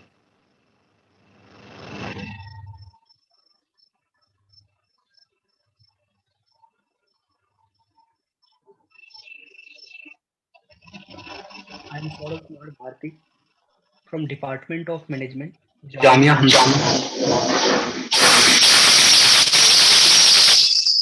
the topic of ASEAN assessment of merchandise trade. First of all, before presenting my paper, I want to explain about the ASEAN and its FTA. So first, ASEAN, Association of Southeast Asian Nations. It is a group of 10 members of Southeast Asian and Pacific Rim countries: Malaysia, Indonesia, Philippines, Thailand, Brunei, Vietnam, Singapore, Cambodia, Myanmar, and Laos. It is formed through a Bangkok Declaration. The initial framework of agreement of ASEAN-India FTA was signed in 2003.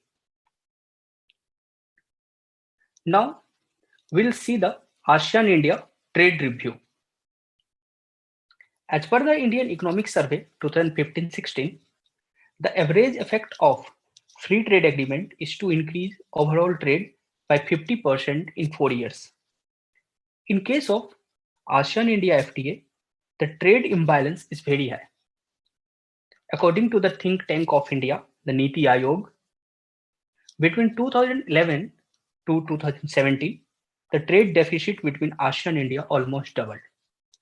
That is, it has multiplied into 2x. Even though the trade deficit multiplied, overall trade increased from $15 billion to $70 billion. This is about overall trade. Therefore, we can say that ASEAN-India Free Trade Agreement favor the ASEAN countries. The trade volume has been increased and also the trade deficit increased. And in case of ASEAN, India eliminated tariff on 75% of 1200 tariff line. And India has kept 1800 in sensitive track. According to the think tank of India, Niti Aayog, the trade balance has worsened in 13 out of 21 sectors. So trade balance is not in favor of India, especially in chemicals, plastics, minerals, leathers, textiles, gems, and jewelry. And sector where trade balance is improved in animal produce, cement, paper, etc. What should be India's priority? So India should be very clear in what it wants and what India should give, what in return can expect. So before further explanation, I will go to my methodology. And I have used the gravity model approach. As we all know, the gravity model has been developed in 1962 by Tinbergen, which proposed the size of bilateral trade flows between any two countries can be approximated by employing the gravity equation, which is derived from the Newton's theory of gravitation. While planets are attracted to each other in proportion to their sizes and proximity, so two are countries. So here the equation, the gravitational force between two objects, as in Newton's theory, apple and head, is directly proportional to each of their masses and inversely proportional to the square of the distance between them. And if we employ this gravity analogy in international trade, then we'll see that export between two countries depends on their economic masses and negatively related to the trade cost between them. Application of gravity model in regional trade. Gravity models are extensively used in assessing the impact of regional trade agreement. As we know, the basic idea is to include an additional FTA dummy variable in standard gravity model that captures the variations in levels and direction of trade due to the formation of an free trade agreement. The dummy variables takes the value of 1 when both countries in a given pair belong to the same regional group and 0 otherwise. Economic theory suggests that overall welfare effects of free trade agreement depend on the balance between trade creation and trade diversion. Trade creation takes place when a high-cost domestic production is replaced by a low-cost foreign producer. And trade diversion occurs when the trade with low-cost non-member countries are replaced with the high-cost partner countries of the FTA. The estimated coefficient of dummy variable will explain how much additional trade is happening due to the formation of free trade agreement. Data analysis and discussions of the results. The data for the models are collected from the multiple sources. The trade data such as total bilateral trade, total import of a country, total export of a country is collected using the World Integrated Trade System maintained by International Monetary Fund, UNCTAD, and World Trade Organization. The trade data is extracted from the Direction of Trade Statistics of IMF using the World Integrated Trade System software. The disaggregated trade data such as Harmonized System 2 are collected from the Comtrade database of United Nations. The data pertaining to the GDP, per capita GDP, population of the country are collected from the World Trade Indicators database of the World Bank. Result of augmented gravity model. The augmented gravity model uses GDP as the economic mass variable along with the other traditional gravity variable and augmented variables. The dependent variable of the model is total bilateral trade between I and J, home country and the host country. Common language is positively influencing the trade flows and is highly significant. the adjusted R square of 0.7802 shows that the model got high explanatory power with 78% change in the total trade is explained by the independent variable outlined in the model. The positive sign of the GDP coefficient of a country I, home country, and J are positive in line with the theory, which means the countries with higher GDP will trade more between them. But per capita income, the country I, here country I is in India, and J, and per capita income differences are having negative sign. Now, the conclusion of my study. So before going to conclusion, we'll see what India's priority should be. So India should be very clear in what it wants and what India should give and what India in return can get. First of all, we'll see the large market. We all know that India is the large market to offer. This is considered to India's larger population. It increases the India's bargaining power. As we are the large population, so we are large customers, so we can generate the more bargaining power. So India should prioritize it. Second is the negotiations. In case of regional comprehensive economic partnership, we have seen since 2012, India is involved in negotiating. So likewise, India should negotiate what India want and what willing to give. It refers to ASEAN-India Free Trade Agreement. Third is service sectors. India should push for service accesses and plug all the loopholes in the rules of origin. So overall, my study will help to understand the India's competitive advantages. Study will help the policy makers to assess the actual situation of trade, and proper policy can be formulated for the trade balance. Thank you.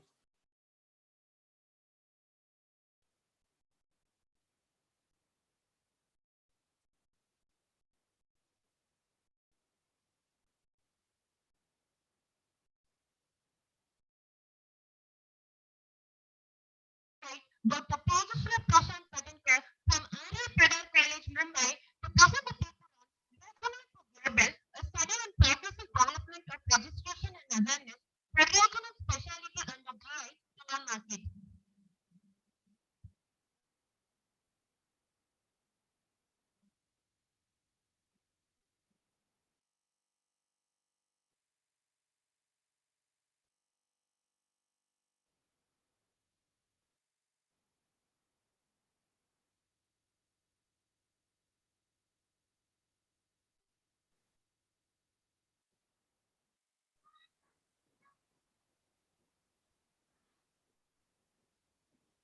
Can you hear me?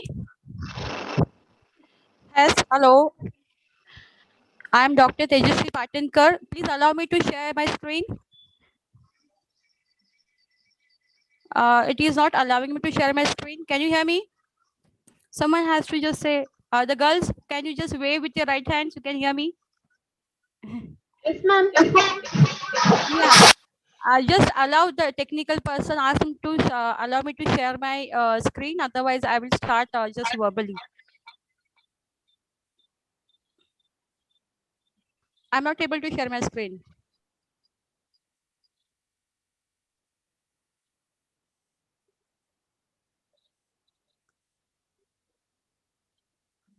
Yeah, it's happening.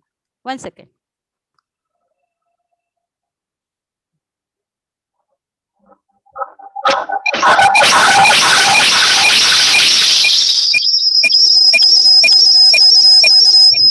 Yes, hello everyone for this post-lunch session. I know it's very heavy to attend any talks after post-lunch session, so I highly appreciate the delegates and the participants for attending this session. I'll make it very interesting because this information is really going to help everyone. Myself, Dr. Tejaswi Patinkar, Associate Professor from R.A. Pradal College, Mumbai. Before I begin my research presentation, I sincerely appreciate the organizer for making this today's relevant topic, that is to analyze the development of our core sector, that is agriculture, handicrafts, handlooms. In my research paper, I have highlighted the requirement of the root level developments in these sectors where the protection can be given and the benefits can be given to the farmers, artisans, producers, and the sellers as well.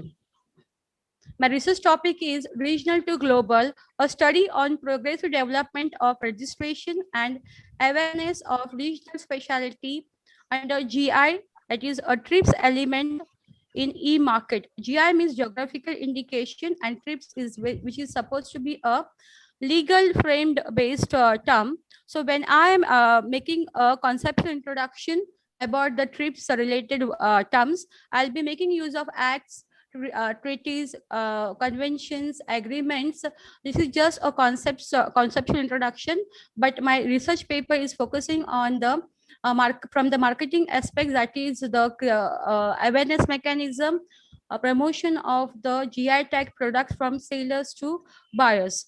So it is very important to register your regional specialty under geographical indication, which is the element of TRIPS. As we try to understand the word regional specialty, we being the Indian are aware about this traditional knowledge, a popular traditional skill, which is particularly related to its geographical climatic conditions. There are various forms of regional knowledge, that is agro, herbal goods, handicrafts, fabrics, foodstuffs. And we have been using all this since our life, and it's from generation to generation. That is example, basmati rice, Darjeeling tea, Kanchipuram silk, Alfonso mango, Nagpur oranges, Kolhapuri chappal, Bikari bhujia, Agra pet, and so on. The one important point you can observe here is that there is a connectivity of this product with the quality that is relevant to its regional climatic conditions and various other attributes, reputation, characteristics which are towards their territory or region. So it is very important to register the regional specialty under geographical indication. Now I'm moving from regional to global, as the global tag provision is framed at WTO, which is the international organization, and it is concerned with framing of the trade policies among the nations. It also administrates the trade-related intellectual property rights, which is the international agreements, and set down the minimum standards for many forms of intellectual property regulation, that is said to be IP. IP is the intellectual property. Now, India being the member of WTO, so adoption of the TRIPS is the compulsory requirement. WIPO is the international agency under the United Nations that administrates this work of IP convention, that is intellectual property convention, giving the legal provision and enforcement. From the information literature review, the three main treaties enacted for the protection of geographical indication under are Paris Convention, Madrid Agreement, Lisbon Agreement. Lisbon Agreement is very much about the affiliation of origin, which is parallel to the geographical indication. Paris Convention is for patent or trademark, and one convention is for copyright. Now we'll try to understand what exactly this word IP means, intellectual property means. Means anything, any one of us even can have made any new invention, new innovation, or new creativity becomes your intellectual property, right? When you register in the area like patent, trademarks, and copyrights, when you register your intellectual property under this. Now this has also, the protection is defined through the legal acts.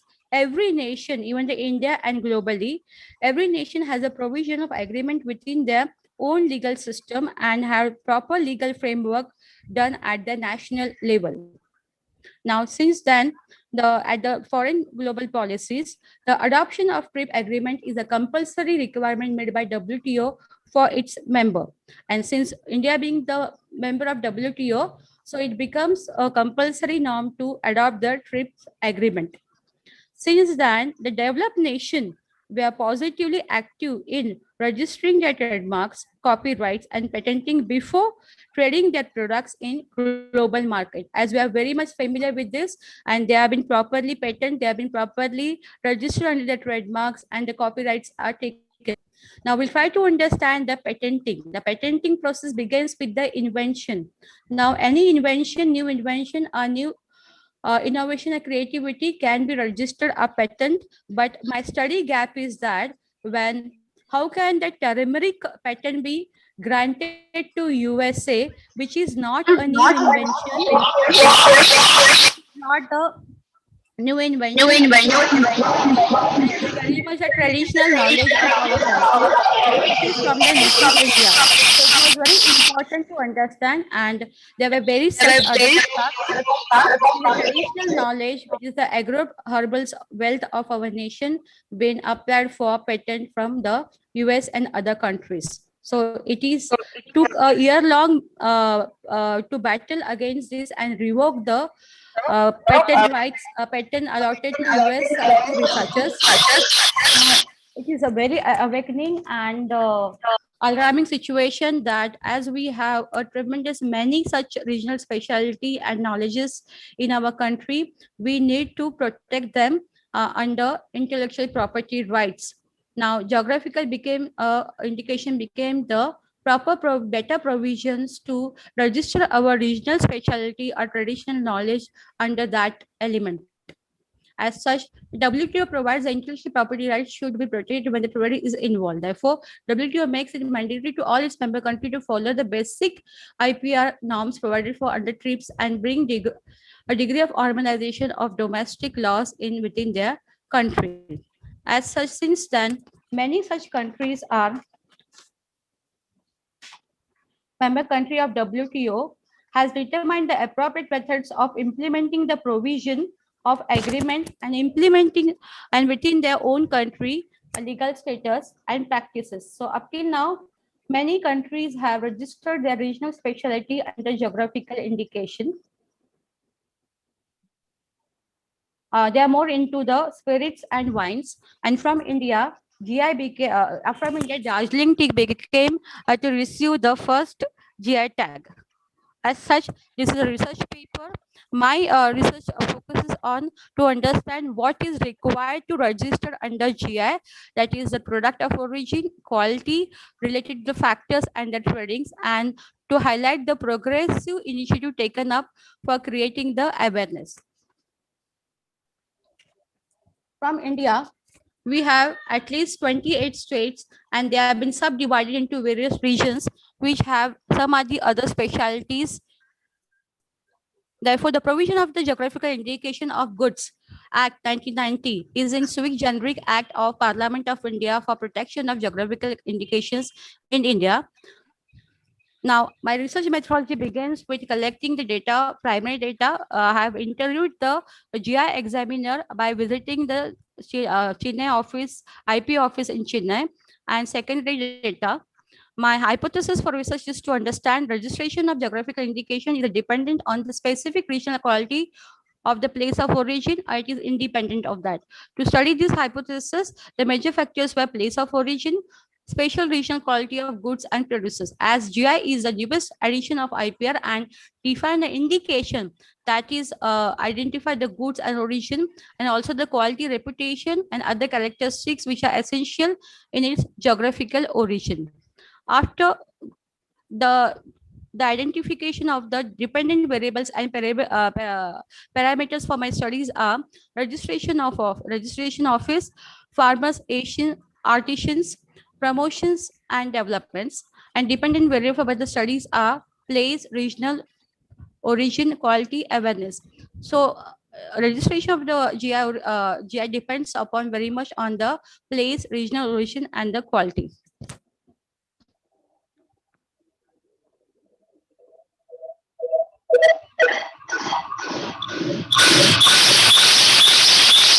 The quality data was properly analyzed and the secondary data was collected.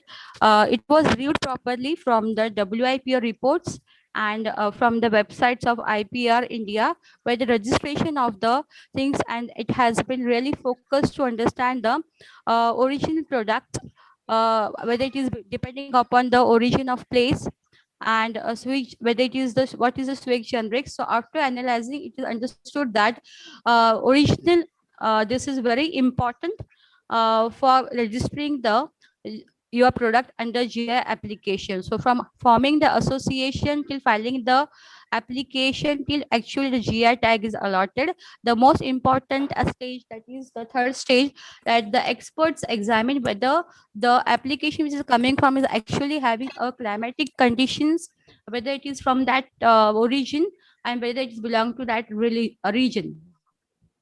The GI office is only in Chennai, and other offices like patent offices are in Kolkata, Delhi, Mumbai. A trademark office is also there, and this office is in Nagpur. After you follow the procedure, which may go for some 6 to 1 month, 1 year, and you get this certificate. It is a collective certificate. This is a GI office. And up till now, the associations of the farmers and artisans have come together and have registered the regional specialty and traditional knowledge. Up till there are 370 products have been registered from India under GI. Now, there is the initiative taken up by the government of our India. The professional body and under the Department for Promotion of Industry and Internal Trade, it is the PIIT, ensures the focused action on issue related to IPR and addresses the identified objective of the policy. The CIPAM assists in streamlining and simplify the intellectual property process along with the understanding steps for further IPR commercialization, enforcement, and awareness. CIPM is a partnership with industry association, has conducted IPR awareness program in various states. These are some of the pictures I have taken it from the free domain.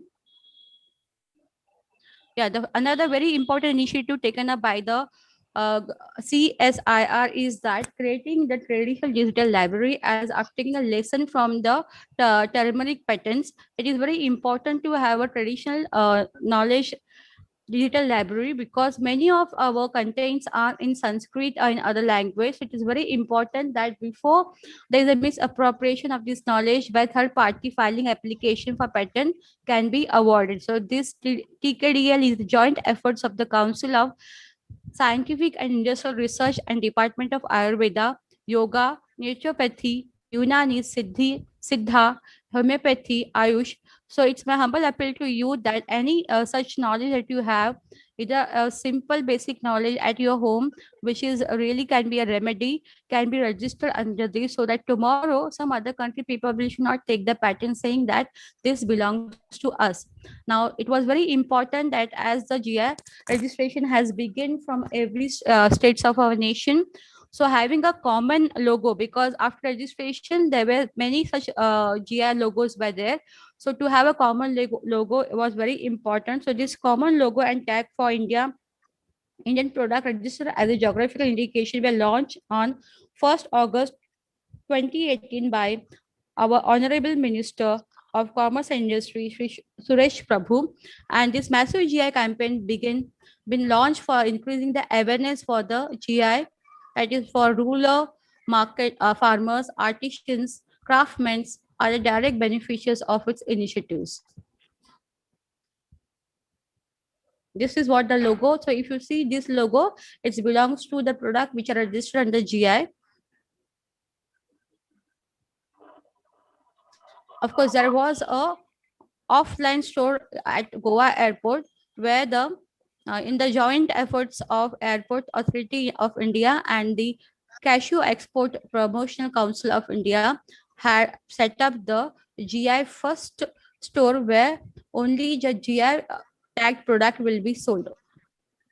There are many such promotions are made to create the awareness of GI for all sectors of products. So this is a very important thing which I wanted to highlight here, that is having a GI online store, as during the pandemic we were using so many apps, multinational apps to order so many things. So now we also have a GI online store where you can go and order many things which directly help our farmer artisans, because they believe into a no vendor policy where it will come directly to your place wherever you are. Now, I can proudly say that as I'm doing this study from last so many years. Ma'am, you have 1 minute to conclude the session. It's done. Ho gaya. Yeah. It's last slide. Thank you very much. Yeah. Now, I'm proudly say that it is our India who has come up with this digital library and also online store. It's very important to create the awareness among ourselves and inform every one of you that whenever you are buying now products for you at your home, for your kitchen, you do visit the online store, which is where you can find the GI registered product. Jai Hind.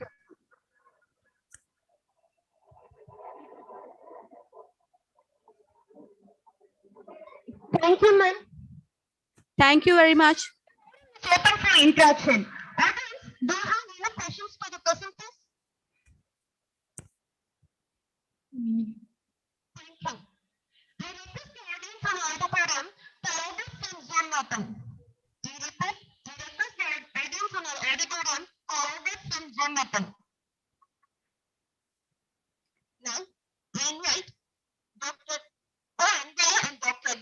Niranjani from Mannet Trimali Naikar College, Madurai, to present the paper on preference, buying behavior, and motivation of customers towards purchase of gem and jewelry through video presentation.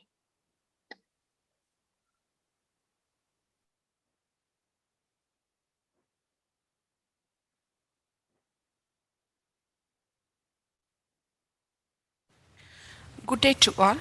I'm Dr. Niranjani.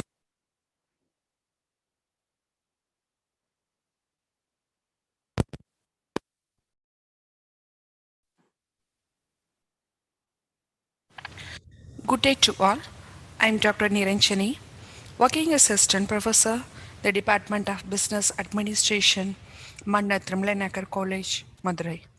First of all, I want to register my sincere thanks to conference organizers to giving me the opportunity to present our research paper.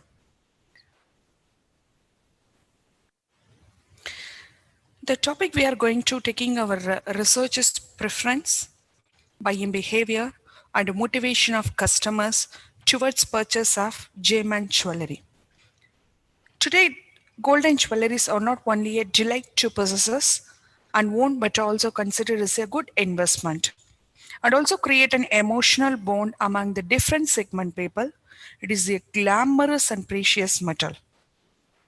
So it's also express the status symbol to a person in the society. The jewel investment is motivated as an investment activity among the people. It depends on the personal demands and expectation of the individuals.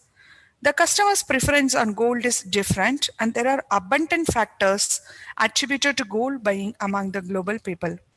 It's quite common among the individuals that every time the prices of gold are enhancing in common with other precious metals, people begin purchasing gold.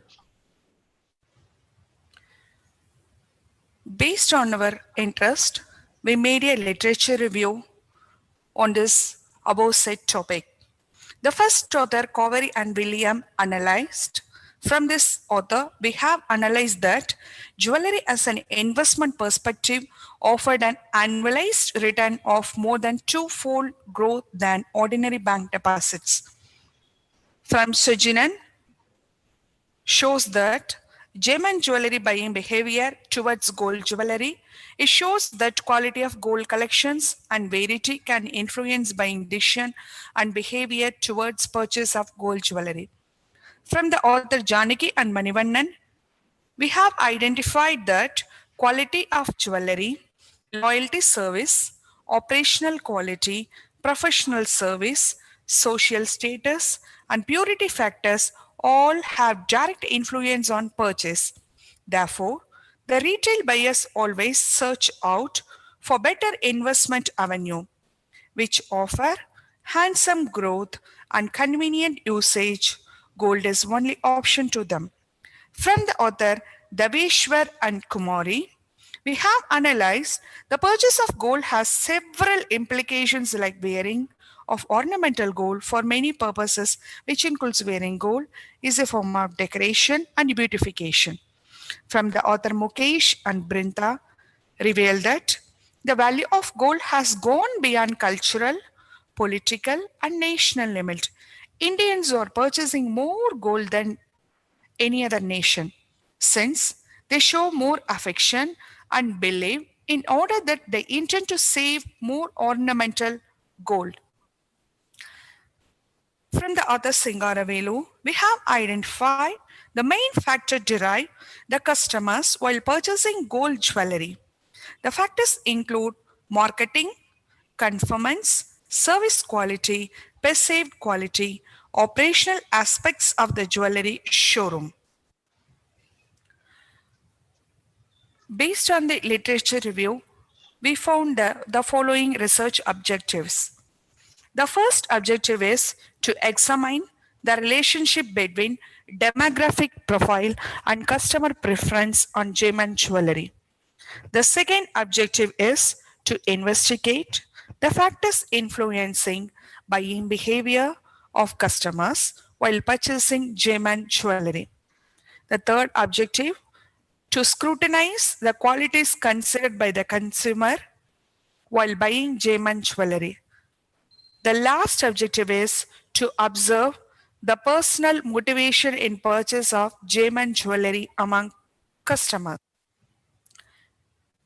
In this paper, we have conducted to examine the purchase behavior of customers towards gem and jewelry. The study is initiated with 100 customers who are purchasing in jewelry showroom. The samples are selected among the customers who are buying gem and jewelry in jewelry showroom.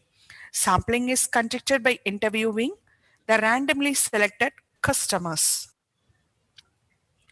Based on the study, we have concluded that customers across the world are looking increasingly to gem and jewelry for its design, quality, and authenticity. Customers are more knowledgeable in current jewelry market condition and eager to buy more gold jewelry because they feel that gold always maintains its intrinsic value. Moreover, it plays essential role in ensuring stability to individual buyers and professional investors around the globe. Gem and jewel is not only ideal investment for capital appreciation and also safeguards interest of buyers. Therefore, this study gives more emphasis on customer preference, buying behavior, and motivation of customers towards the purchase of gem and jewelry. Demographic profile revealed that 65% are female customers, 32% are 26 to 40 years of age, 64% are married, and 33 are in the income group of more than 50,000 per month. Similarly, 47% are completed graduate degree, 31% are belonging to business category, and 29% are having 5 to 10 years of experience in gold jewelry purchase. Null hypothesis states that there is no relationship between demographic profile and customer preference on gem and jewelry. The exploratory factor analysis concerning factors influencing buying behavior explains 75.19% variance in data with the 5 broad factors such as price, brand, service quality, customer care, and facilities. Consumers consider resilient form of gem and jewelry, quality of gem and jewelry, gem and gold weight, purity level is good, and price charge is moderate, are the most important quality aspect in gem and jewel purchase while purchasing gem and jewelry. Gold jewelry purchase is motivated by different factors. Therefore, hypothesis stated that there is significant difference between personal motivation and gold jewelry purchase among customers. Thank you, one and all present here. Once again, my sincere thanks to conference organizers to giving me the opportunity to present our research paper.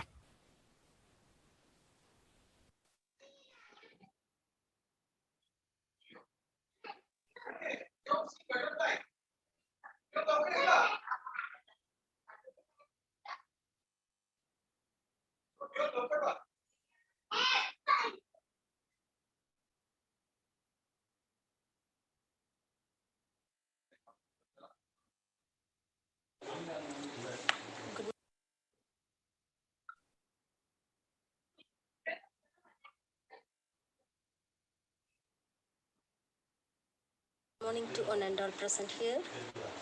Let me introduce myself. I am Dr. S. Maheshwari, working as Assistant Professor of Commerce in Vellola Educational Trust.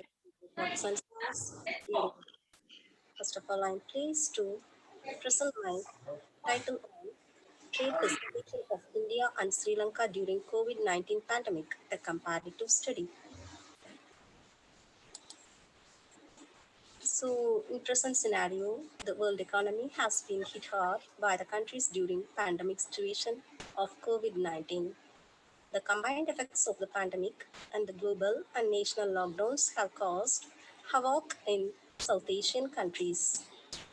The International Monetary Fund has also slashed growth forecasts for all South Asian economies in 2020. Hence, this paper focused on monitoring the trade facilitation of India with Sri Lanka during pandemic situation of COVID-19 among South Asian countries.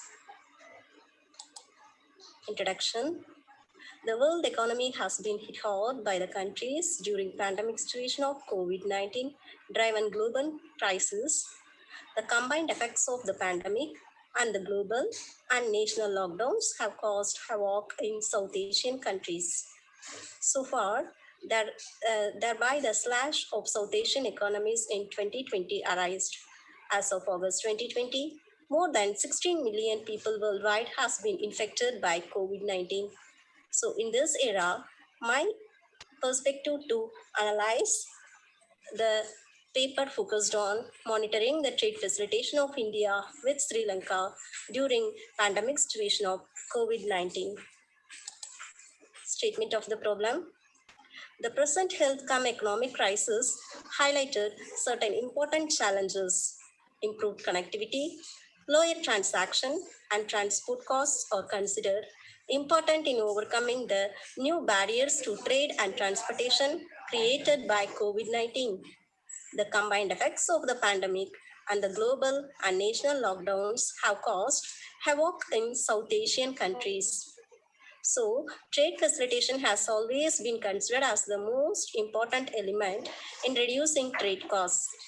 In this uncertain time, to improve trade facilitation is found to be critical to ensure the faster movement of goods and services.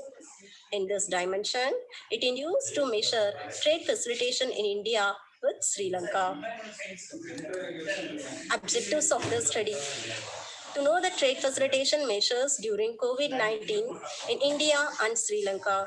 To view gross domestic product growth in India and Sri Lanka during COVID-19. To compare trade facilitation measures between India and Sri Lanka during COVID-19 pandemic. Trade facilitation in India. In India, the Central Board of Indirect Taxes and Customs, that is CBIC, under the Indian Ministry of Finance is responsible for trade facilitation.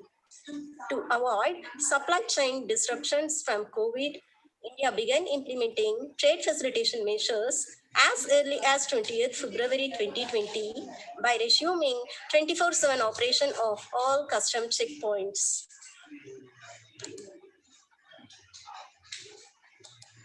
On this basis, I have analyzed GDP growth in India and Sri Lanka. This is the source where I have retrieved from World Bank 2020 notes, ED notes, estimates, and FD notes forecast. During 2017 and 2018, by comparing 2019 and 2020 with India and Sri Lanka, it induced that India is far than when compared to Sri Lanka. So during 2017, India ranked at 7 and Sri Lanka at 3.6. And during 2018, its percentage lies at 4.2 and 2.3. So it depicts that short-run economic conditions can also having long-lasting impacts, particularly in output and productivity growth. A comprehensive strategy addressing the impact of current crisis may put South Asian countries back on sustained growth path. So the projection of GDP growth in India and Sri Lanka indicates a negative impact due to COVID-19 pandemic. Major initiatives which has undertaken by both India and Sri Lanka for trade facilitation measures are 24/7 custom clearance, waiver of late filing fees in genuine cases, a dedicated single window COVID-19 help desk, machine-based automated release of import consignments that is considered here as a major reforms. Next one is shipping lines have been asked not to impose detention charges, prioritized clearance of critical goods used for fighting against COVID-19. Next to that, I am going to compare the trade facilitation measures adopted by India and Sri Lanka. So this is the major source I have retrieved from notification issued between 1st January to 30th July 2020. In this, the trade facilitation have been covered six aspects. They are digital trade facilitation, business facilitation and support for MSMEs, trade finance facilitations, transport, transit and logistics facilitation, simplification of customs procedures and expedited clearance, measures in services. So by comparing India with Sri Lanka, India is far better than when compared to Sri Lanka in all these aspects. So in case of digital trade facilitation, India lies at 24 and Sri Lanka lies at 16. To measures in services, India is 4 and where Sri Lanka is nil. So by total, India ranked at 150, whereas Sri Lanka lies at 85. This indicates the comparison of trade facilitation measures, where when India is comparatively high than when compared to Sri Lanka. Summary of findings. South Asian countries have introduced several trade facilitation measures to promote trade, whereas the trade facilitation measures in India is higher than when compared to Sri Lanka. The trade facilitation notification is implemented by large in number at first in India, thereby it was followed by Sri Lanka. The common trade facilitation measures implemented in India and Sri Lanka focused on simplification of customs procedures, expedite clearance, and followed by transit, transport, and logistics. So, good practices during COVID-19 included in trade facilitation measures such as 24/7 help desk, relaxation in demurrage, exemption of interest, and exemption in debt servicing, etc. So far, I conclude that protecting public health along with trade facilitation has become the top priority for South Asian countries. India is the only country which has undertaken various measures for trade facilitation in South Asian countries. Among South Asian countries, India and Sri Lanka have waived demurrage at ports given the limited traffic. India and Sri Lanka have converged several policy responses as the COVID-19 crisis progressed the cross-border paperless trade and regional trade arrangements.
Thank you, ma'am.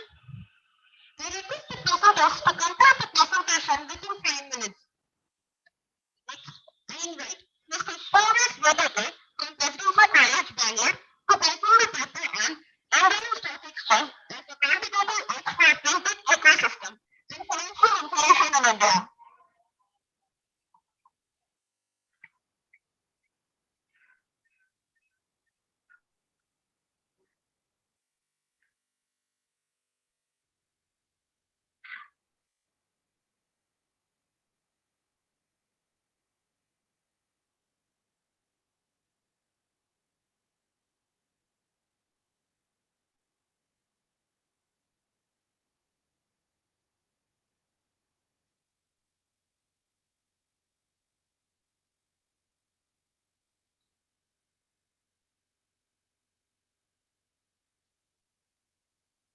Hello, am I audible to all of you? Yeah, a very good.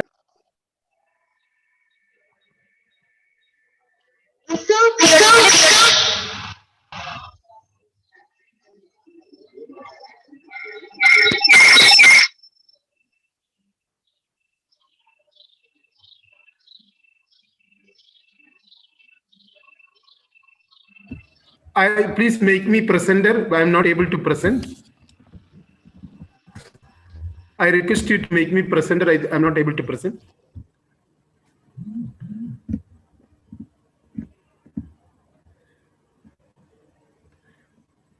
A very good afternoon. I request to make me presenter. I wish to present.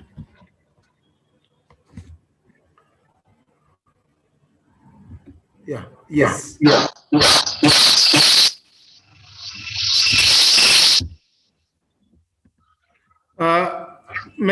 Is it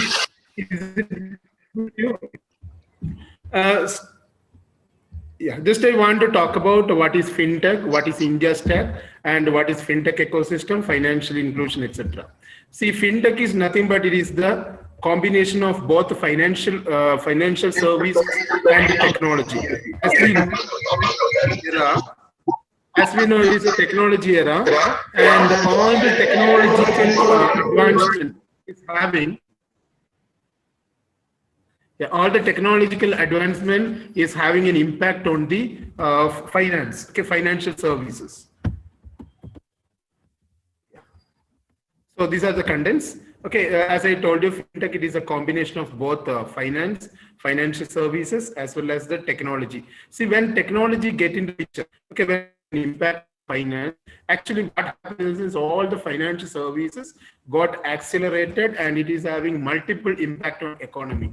All the wheels of economy started, it is too fast. You can see that, we can see its impact. Certain papers I have gone through and you can see what is the content, what you want to talk about. See, as per this paper, initiative for increased financial inclusion. See, as I told you, this fintech, no, it accelerated. What accelerated? It accelerated financial inclusion. And second, when I read paper, Pearson, and it is having a clear indication about the positive effects of financial inclusion in emerging advanced economies. And since a few papers I have gone through, I'm not listing out all the papers. Let me talk about the research gap I have. Here, 2020, as we know, the entire world witnessed COVID-19. And during the COVID-19, I just want to know what is the fintech scenario. And on the basis of that one, I just collected so many newspapers, news reports, as well as publications. On the basis of publications, I have just identified two objectives for the study. And one objective is to identify and analyze fintech scenario in India.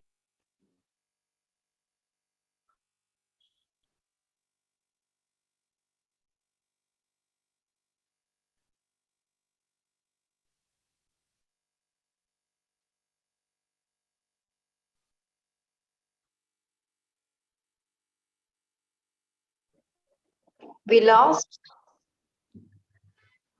Mr. Srivas. Yeah, am I audible, ma'am? Yeah, right now, yes. Hello, am I audible? Yeah, yes. Yeah, yeah, welcome back. See, we were talking about this fintech scenario in India. See, whenever I just gone through newspaper, that KPMG report, see what happened in the sense, see in 2020, okay, it is doubled. The last instance, the startups, India's fintech startups doubled in comparison with the last year. And especially the first half of 2020, India saw total of 70 deals regarding the fintech startups. Now,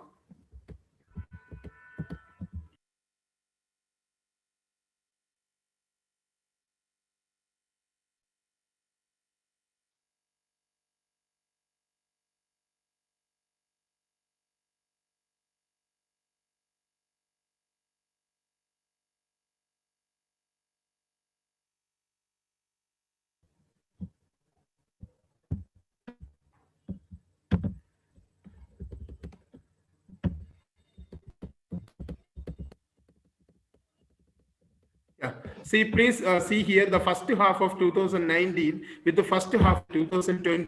And Australia, China, all these nations, what we can observe in the sense, the fintech startups are decreased, not only in India, but we can see in the sense there is an investment amount growth in India as well as Singapore.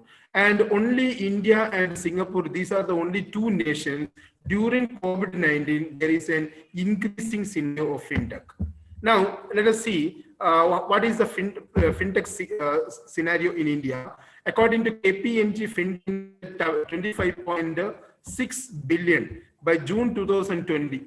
Okay, but the number for the year could be starting at 3 years low. Yeah, this is regarding, this is the global fintech. See, global fintech, even though it is decreasing, whenever we are seeing that India scenario, there is a growth. We can see here, this is the global scenario. In global scenario, whenever we are seeing from 2017 to 2020, 2020 scenario is decreased.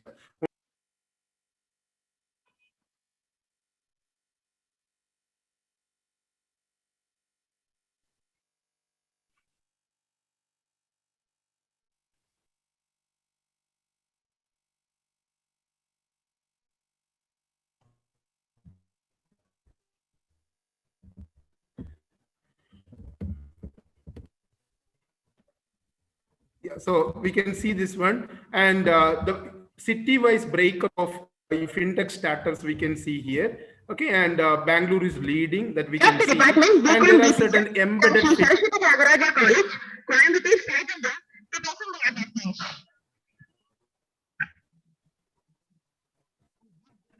Hello. Hello, Emma, shall I start? Shall I continue?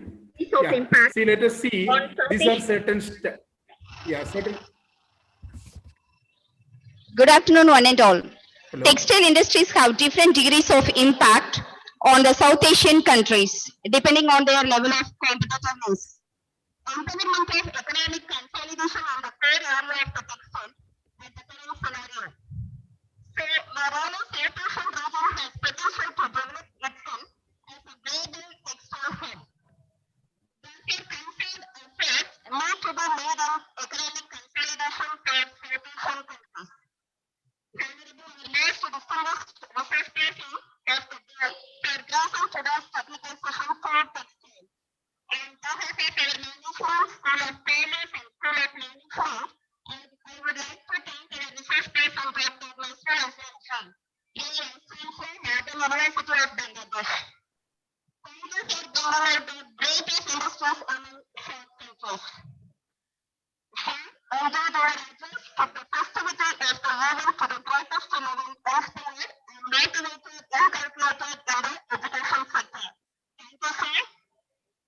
I would like to thank Dr. Nasrul Hassan Khan, Dean RMS President, introducing the two-month technical session on textiles.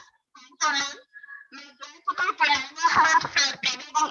encouragement and support for organizing this session. I would like to express my profound gratitude to our respected principal. I thank our dean, Dr. Nanjan Balu, and all the staff members for encouraging students to participate and enrich their knowledge. I thank all the paper presenters and the participants for their active presentation and making this session lively. Once again, I thank everyone for making this conference resounding success. Thank you, Ranindra. Thank you.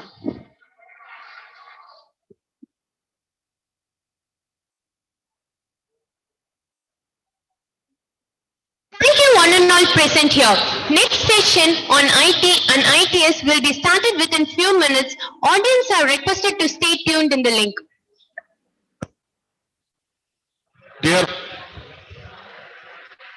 Dear participants and audience, there was a small technical snag during the presentation.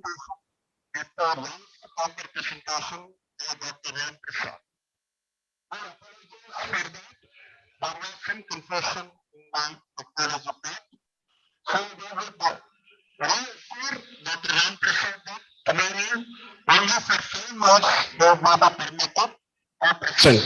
We kindly apologize for this technical snag, and we will continue with the next session, IT, ITES.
Hello, can you hear me?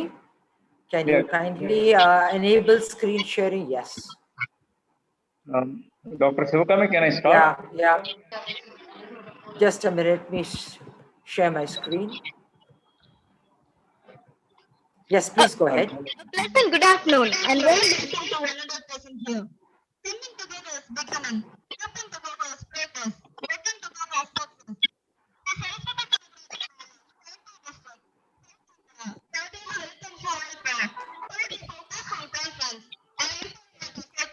Hello.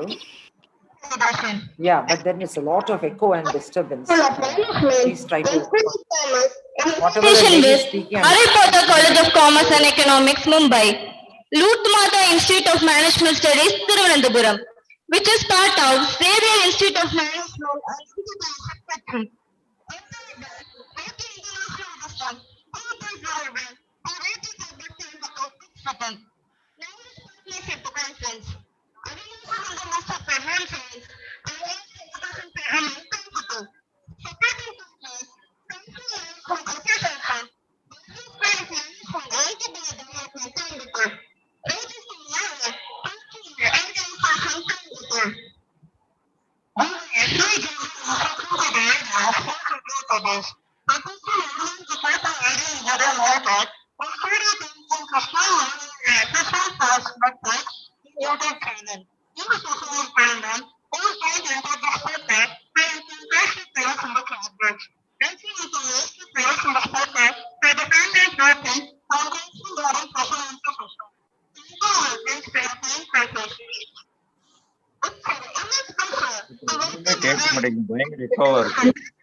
Hello.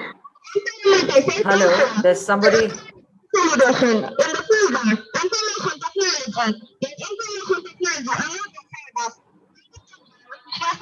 Hello. Hello. There's somebody speaking.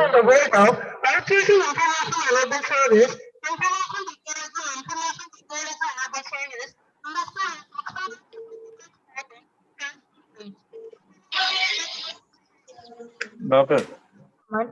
Yes. Where? There is somebody. 2021. When we turn our intention towards success, success will turn its intention towards you.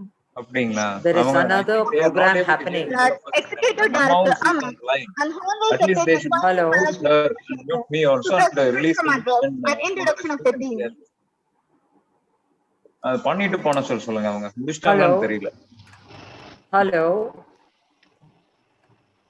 Hello, Dr. Hello, Sandhya. can you hear me? Hello, Dr. Sandhya. Yes, it is here. Can you hear me? Yeah, Dr. Sandhya, Yeah. I'm able to hear you. This is Dr. Nityanand from Hello. Coimbatore Management. Hello, Dr. Sandhya, you're able to hear me?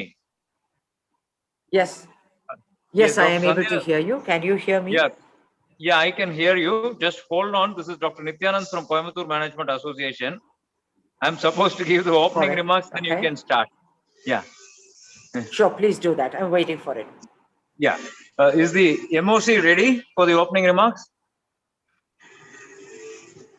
Dr. Sivakami, anybody can respond?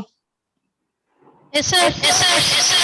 Yeah, you are able to hear me. My voice is clear because I switched off the video mode. Yeah. So you are audible, sir? I'm audible. People are able to hear me well. Hello? Hello? Hello? Hello? Yeah, please request you to mute everybody except for one person, Dr. Sivakami. All others can be put on mute. Yes, sir. Yeah, okay. Good evening and good afternoon to one and all. Thanks for this opportunity and really a pleasure to be part of this program, which is a unique initiative of STC combined with other participating members. I'm very glad Dr. Sandhya Chinitala, Executive Director NASCOM, is participating in this program, and Mr. Hacha Moidin, President and CTO of Rochester LLC, is also participating in the program. I'm sure it could be highly value adding. No, we are in a situation where we cannot imagine a life without IT and IT enabled services, whether it is personal, professional, or institutional or organizational. Today, IT is part and parcel of our everyday life. I mean, looking at the future, I'm sure this is only going to enhance our style of livelihood more than complementing with our lives rather than being supplementary to whatever we are doing. Quite naturally, human beings and ITES has to coexist to maneuver the future, whether it is farming or whether it is supply chain management or whether it is consumption of even medical interventions. The kind of technological interventions that has happened is mind-boggling. Today, sitting at home, you can get treated for the ailments what you have. It will avoid you the hassle of going to the clinic or hospital, meeting with the hospital. Imagine the kind of time savings what one is going to have. Similarly, a lot of non-valuing activities happen in our everyday life and more so in the professional life. For example, repeated counting of products or services. Barcoding has helped us to overcome this mundane job of manual intervention of counting and confirming every day in the evening. The kind of benefits what the human lives are going to get out of IT and IT-enabled services are manifold. Another example what I would like to give here is earlier, for example, automotive, it took almost 24 months to develop a car. Today it is possible in 6 months only because of IT. Concurrent engineering is possible, collaborative commerce is possible through quality functional deployment, and today testing is also possible in simulated conditions, all only because of advanced developments in technology using IT. Today, sitting at different places, people are able to visualize the products and services that are required by both the customers and the market as a whole. Now, the management also is moving from reactive to proactive, proactive to predictive. And this is possible only when people are able to adopt IT and IT-enabled services properly and at appropriate times. More so, we should all treat IT and IT-enabled services as enablers rather than a substitute for human interventions. Obviously, IT is going to only help us improve our livelihood through avoidance of replicative work and mundane manual work. And also one important thing, especially in medical fraternity, is it will help us avoid errors, which was normally very expensive. Similarly, if you take up any safety related industry, airline industry, for example, logistics industry, another example, transport industry is another example. Today, thanks to IT and IT enabled services, the safety aspects have improved manifold times. Use of scanners, use of IoT has helped us understand the potential failure areas, and in advance, we are able to avoid them through proper use of design tools and the validation tools. FEM analysis, 3D machining today, and your testing of prototyping using 3D manufacturing. I mean, you can continue to list on what the possibilities are on IT and IT-enabled services. As I said earlier, IT and IT-enabled services is only going to enhance our livelihood by complementing the activities what we are doing. Only one word of caution here is for both the organizers and speakers. It is important that technology is adopted appropriately and for appropriateness of the usage. Technology for mere technology's sake is going to be very difficult, and especially in a country like us where we are going through population and in terms of the youth available for employment, we should consider all those things and factor in before we adopt any technology. It should not be only concentric, whereas it should be distributive. That is very important. Benefits of technology should reach every corner of the country, and it should enable the lowest person in the bottommost pyramid of the society. I wish the organizers a great success, and I'm sure you're going to listen to the most distinguished speakers. I'm sure they will add a lot of value to your efforts, and the entire participants are going to be benefited out of their speech and their deliberations. Wish you all the best, and thanks for the opportunity. Over to you, Dr. Shivakami. We raise our hearts in gratitude and thank our chief guest for being with us today. Being a good leader is not about having power over others, but about instilling power in others. It's time to invite Dr. Santosh Chinchala, the Executive Director of Information Technology and Information Technology Enabled Service, Sector Sports Council NASCOM, which is an integral part of NASCOM SFC. NASCOM addresses the education and skills development initiative as this industry body for the country. She is also the Vice President of the National Association of Software and Service Companies, which is the content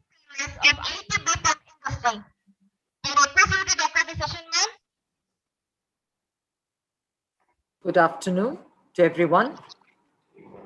At the outset, thank you for the opportunity. It's a pleasure to be here with my fellow speakers and the audience at last, representing the IT/ITES industry in the country and NASSCOM, which is the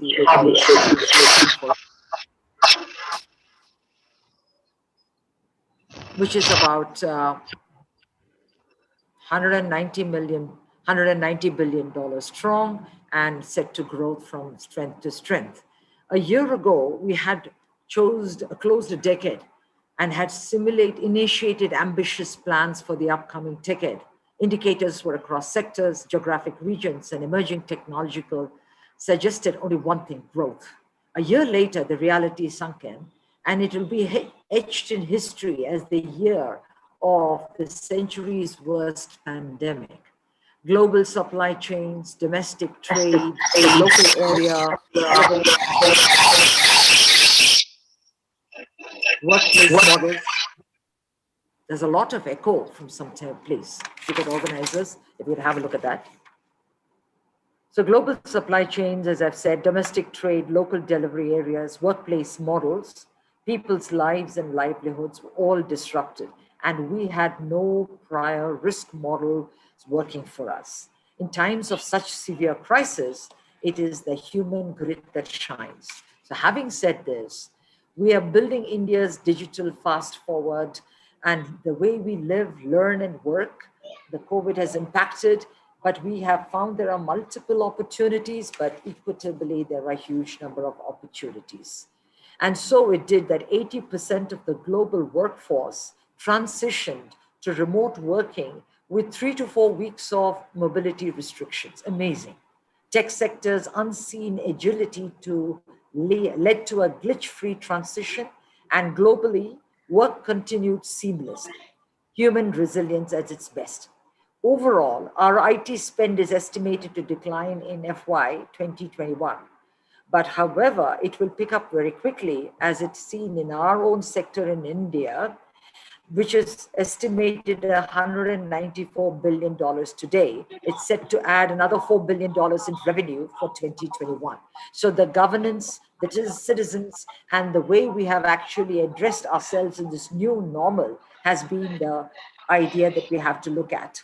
28 to 30% of the industry revenue are all digital revenues. This is the true growth story, clocking 5x the rate of overall service growth.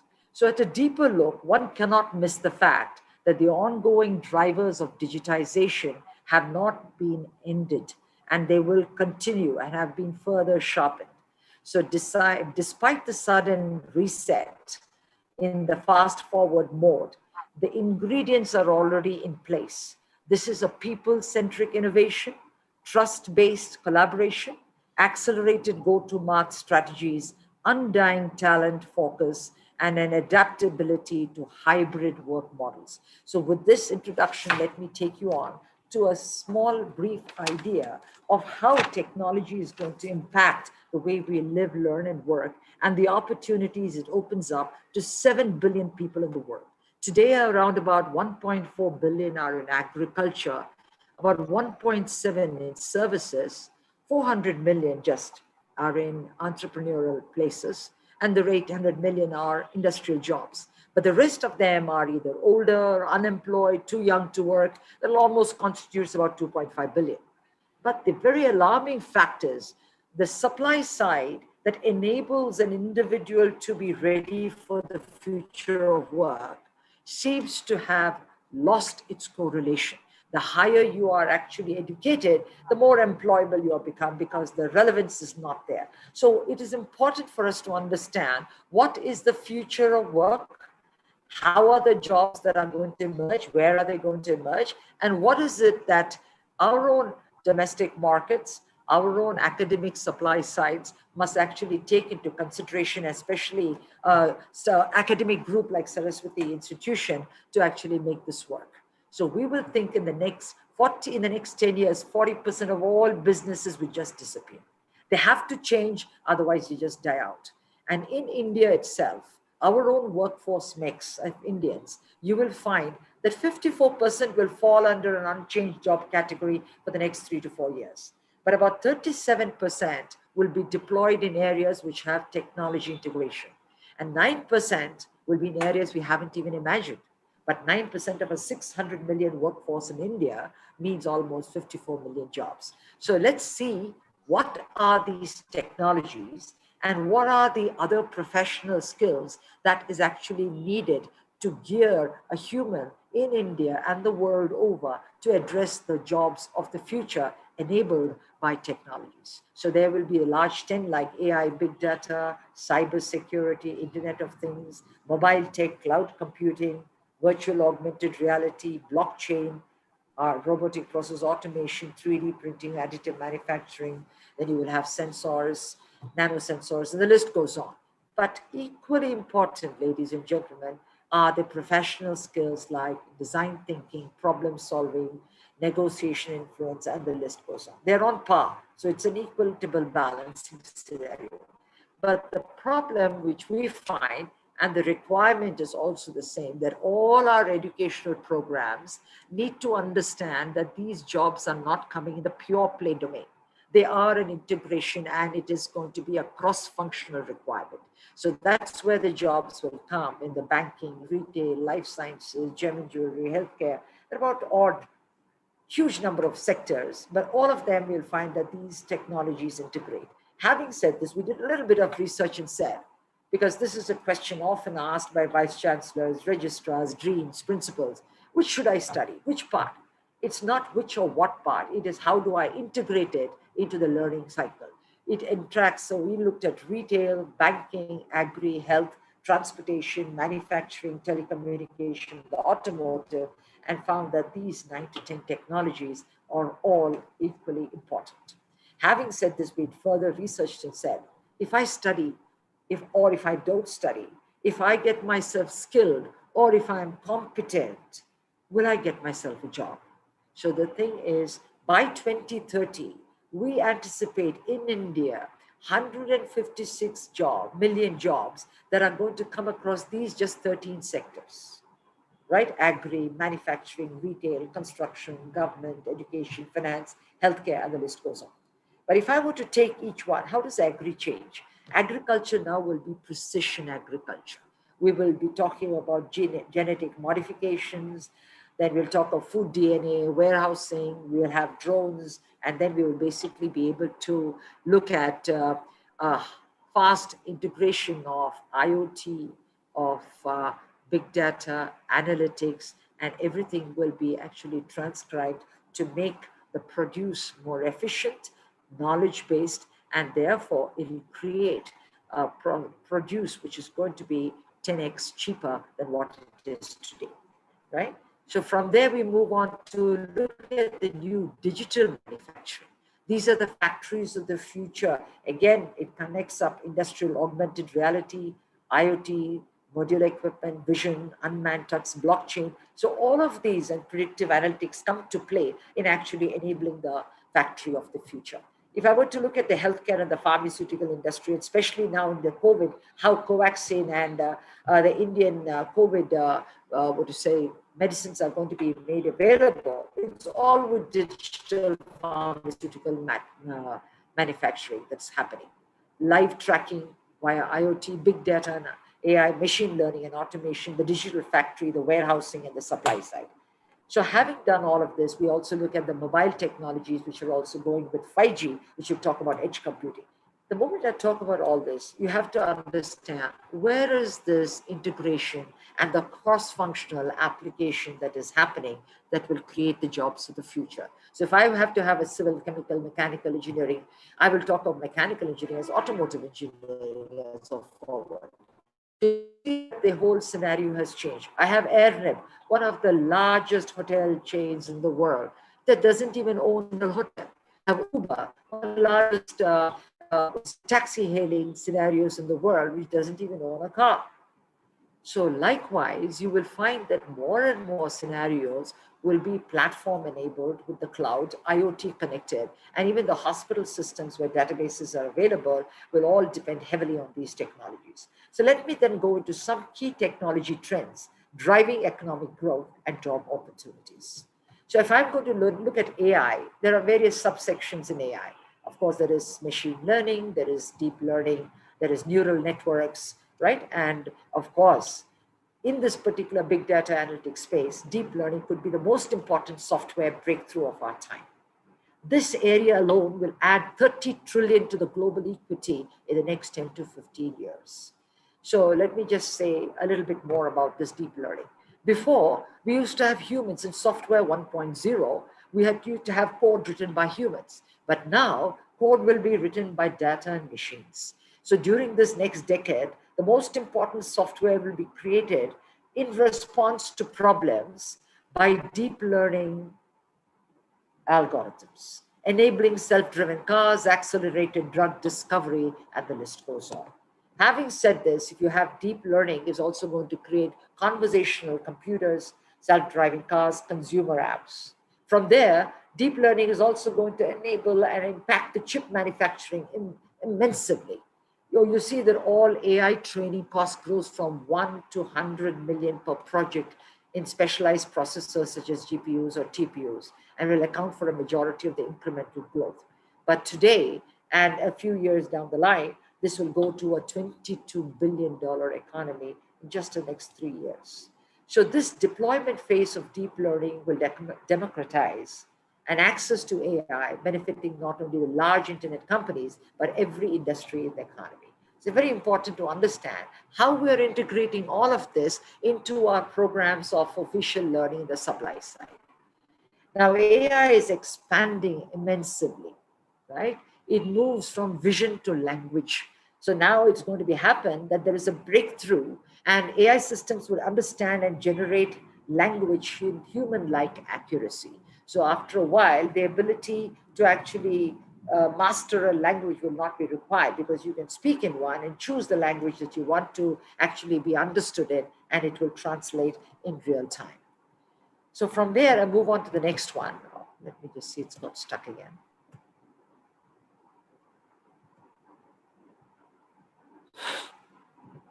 Let me just give you a moment to just get back on show. Yeah. So the next one is also, that is GPT-3 is amazing. So I can have very complex legal languages, legalese, and then convert it to a straight plain English, which often many people don't know and understand. So the GPT-3 software will write emails, design web pages, write code in computer languages, more than a dozen of them, retrieve historical facts, translate languages, diagnose disease, converse with a therapist, and the list goes on. Very interesting facts. Now we move on to another critical technology impact area. It's the reinvention of the data center. Data centers will now become faster, cheaper, and more power efficient. So that, which will actually, these data centers had traditionally 90% of all the processor revenue. Now we believe ARM and RISC, and graphics processing units like GPUs and TPUs will come into play. But this will create a $41 billion annual rate, growing at 21% by 2030. Huge job opportunities in this area alone. Another very interesting space is the virtual world. The way we live, learn, and work. You would have found the entertainment and the way we're learning online through augmented virtual reality will only grow. So we will move into what is called a metaverse.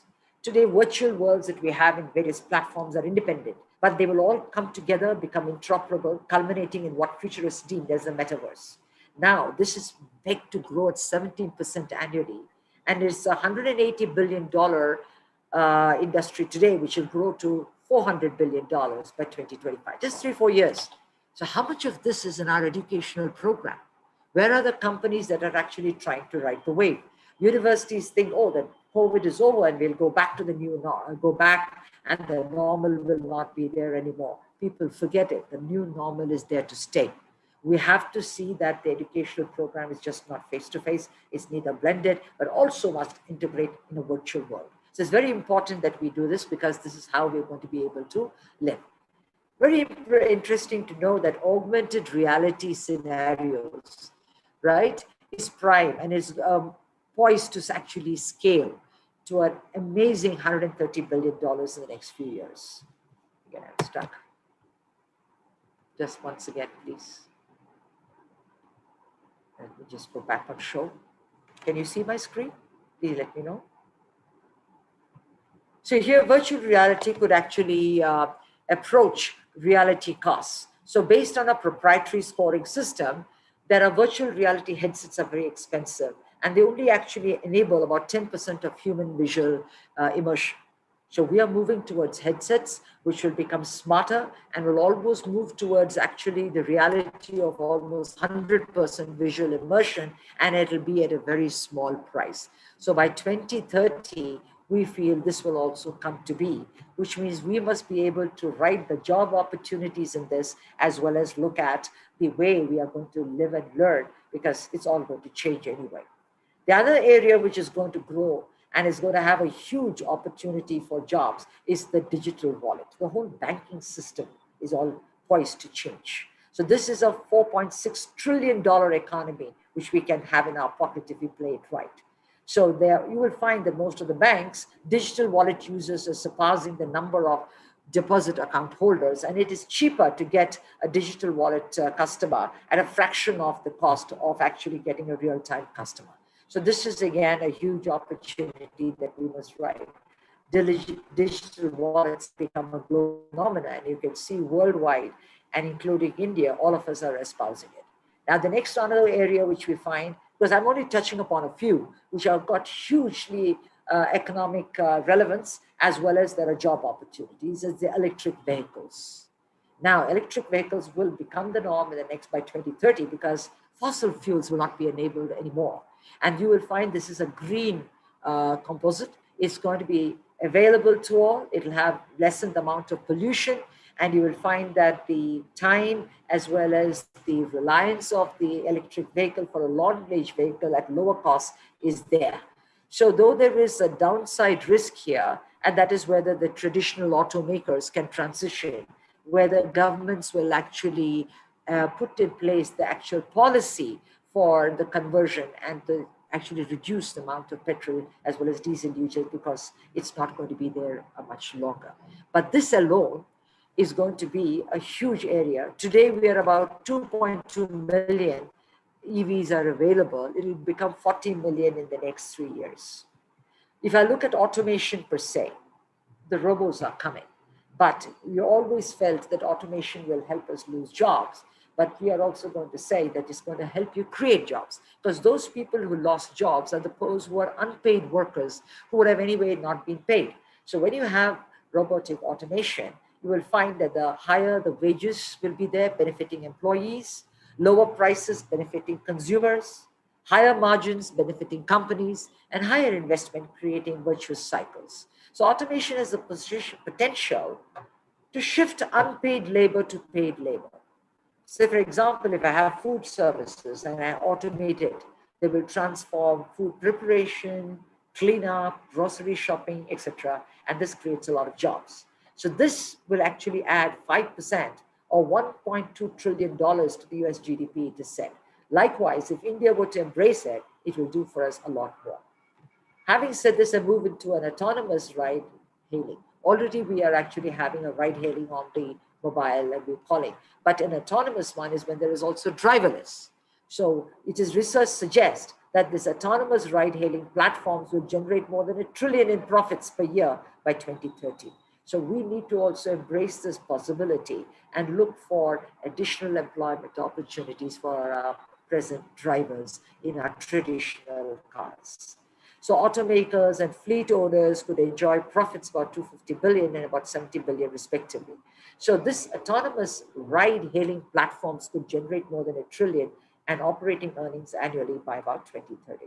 We look at drone delivery. This is again come to stay. So this is actually again, it's going to reduce the cost to transport goods and people dramatically. So you will have medicines, you will have food, and you have subsequently even drones delivering or behaving like taxis.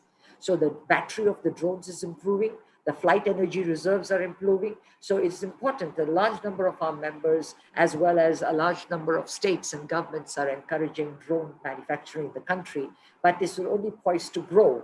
And with about 275 billion in delivery revenues, 50 billion in hardware sales, and 12 billion in mapping revenues by 2030, it opens up a plethora of opportunities for all of us to actually embrace. Another one is, of course, mentioned by my colleague earlier, is 3D printing. It saves time, cost, and waste. And this is one of the largest 3D printing, printers are available. You can see the picture. But this will revolutionize manufacturing. And recently in Coimbatore, Larsen & Toubro has built a 3D printed house, which is a 2-storied house, out of its own material that it has designed and developed in-house. But this will solve the housing problem if we are able to actually do it on scale. You'll see the picture on top is one of the largest 3D printed homes that is available, right?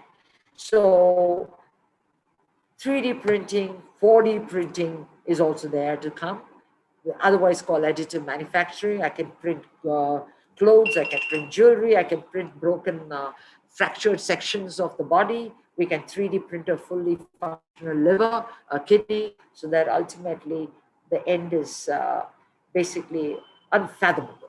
So 3D printing design, engineering and manufacturing, 3D printer repair persons, then 3D print ink sellers, new types of jobs are coming up in the manufacturing space of this particular. Another one is in the area of genomics. This is long read sequencing. So the next generation of DNA is going to be in the NGS, and this is the driving force in the genomic revolution. This technology offers superior accuracy, and basically you'll be able to have predictive analytics, identifying problems and taking them as a preemptive measure rather than as a post-case history. But this estimates that 82% growth rate at an annual rate, and 250 million in about 2020 to roughly 5 billion by 2025. So this is humongous. I've seen only a smattering of companies, but I need engineers, I need scientists, I need biotechnologists, I need biology experts, all to come together to make this long read sequencing to be as a huge entrepreneurial effort. So you will see that the genomic toolkit is actually viewed very, so you'll see the first generation sequencing, second, and the third generation sequencing is so accurate. And if it's a large scale, it becomes cheaper for human consumption. The cell and gene therapy generation, you wouldn't have thought that this is an engineering requirement. It is amazingly, because today with the technologies, customization to scale is very important. So it's how we respond to the human requirement, to the market forces, all comes together in this scenario. So you will see new cell and gene therapy innovations will increase the total addressable market 20-fold, a huge area of job opportunities, but it is a cross-functional requirement with healthcare and engineering, with RPA, IoT, cloud computing, and AI. So you will see that in the healthcare sector also, genomics customized, AI research scientists, AI language processing, nanobot designers, RPA developers will be the new norm.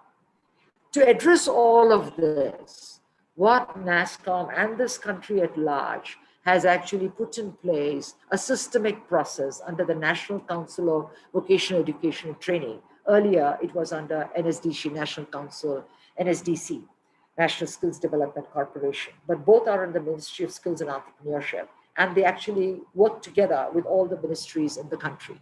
But under that, about 39 to 40 sectors, which are growth sectors, the next 20 to 30 years has been identified with an opportunity to actually create jobs and to offer them a training program and a competency certification for about 350 million people in the next 15 to 20 years. But having said this systemic process in place, what is our own industry in IT doing? Because we found that we are a cross-functional or a horizontal every other industry. We are 83% of our members are all automating the work. They're all retraining. 79% of them are retraining their existing employees. Almost, if 78% of them hire, most of them hire people with these new technologies and in the cross-functional areas. So expect existing employees also, 70% of them to upskill. We are spending around almost 10,000 crores annually on it, but the need for faculties, governance and governing bodies of the universities and in human resource departments and in the ministries, both central and state. We don't need the old-fashioned teachers and trainers and professors. We are looking for coaches, designers, learning camps, simulators, e-labs, so that there is a new wave of learning which actually activates the neural networks in the brain, making learning 10 times faster and more efficient. Because the learning is going to not to be a one-time program, but it's going to be an agile, continuous upgradation throughout the life cycle of a human. So having said that, what NASSCOM has done is with the Ministry of IT, launched what is called the Future Skills Prime, a B2C program. It's an aggregator of aggregator models where 10 technologies, 55 roles, and 155 skills have been actually encompassed. This was inaugurated, the B2B model was inaugurated 2018 by the Prime Minister and subsequently by the IT industry in 2020. All universities and the college are encouraged, because not only do we show the opportunities, we also show an enabler that actually can give you the right skill sets to be able to aspire towards these jobs. Last but not the least, it is to be known that the way we work will be very different. We're not going to have a one-time loyalty to a company in the gig economy, otherwise called a hustle or a passion economy. It's a sharing platform economy. Your competency, not your degree, your competency is what's going to be the teller. You might work for a project in a particular space. It can be a virtual work, or you can be working for a company in Vietnam, another in Coimbatore, and then still run your own enterprise. So we look for the new wave of universities to emerge, new learning portfolios to constantly enable an individual to be relevant to the future. Having said this, thank you. So the future of work we look for is a blended opportunity, and we can look at it as very much as an opportunity where you will, let me just say, where you can look at the glass as full, or you can look at the glass as somebody that is actually going to be half empty. So I look forward to some question and answers, because the future is there for us to grab. And it is not just what we do or how we learn, it is the ability to learn, unlearn, and relearn that's going to be the mantra for the future, as said very well by Albert Toffler. Thank you very much for the opportunity, people. Over to you, sir.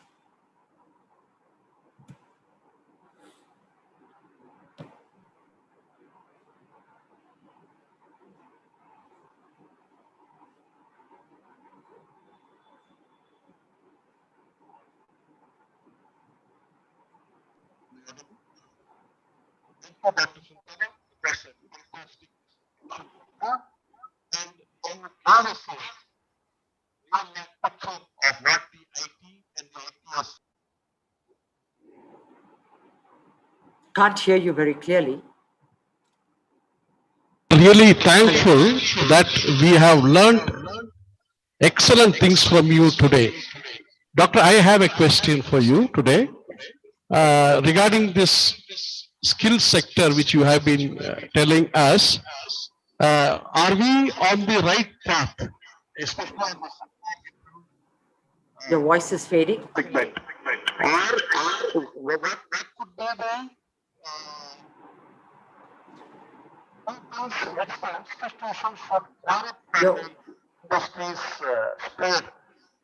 I'm not able to hear. Your voice is breaking, sir. Hello? Hello? Yes, please. Could you repeat your question? Hello? Yeah, am I audible? Yes, please, you are. Am I audible? Yes, there's a bit of. Can you hear me, ma'am? Yes.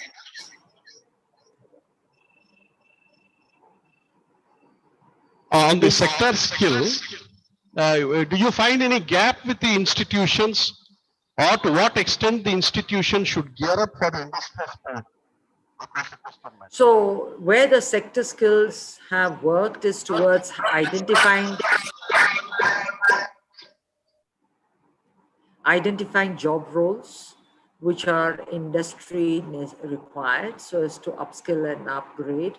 But what has happened is, in the new education policy, any program of learning that is NSQF aligned is now equivalent to skills. So you can credit equivalence can be awarded, and under the choice-based credit system, all these new technologies can be integrated into every program of learning using credits. So that way you will find a student will come out of his degree program, graduate, right, at various levels, whether it's a certificate, diploma, or a degree, or a postgraduate degree. They will still be relevant because there is an integration and an application of their core degree with the relevance of whatever they learn, whether it's in the legal space, whether it's in civil engineering, or if it's in the BA, BBA, BCom, anything, you will find that if they integrate these technology requirements, they will be very relevant. It's not all possible under the new education policy that has been launched in the country. Really, thank you, madam. Thank you. We have plenty of questions which has been given by the students of various institutions. We would request that they would send these questions to you. And whenever you find time, we request you to give the answers as per your convenient time. As of now, we are immensely thankful and we will move on to the next session. It's really a wonderful session. So sorry, but will somebody translate that question? Thank you, Because I ma'am. was not The able to impulse hear.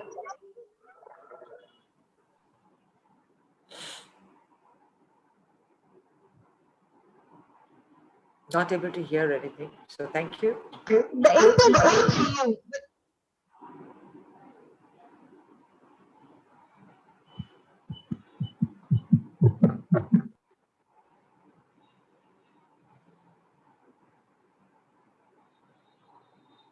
Not able to hear anything. So I could not hear the question at all. So I'm unable to answer. So if somebody would be kind enough to actually summarize the question and tell me what it is about, I might be able to give you an answer to that.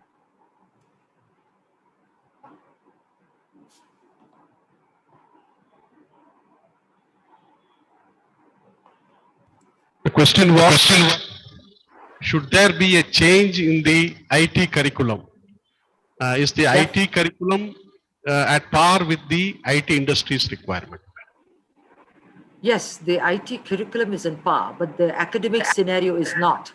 So all the universities and colleges, so we are sitting and working with AICT, UGC, MHRD, everybody, as well as the state sectors to integrate, because the IT curriculum change is not a one time. Every 6 months it changes. So can your academic portfolio also incorporate the change is what we're asking. So we are bringing out all these job roles and national occupational standards, which are both domain as well as professional skills. But how it's not there, isn't it? So the national education policy, in consideration of all of this, is said you can now integrate it as long as it's NSQF aligned. So we are working actively with a few states to enable it. So Tamil Nadu is also in our port of call. Andhra Pradesh and Telangana have taken it on, and they have announced that credit equivalence for all these programs is viable. So these courses and these programs are available on the Future Skills Prime platform, which is with the Ministry of IT and NASCOM and the Sector Skill Council. So these are free till about June 2020. That means you can enroll up to that freely, and for the rest of the year, you can study it. So these are very expensive industry-driven programs. Adobe, Cisco, Microsoft, all of them have driven these programs, but we are offering it at no cost for you for a period of time. So make the opportunity. And since they are all NSQF aligned, you can integrate it into your program of learning.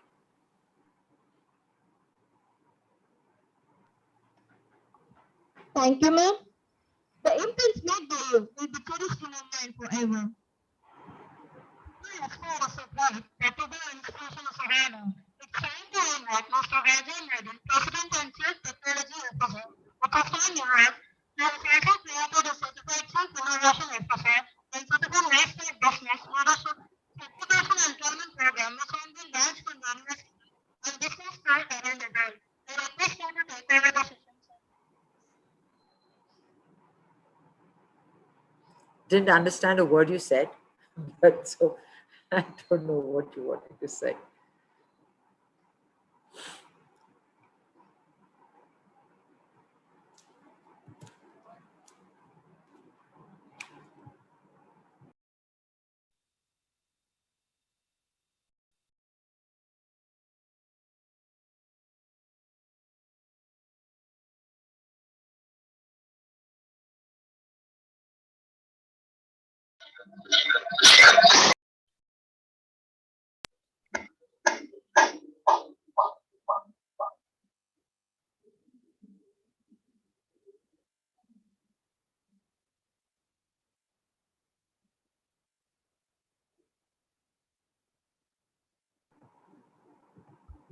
Hello. I would like to introduce Mr. Haja Muhyiddin as the Secretary of Rochester. Now, Mr. Haja Muhyiddin, right from his younger days, has been highly passionate about writing. He has created a niche for himself in the United States of America, especially in the field of hacking. Dr. Haja Muhyiddin is instrumental in creating certified courses which suits the industry's requirement. For example, the courses of Chief Certified Innovation Officer and the certificate in cyber security are all highly required certified programs in institutions and industry. The programs of Mr. Haja Muhyiddin and the certification programs of Rochester are ANSI certified. Rochester, started in a small way in India, has now expanded to around 67 countries. Of late, the quality conferences and innovative programs which have been conducted worldwide has been highly appreciated in the center neighborhood ever. To make it even more extensive, there are several institutions in India which are now in touch with us in STC to ask about Rochester's certified program. Here I present unto you Mr. Haja Muhyiddin. Welcome, sir. Please take over the session. Thank you very much.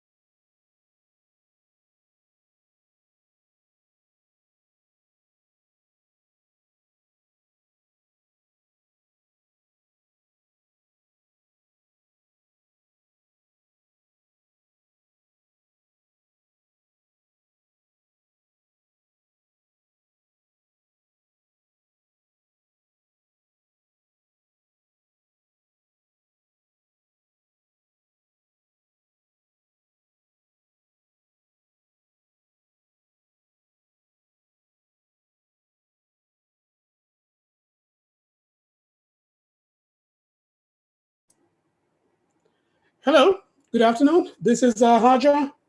Just wondering if you could hear me. Yeah, Prem, can you give me some kind of clues?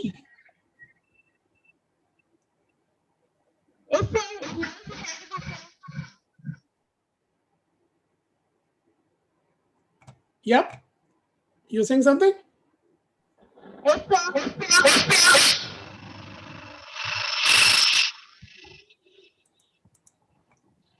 Sir, it is audible. You can continue, sir. We are listening to you. We are watching. Right. Wonderful, wonderful. Thank you so much for hosting me, Saraswati Tyagaraja College. And thanks to Prem for bringing me to this forum.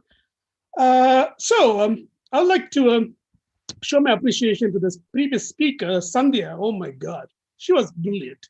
The data she threw on the screen about the Indian opportunities in IoT and VR, my goodness, you know, it's amazing. Wonderful job. Right. Okay, so let's go. So I'm going to talk about cybersecurity threats in 2021. And we're going to talk about the challenges and career opportunities, right? Okay, my name is Haja, and I'm from New York City. It's very cold out here. It's -3 because of the weather conditions in Texas moving towards the eastern region. Right, okay, so that's how I look. Now I have a long hair with a ponytail to look like a hacker. All right, so here we go. Here is the statistics. This is from IBM. IBM is one of the leading vendors when it comes to penetration testing and securing multinational organizations around the world. And they threw the statistics. It was mind-boggling. They said over 18.5 billion records were compromised in 2020 around the world. Okay, these are sensitive, secure documents, including government agencies like Pentagon, White House, Department of Homeland Security. My goodness, I'll go in details how it's done. So why? Who did it? How was it so vulnerable? The data was so exposed. It's because of the second bullet point, which is misconfigured servers. Right? So most of the systems are so complex, so difficult to engage and manage and monitor and secure and have it in A to Z in a linear fashion. It's not that easy. So it's like if you're going to operate a jumbo jet plane, you will need pilots, so skilled. So this is where I'm going to talk about, because there are not enough pilots to configure and secure the system. So, take this seriously, the number here, 18.5 billion records was like oh my God, it sent a shockwave to the entire industry. So what is the number one way systems are compromised around the world? Is a ransomware. Okay. So what is ransomware? Ransomware is nothing except a small file that you inadvertently, and user, probably a receptionist sitting in a law firm, downloads it thinking that that's a pornographic image and double clicks it, bingo. What it does is it just encrypts the entire hard disk, all right? And sends the data to the hacker. And he's going to ask you, hey, if you want to unlock your critical files, your case files, whatever you have in your hard disk, maybe like 20 gigabyte, you got to pay me $1 million. And you know what? You're going to be surprised how much money ransomware brings into hackers. So here is the latest statistics. North Korea is a #1 hacking group, which brings in $1.3 billion in ransomware attacks alone per year. Oh my goodness. It's like, this is more than Enron. This is more than Shell could make. This is a tax-free, and this is mind-boggling. The reason is the hacking group happens to be the state player, the government. The government has a division, about 2,000 hackers. They come in the morning at 9 o'clock, they check in, they sit in front of the computers. All they do is try to find weaknesses in companies and throw in a ransomware and gain access control. Simple as that. This is a profession. So we're going to call this organized cyber criminals. It's not hackers sitting in a basement drinking Coke and eating pizza and sitting in them talking to fat guys around the world. It's not. These are highly professional and funded by the government, run by the government to take over the system. So if 1.3 billion is not shocking, I don't know what it is. So here are some of the victims that happened in the last 2 years. So the biggest government victim happens to be Baltimore government. So what happened? The Baltimore government, they have water facilities, state reserve systems, and they have a court, they have a funeral. The entire city council, the records are stored in a computer systems, stored in a network server. That network server was compromised with the ransomware, and the hacker stole all the files, and these hackers are pretty much based in Russia. So they threw the ultimate Baltimore government. Hey, if you're not going to pay me $1 million, I will release every single government agency record to the public. So this is it. Here is the problem. The Baltimore government were running the entire service on an outdated operating system, which was Windows 7, right? Microsoft stopped supporting Windows 7. And that's number one. That's the reason why the hackers could penetrate and compromise the entire Baltimore network service and have an answer. Number two is they didn't have backups. Seriously. They didn't have backups to those files. Okay, the government records. They didn't have a tape backup. They didn't have offshore backups, nothing. So imagine a judge issues orders for all the clients, and he types the orders in a Microsoft Word document saved in the local file. There is no centralized systems to back up those files. So You know what? So they called the FBI, they called the CIA to brute force and secure the keys. They gave up because once you hit with ransomware, especially 4096 RSA encryption keys, you're dead. You're finished. You can't. Nobody can. Right? So the FBI said, no, we can't help. We can't help you. Go and pay the ransom to the hackers. So eventually, the city council voted, and they got the law. They got the insurance company to negotiate with the hackers. They settled for $500,000. Okay, I'll give $500,000, $500,000 in Bitcoin, and you better give me the keys. Eventually, it is unlocked.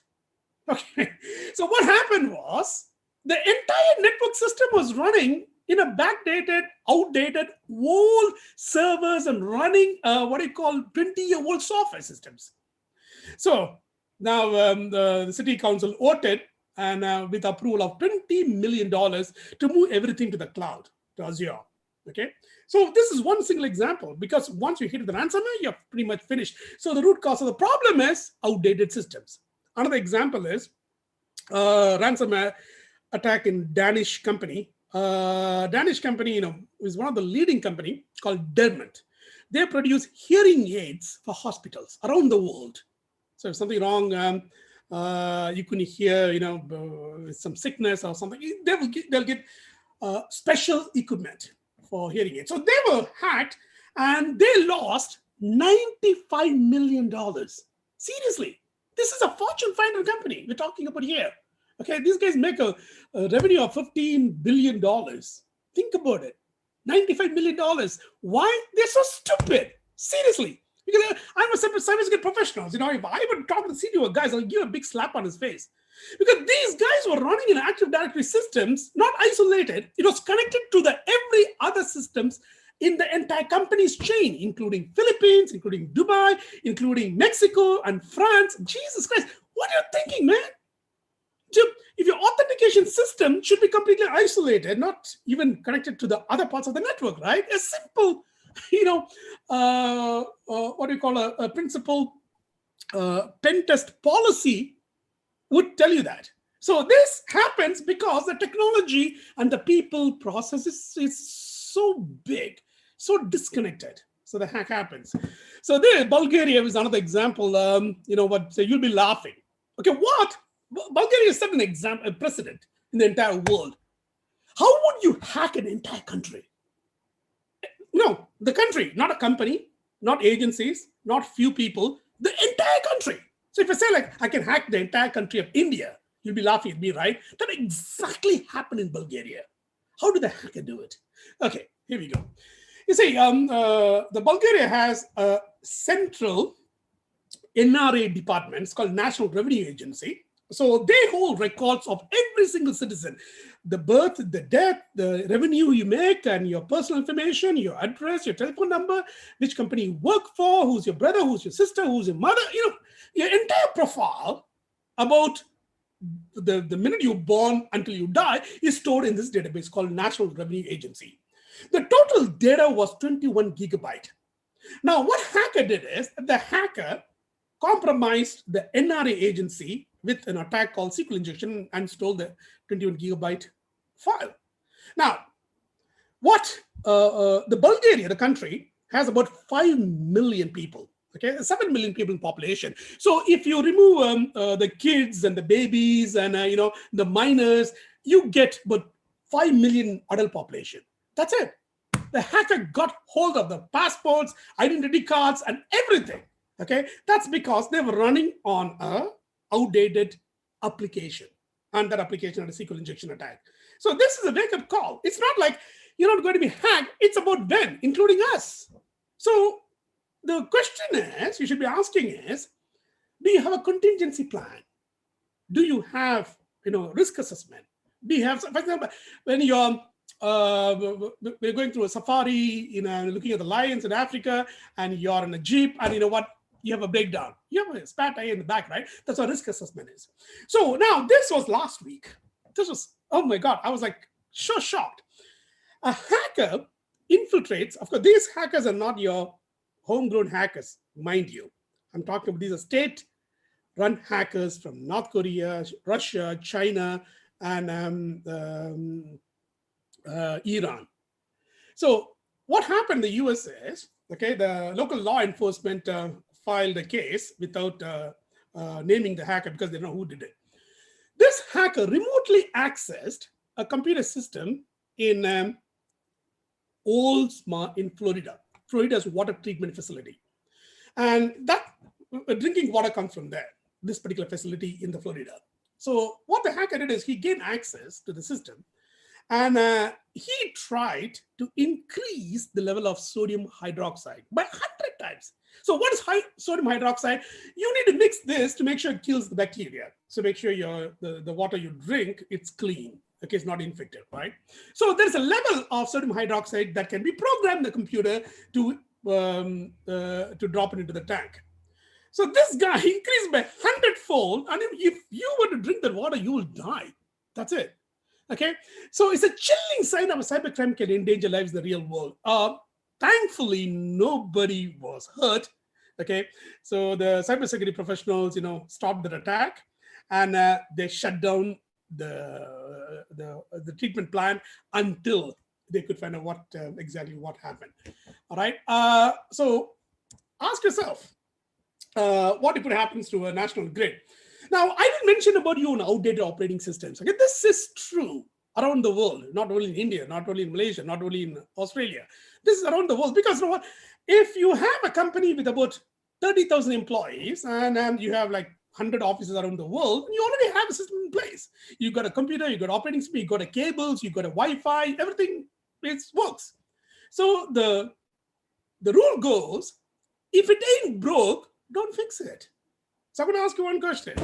Okay, so look at your home. You have a fridge there, right? So you open the fridge, you get a cool water, you're thirsty, you're drinking it. Okay, if you ask your question, when was the last time you changed the fridge? The question is, Haja, why would I want to change the fridge? Everything is working. So whatever I drop in the fridge keeps me cool, right? So that's exactly what's happening in the companies around the world. But it doesn't work in the cybersecurity. That means you must have a budget to change your technologies as the industry progresses. Okay, so if you have new version of the software, new version of the operating system, new version of the computers, new version of the cloud technologies, you've got to be on the cutting edge. That means, yes, you need a budget. You need money reserved. This is something no company wants to give money to cybersecurity professionals to go and harden and get the latest stuff. Okay, who doesn't want a latest iPhone? Because everybody wants it, right? But the companies who get hacked is because they are using outdated systems, because they don't need to change anything since it's working beautifully. I'll give you an example over here. Hospitals in the US, whether it's California, Michigan, Florida, or Chicago, you name it. Around the US, you have X-ray scans, CAT scan, MRI machines. Okay, so what do you think these machines are using? Of course, you get all the data on the screen when you go for MRI scan. They're using a Windows 7, Windows XP embedded systems right there because it's built inside the MRI scans hardware container. All right, so the hospitals are struggling. How do I upgrade these systems to the latest technologies? But you just can't. Okay, because it's a box. There is no option for upgrade over there. Okay, the only way you want to upgrade is you want to throw this MRI scan systems out of the window and get a new polished, shiny machines in front of your patients. That's not easy. That's going to be so pricey. Okay, each MRI scan will cost you almost what, $25 million? So what happens is the hospitals are hit with ransomware regularly because the hacker has control of the patient's records. Okay, all right. So this is a beautiful example. The slide you see here is the X-ray scan that's using. If you see, the screen itself is running on a Windows XP system. Okay, all right. So another example of why the computers are getting compromised, networks are getting bombarded with attacks is because of legacy code. Okay, so I didn't talk about the operating systems and the hardware, right? Now let's talk about the software itself. So whether it's your Facebook or Apple or Microsoft, it's all written on a legacy code called C++. Yes, it worked 20 years back. Okay, I'm sure some of you are teaching C++ in your college. It's good just for the legacy, how it's evolved. But today, get rid of the C++ and move on to Swift and other languages. Okay, you got Ruby Rails and you have a beautiful platform that is really shiny and cutting edge toys right there. So if your kernel, if your software is still built with the C++, God help you, because the language itself is unsecure. Okay, it's time to dump it has a memory leakage and the arrays and hardening using the IO libraries. Oh my God. So what is the industry doing? Apple has migrated like many years ago to Rust. Rust is the cutting edge language today, which is highly secured and which is more modern, less code and more focused on your software development lifecycle process. So Facebook has moved completely from C++ to Rust. Now that leaves the big player in the industry, Microsoft. So Microsoft is struggling. In fact, Davidson said it'll take about almost 10 years to move a Windows code, still in C++, to Rust. So if you are teaching, if you are in the computer science department, this is the skill that you want to teach people. Okay, Rust. All right, so let's move on to the next skill, blockchain. Okay, so what is blockchain? So blockchain is pretty much a ledger in which the data cannot be tampered with, data cannot be changed once you enter into the system. Now, the blockchain is not a replacement for databases. It's not. So blockchain is pretty much used for smart contracts and storing monetary values. You send money to somebody else and it's stored there and anonymously. Okay, and what you have is a smart ledger. You don't need a middleman, you don't need lawyers, you don't need banks. Two parties can communicate and form an agreement for a transaction. That's what blockchain is. So if your company is not on blockchain, if you don't have a blockchain process, a hyperledger or your blockchain currency, you're going to be extinct. Because that's where the future is. It's a blockchain technology. So if you look at Rochester, we have created our own Rose coin. We created our own platform on Roma tokens in Ethereum. And we issue certificates and put the certificates into the blockchain system so that nobody can fake it. Nobody can, pretend. They took the exam, they passed, and there's no evidence behind it. All right, so next example is, this was yesterday's news. Then I saw this and I said, oh my God, this is amazing. So Bitcoin today, the Bitcoin it's exceeding $50,000. One Bitcoin is equal to $50,000. So Tesla plans to sell cars with Bitcoin. So the companies, if you go to Starbucks in the US, you don't have to pay in US dollars. You can just simply pay Bitcoin through the app. Okay, so that's being accepted. Cryptocurrencies are being widely accepted around the world. Okay, that's going to be replacing, not so soon, but give it like 20, 30 years down the road to replace the primary token of exchange. I'm not saying it's going to pay US dollars, but companies are adding blockchain technologies as an additional form of transactions when it comes to payments. And one example is last month, Tesla purchased about $1.5 billion worth of Bitcoin. That time, the price of the Bitcoin was $27,000.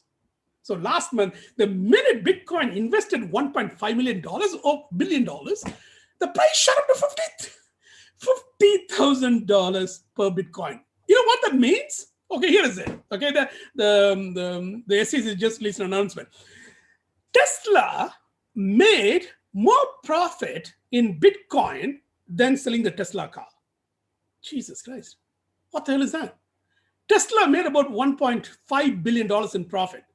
Okay, with only Bitcoin. The price hiked up. So when you look at the profit that Tesla makes selling the Tesla cars around the world, that is less than $500 million after taxes and expenses and so on. So this is like a benchmark. Now MasterCard has jumped in and started buying Bitcoin. Now which is Standard Chartered has jumped in. All right, PayPal has jumped inside, and Amazon is jumping inside Bitcoin. That's it. You know what? It's been triggered. Okay, and it just blows out of proportion like crazy. All right, so let's move on to cybersecurity workforce. So I was talking about a bit of hacks, right? I'll give more examples of these hacks in a minute. So cybersecurity workforce is something that is very pathetic in the United States because the demand is so huge. Because today everything is based on computers. So if you use computers and digital devices, that means you need to go and secure that. You need people to secure that. You don't need a Tom, Dick, and Harry. You need really skilled professionals to manage these sophisticated networks. All right, so NIST is the National Institute of Standards in the US. So they have published a roadmap, okay, a framework. So if you, as an organization, would want to get inside the cybersecurity process, all you have to do is follow the framework. You can download that. The link is right there. PDF is right there. It's free of charge. And you can modify, you can accommodate your rules of engagement or whether you have a process towards this particular framework. All right, so let me talk about artificial intelligence. Sunday was so detailed with tons of technologies in the slides, okay? I could, it's too much information to follow in my head. I'll give you some examples. Artificial intelligence, how it's being used in cybersecurity. All right, so let's talk about music. Okay, so in the music industry, you'll see a lot of lawsuits going on. Hey, you know what? Beyonce will be suing Taylor Swift. Hey, you stole my music. You stole the first few beats. Hey, you stole the drum beats from here. So this happens all the time until two parties come to a settlement by licensing and paying royalties to the other person's music. All right. So let me dive inside music in artificial intelligence in music. There are two guys. Their name is Rail and Rubin. Okay, these are lawyers and cybersecurity professionals in the US. They developed an incredible algorithm. Okay, so they recorded every possible 8-note, 12-beat melody combo. What does it mean? Okay, you take a piano. Okay, so you got piano, you got a lot of keys, right? So in Western music, there are only 12 notes in octave. That's it. So you take these 12 notes combinations and you produce all sorts of music. Okay, the entire world's music comes from these 12 notes. That's it. So when you try to combine using an artificial intelligence and brute forcing number of possible melodies you can use for 12, you get about $68 billion. Sorry, 68 billion combinations. Wait, don't miss dollars. Sorry, guys. 68 billion combinations. Okay, that's it. You can't produce any more tunes other than the 68 billion. So Rail and Rubin generated these 68 billion combinations using a fast computer. Okay, and he created a database. Here's the best part. He released it as open source to the public. Hey guys, here is the music. So if you were to create any music, whether you're Beyonce, whether you're Adam Smith, I don't care.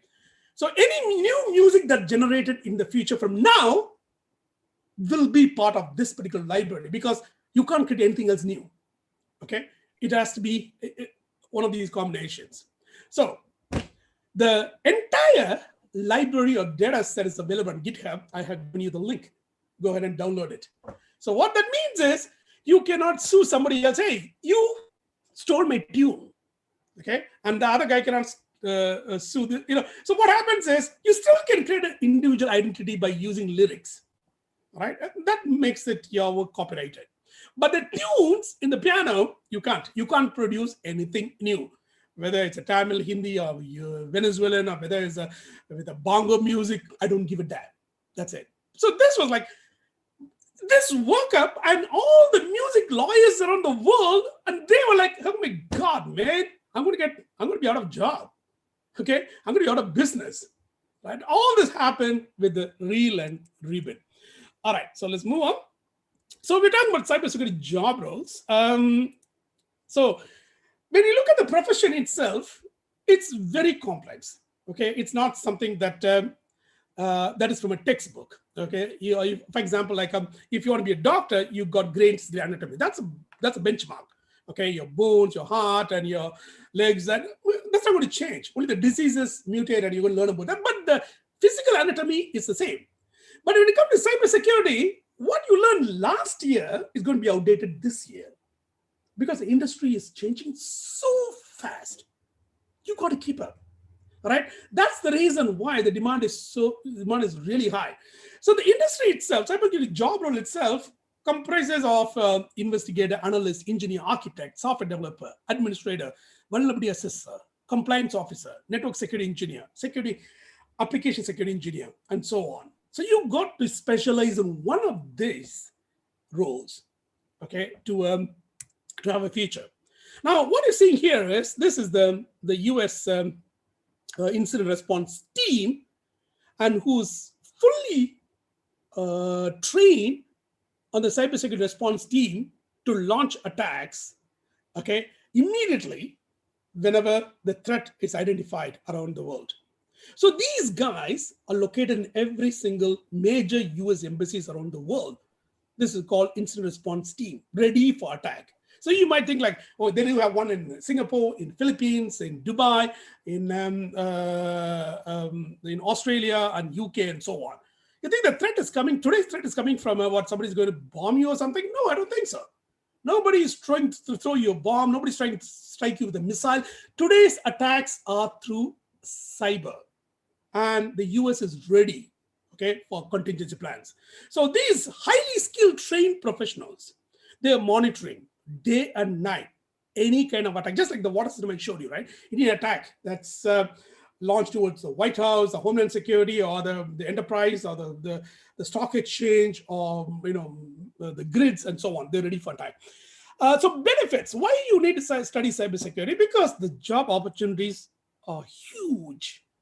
It's not like you're not going to be employed. It's just you'll be employed immediately. That's what it is. Remember this. I'm talking about skilled cybersecurity professionals, not Mickey Mouse guys.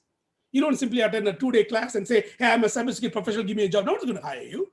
I'm talking about skilled professionals. They go through in-depth training. Okay, so companies are looking for people who can do the job and versatile across different technologies. Not one technology. You should know about iOS, you should know about iPhone, Android, you should know about IoT device, you should know about drones, you should know about blockchain technologies, you should know about Linux operating system, you should know application programming, you should know the APIs, you should know how the communication platform works, and the cloud technologies. Oh my God, a lot, right? Okay, that's it. That's why it's not so easy. If you have these skills, the job opportunity is there for you. Companies will immediately hire you. Okay. Now, so what you see here is electronic theft surpasses physical theft. Okay, this is a fact. Okay, so today it's like nobody's going to break into your house and steal your jewelry.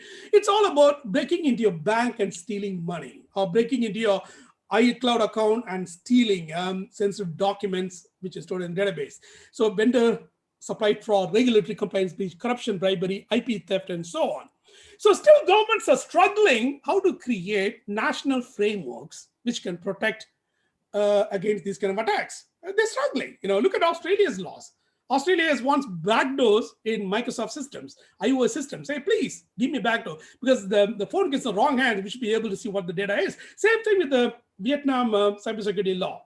So many countries are struggling. How do I create one? Okay, because I'll tell you why. The way I'm using the word struggling is the technologies are evolving. So for example, you have a target. Let's like a plane. Okay, what do you call the Air Force and fighter jet flying, and you want to shoot it down. It's not that easy, because you see an object in movement. Similarly, the technology is evolving so fast, and you need to keep yourself up to date and get this nailed down. Let's talk about dark web a little bit in a minute. So if you want to see, is somebody messing with my slides? Who's drawing it, guys? Yeah, I see somebody is drawing something on my slides. Okay, all right. Well, once my session is over, I'll give you my slides. You can draw whatever you want. Okay, let me just finish this. Okay, so dark web. All right, so where do you get this $1.5 billion revenue for hackers? Actually, the hackers' revenue is not, the overall revenue for them, it's about 1.6 trillion. Okay, we talk about theft of intellectual property, theft of denial of service attacks, and kidnapping and so on. So you will see all the data on the dark web. So one example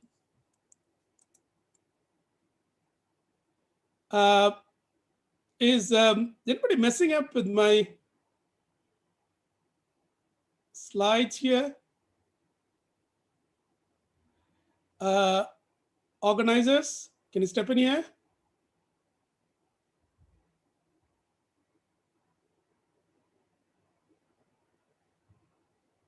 Prem?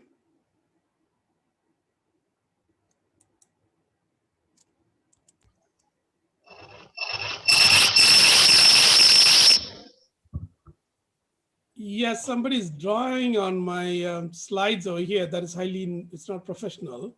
It's kind of rude though. Yeah. No, sir.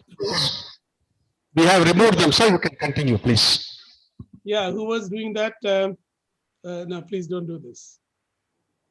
It's not recommended. Okay, all right. Okay, fine. So let's move on. So what kind of data that you're going to see on the dark web?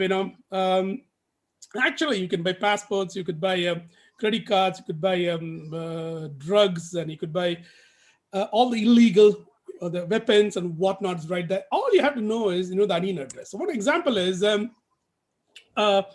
this was last month. Hackers breached a Microsoft network. This was so shocking. They breached the Microsoft network, in which a server was holding source code.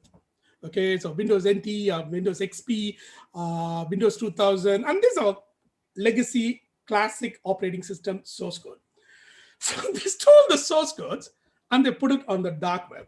So what you see, a picture of the images that's available on the dark web, and I happened to download it, and I was really shocked.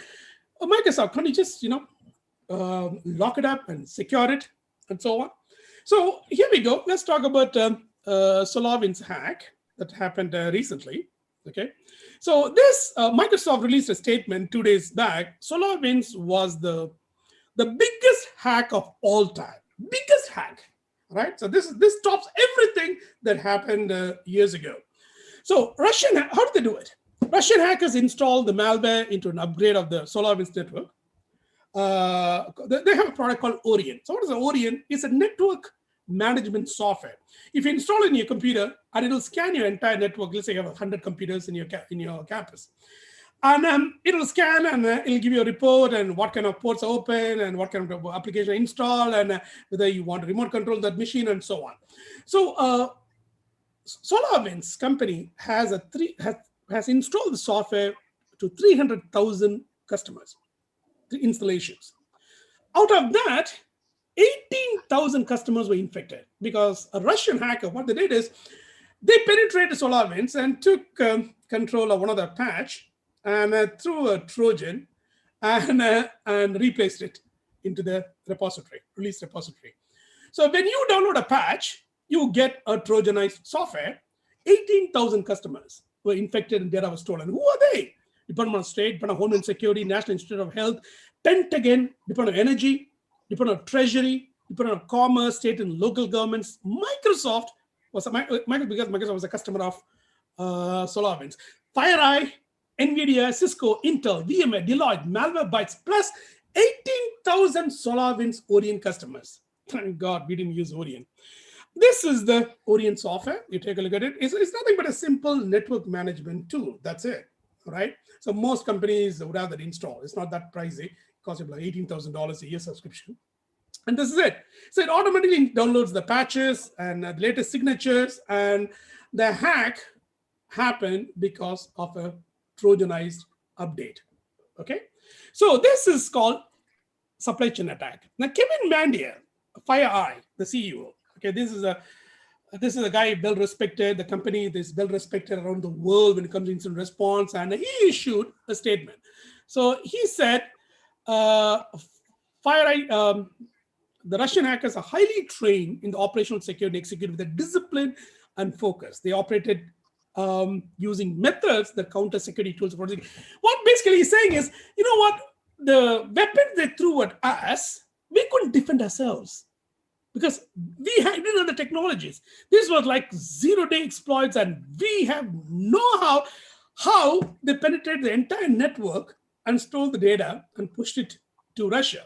And this is a national debate right now. The Biden administration came in, and the Congress is pressing the administrations to launch sanctions based on the SolarWinds attack. And Biden is saying, wait a minute, guys, it's been a month I took office, and we will respond in time. All right, so demand of cybersecurity, like I said, National Center of Education Statistics in the US, NCES, shows the number of cybersecurity programs has increased by 33%. So when you look at the job vacancy in the US, okay, when you're looking for whether you're a plumber, whether you're an electrician, whether you're looking for a doctor, whether you're looking for lawyers, whether you're looking for astrophysicist, out of that, 30% of the listing, it's all about cybersecurity roles. This is fascinating, isn't it? 30%. So if you're starting a career, jump into it. The opportunity is right there for you. Okay, this was I happened to be at the RSA conference last year, and this is the FBI booth. So I was talking to FBI agents, and the guys were saying, I took a picture of this. So they had huge forms and says, you know what, if you have a cybersecurity skill, please join our team, because they are looking for 30,000 people. They don't have the skill set right now, so they're going on a hiring spree. All right, it says, yeah, sure, I'll join your FBI. Give me a form. So the form comes in and says, do you have this, and this? You got to come for an interview. Level 1, level 2, level 3. As long as you have the skill sets, you're ready to go and join the team. Of course, you need to pass the clearance, US clearance. So what I'm trying to say is, these agencies in the US are begging, please join our organization. Okay, if you have the right skill. All right, that's what the statement they're trying to make. So this is a projected skill set, the openings right now. And this is another article you see, cybersecurity report. The industry predicts about 4 million job openings by 2021. 4 million. And the job focus have been unable to keep pace with a dramatic rise in cybercrime, which is predicted to cost the world $6 trillion annually by 2021. I know, I'm thinking a lot of statistics, right? This is what people do in cybersecurity. We simply don't talk unless we back it up with statistics, what's happening in the industry. So currently there's a shortfall of 1.5 million cybersecurity professionals globally. For example, in Malaysia alone, 400,000 people are required. The government is looking for 4,000 people. They can't fill those professionals because every skilled professionals already hired by Fortune 500 companies right there. So this is a Rochester Certified Cybersecurity Engineer. This our program is a very highly a complex program that we developed, and we certify people around the world and get them through the curriculums and train them with a hands-on experience and put them on the job and shoot them off to a lovely career. Okay, that's what RCC engineer means. So remember, the key word is called engineer. Okay, so that's not an easy word because the word engineer is a highly complex word. That means you should know A to Z about the technologies. Okay, we're not talking about professional. Engineer is above professional. So let's move on. Okay, so this is a certificate that we issue to people when they finish the programs and pass the test and so on. That certificate, you see it right there, they're holding, that will give them a job. Okay, that's the passport to a cybersecurity destination. Okay, all right. So let me focus on some of the hacks here. Microsoft doesn't think. Satya Nadella, he made a statement in the Xbox launch, and he said, Microsoft doesn't think Windows is important anymore. There's no feature of Windows, guys. Forget about it. Okay, what does it mean? Because Windows is dead. He says today, people don't care whether you're using a Windows, a Mac, or Linux, or a phone or something. Today, the future is apps and applications. So Microsoft revenue, the overall revenue, 60% of the revenue comes from the cloud, Azure. Okay, so Microsoft wants the Windows to run inside the Azure platform, not on your computer. They want all your data to be in the cloud, not on your local computer. So what that means is the operating system is dead. It doesn't exist anymore. You don't need to store your data locally. Put it on a OneDrive and store it there. Of course, don't worry about the ransomware. Microsoft has this automatic backup systems in place. So they have moved towards that. For example, in Rochester, all our products, our services is in the cloud. We don't run anything locally. Okay, so we don't give a damn thing what kind of device you use. So Windows is there, the desktop OS moving to the cloud. The question is, have you moved to the cloud? If you haven't, it's not about how you're going to hack, it's about when. I will guarantee you, one way or the other hacker will find a way to get inside your systems and steal your data, and he says, thank you, bye-bye, I told you so. Okay, so you need to have a plan. You need to have a migration strategy to move to the cloud. All right, so this is our Rochester's Maxis. The entire operating system is running in the cloud, accessible through a browser. This is what our employees use. This is what our students use when they come to the programs. So you put your data over there, you run your applications, Microsoft Word, whatnot, your programming, your Rust and your PHP, your website development, everything's in the cloud using a browser. So you don't need a local computer. This is what Satya was saying.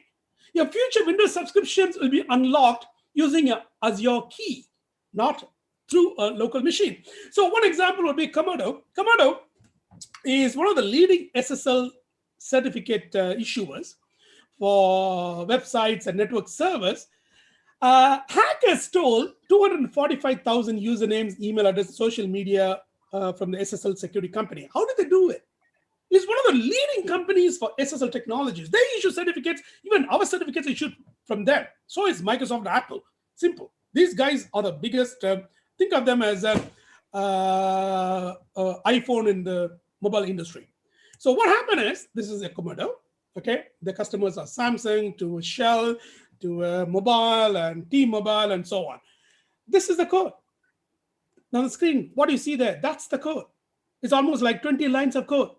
The 20 lines of this shell code, hackers threw it at this bulletin board and downloaded 245,000 usernames, the accounts. So why? See, Comodo uses an open source bulletin board system. It's called vBulletin. And of course, if when you use an open source, you have to force yourself to launch upgrades. You got to upgrade almost every single day because the libraries are scattered all over the place. So the administrator was managing the vBulletin section of the Comodo. He was running an old version and he didn't launch the update. He didn't patch up the system. That's it. So the hacker exploited a vulnerability, and that's the exact, nothing else. This is the code. This is the code launched against the vBulletin, the old version, and he remote controlled the entire network and stored the data. So supply chain attacks, one example is when you buy a Windows laptop, okay, you have a BitLocker. BitLocker is a feature in the BIOS itself. It will encrypt your entire hard disk, not through the software, through the hardware layer. Okay, so Microsoft gives the specs to vendors like Samsung and Lenovo and IBM and HP and so on. Guys, you know what? You can program this in your chip. Now, what happened is the hackers, they went and removed the chip from HP's machine and replaced it with their own chip and launched an attack on the computers. So for example, so when you buy a new computer for HP, right? So hackers already compromised the chip. So when you launch a BitLocker, encrypt the entire data or the hardware layer, and the Windows is saying it's already encrypted, you're good to go, you know what, nobody can touch your machine and so on. Actually, that's a lie. It doesn't work like that. So what Microsoft decided is, guys, you know what, I don't trust you anymore. I don't trust you with the BitLocker and the hardware layer. So from now onwards, we are going to implement, okay, additional software-based encryption, the BitLocker. Okay, that means you can't even trust the devices anymore. That's what happened with the SolarWinds hack. Another example would be in Airbus was hacked through a supplier VPNs. I'm thinking I'm running out of time here, so I'll try to zoom in. The hackers launched an attack on Airbus by using a VPN and to steal. Actually, they successfully stole it. They successfully stole Airbus's technical documents about compliance. Who did it? The Chinese government. Okay, and because the Chinese government couldn't get the certification approved for the Comac C-19 plane. So what they did is they went and stole Airbus. But how did they do it? Using VPN. So let me move on to another technology called asset management. One example would be is identify the devices that you have in your network, whether it's a phone, whether it's a printer, whether it's an old classic fax machines, whether you have a photocopier, whether you have a receptionist computer, your laptops, put all of them together, and then you try to manage it through a centralized repository. That requires huge planning, right? And so another example would be privacy. I'm not sure whether it applies in India, but in Europe and the US, privacy is very, very serious. And one example is last year, Europe's top court rules that right to be forgotten. So for example, when you launch your Google, right? And when you search, my name is Jason Springfield. Okay, let's say that's your name, right? So your results will come based on your the data in the database. So can you go to Google and say, Google, please remove my name in the search. If anybody searches for a name, I don't want to show in the search list, to your results list. Can you do it right now? You can't. Okay, nobody can, except this is the biggest win for the EU courts. Okay, because we have a beautiful GDPR law in the US. In the Europe. If you're a European citizen living, let's say in Amsterdam, you can write to Google, and Google is obliged to remove your name appearing on the search list, result list, if it throws you on EU computers. But if you come out of EU and put your name here in, let's say in London, your name will appear. So privacy is something that's important to organizations. So check whether you are comply to the privacy policies within your company. So another example would be is this is the Microsoft Threat Intelligence Center. I'm going to talk about threat intel in a minute. This is the actual lab in the US in Redmond, in Washington. So where they collect evidences and launch attacks based on intelligence they receive all around the world. So what is threat intelligence? All right. So threat intelligence is a gathering of evidence-based information utilized in identifying possible risks to facilitate informed decision. That's a textbook definition. So I'll give an example. So if in an industry, let's say in a bank, all right. So if a hacker were to launch an attack on a Standard Chartered in the UK, and you have all the log files, the attacks is coming from Iran, and this is the payload, and this is the code that comes in.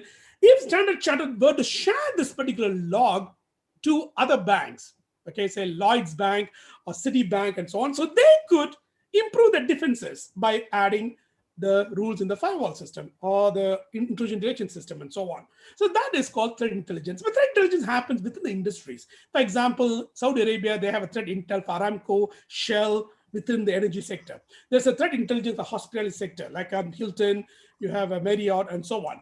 So this is a big science itself. You need data, okay? You need compliance, you need a trust to share this data. So you have a technical sources, human sources, you have intelligence sources, put them together, and you improve your defense system, threat intel. So without this, it's difficult to defend against attacks. One example is how the US government works with other governments to prevent terrorism attacks. So same thing apply to the cybersecurity world. Now, one example would be is in the past, you used to stop because of the viruses had a signature. It didn't work today. So this is Falcon from CrowdStrike. Okay, it's amazing threat intel tool. What happens is they have a list of databases, more than hundreds of threat actors. Okay, this is what a hacker. If a hacker is the Grim Spider hacker, his target is Canada, UK, United States, and he has a signature. He has a pattern of how he compromises systems. So what you have to do is you have to prevent and improve your different systems based on these attack strategies. How certain hackers launch attacks. Same thing, how a certain terrorist throws attacks in Iran and in Iraq and Afghanistan and so on. So you have to learn. This is called counterterrorism. You've got to be on the other side of the spectrum and learn how the hackers think, how the hackers work. And this is exactly what's happening in threat intel. All right, I'm almost finished, guys. Give 5 minutes, I'm done. This is our Rochester Cyber Intelligence Center. We have one in Malaysia, okay? And these are the pictures of the threat intel. And this is the actual training the students go through with the cyber threat intel, where the attacks come from and how do you launch. And it's basically a game they play with the red team and the blue team. Blue team happens to be the good guys, red team is the bad guys. And as they launch an attack, you try to defend it. So it's a very, very complex training program. Here's another screenshot. So what you see over here is a cyber sphere. And we use a one operating system called Rochester Rose with all the built-in bells and whistles to make it happen. So here's another screenshot. Here's another screenshot of the Cyber Intelligence Center. So that's our course materials. This is Cyber Range Sphere I was talking about. Okay, that's the red team, blue team game plan with more than 200 machines. Okay, working together into a role play. Right, how attack comes in, how you defend, and so on. It's a very, very complex systems that we built. You can go to the website and you can take a look at it. So this is the certificate we issue to the students once they complete the 2 weeks programs. Some of the programs are even a month. Take about over 30 days to finish it. And of course, there you see my signature is right there at the bottom. That's my name right there. So here is another signature, another certificate we issue, Cyber Intelligence Center.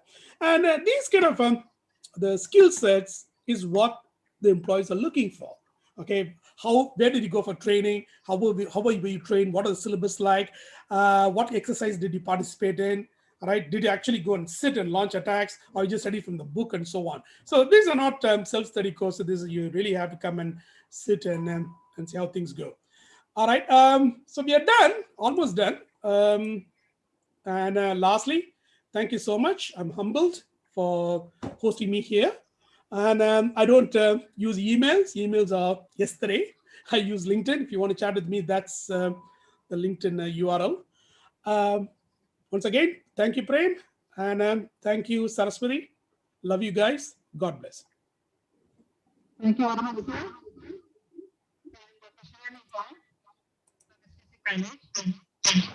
much, sir. So actually your presentation was too awesome.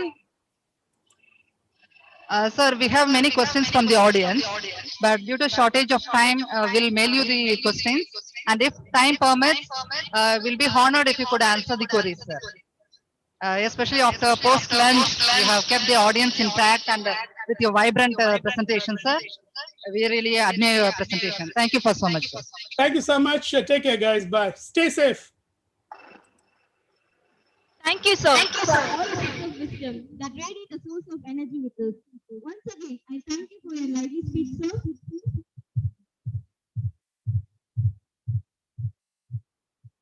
Gratitude. Gratitude is the healthiest of all human emotions. I would like to invite Dr. R. Gayatri, Head of Employee Department from State Saraswati Theological College, to render a vote of thanks.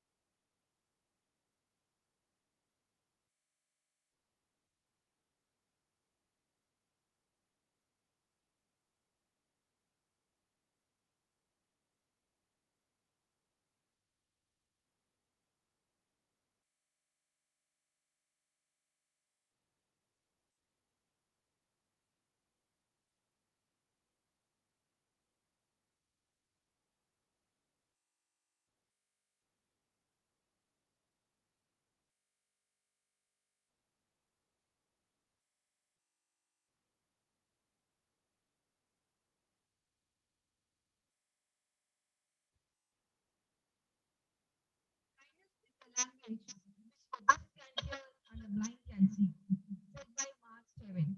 With this quote, I am happy to stand before you to express my gratitude for making this technical session the great therapy. Takeaway through this IT and ITES sessions can be converted in a kind of white paper that can be submitted for the government. Then we focus on our batch 2 the tide of disappointment they felt, and the tide of love rushes them, led by Christian Armstrong. Over now, I would express my thanks to Dr. Nityanandan Bhavarajsa, Executive Director, Amit, and Honorary Secretary, CMI, for his wonderful deliberation on job opportunity in IT and ITS services. I visualize the job opportunity availed in the products and services also. The greatest leader is not necessarily the one who does the greatest thing. Who is the one that gets the people to do the greatest thing, but they Ronald Reagan. Such a person is our today's resource person. Now I extend my sincere thanks to such a woman leader, Dr. Sandhya Chintala, Vice President NASCAR, for her enlightening words on supervised job opportunity in India, and also through big data, deep learning software, artificial intelligence, data center, virtual world, virtual reality, digital wallets, electronic vehicles, automation, on delivery, and 3D printing. If our action inspire others to dream more, learn more, do more, and become more, you are the leader said by John Quincy Adams. I will acknowledge my sincere thanks to such an inspiring person, Dr. Haja Modin, President, CTO, Rochester, New York, for his powerful words on cybersecurity threat 2021. He gave many live examples how hackers hacked several government data, companies, etc. All because of outdated operating system, cloud computing, legal code C++. You also understand the job opportunities available for the cybersecurity workforce. Thank you, sir. Once again, thank all the participants of technical session 3 through online and offline. I also thank the technical team members who have made this program to happen live. Thank you all. Let us be grateful to people who make us happy. Thank you, ma'am. Today, we will wind up the session for day 1, and we completed all our sessions with success. The capacity to learn is a gift. The ability to learn is a skill. The willingness to learn is a choice. Tomorrow, we will start with 2 more technical sessions on gems and jewelry, logistics and shipping. Thank you all. Our participants, tomorrow we will join the same room. Yeah, we will expect everyone to do in the open preparation. Thank you.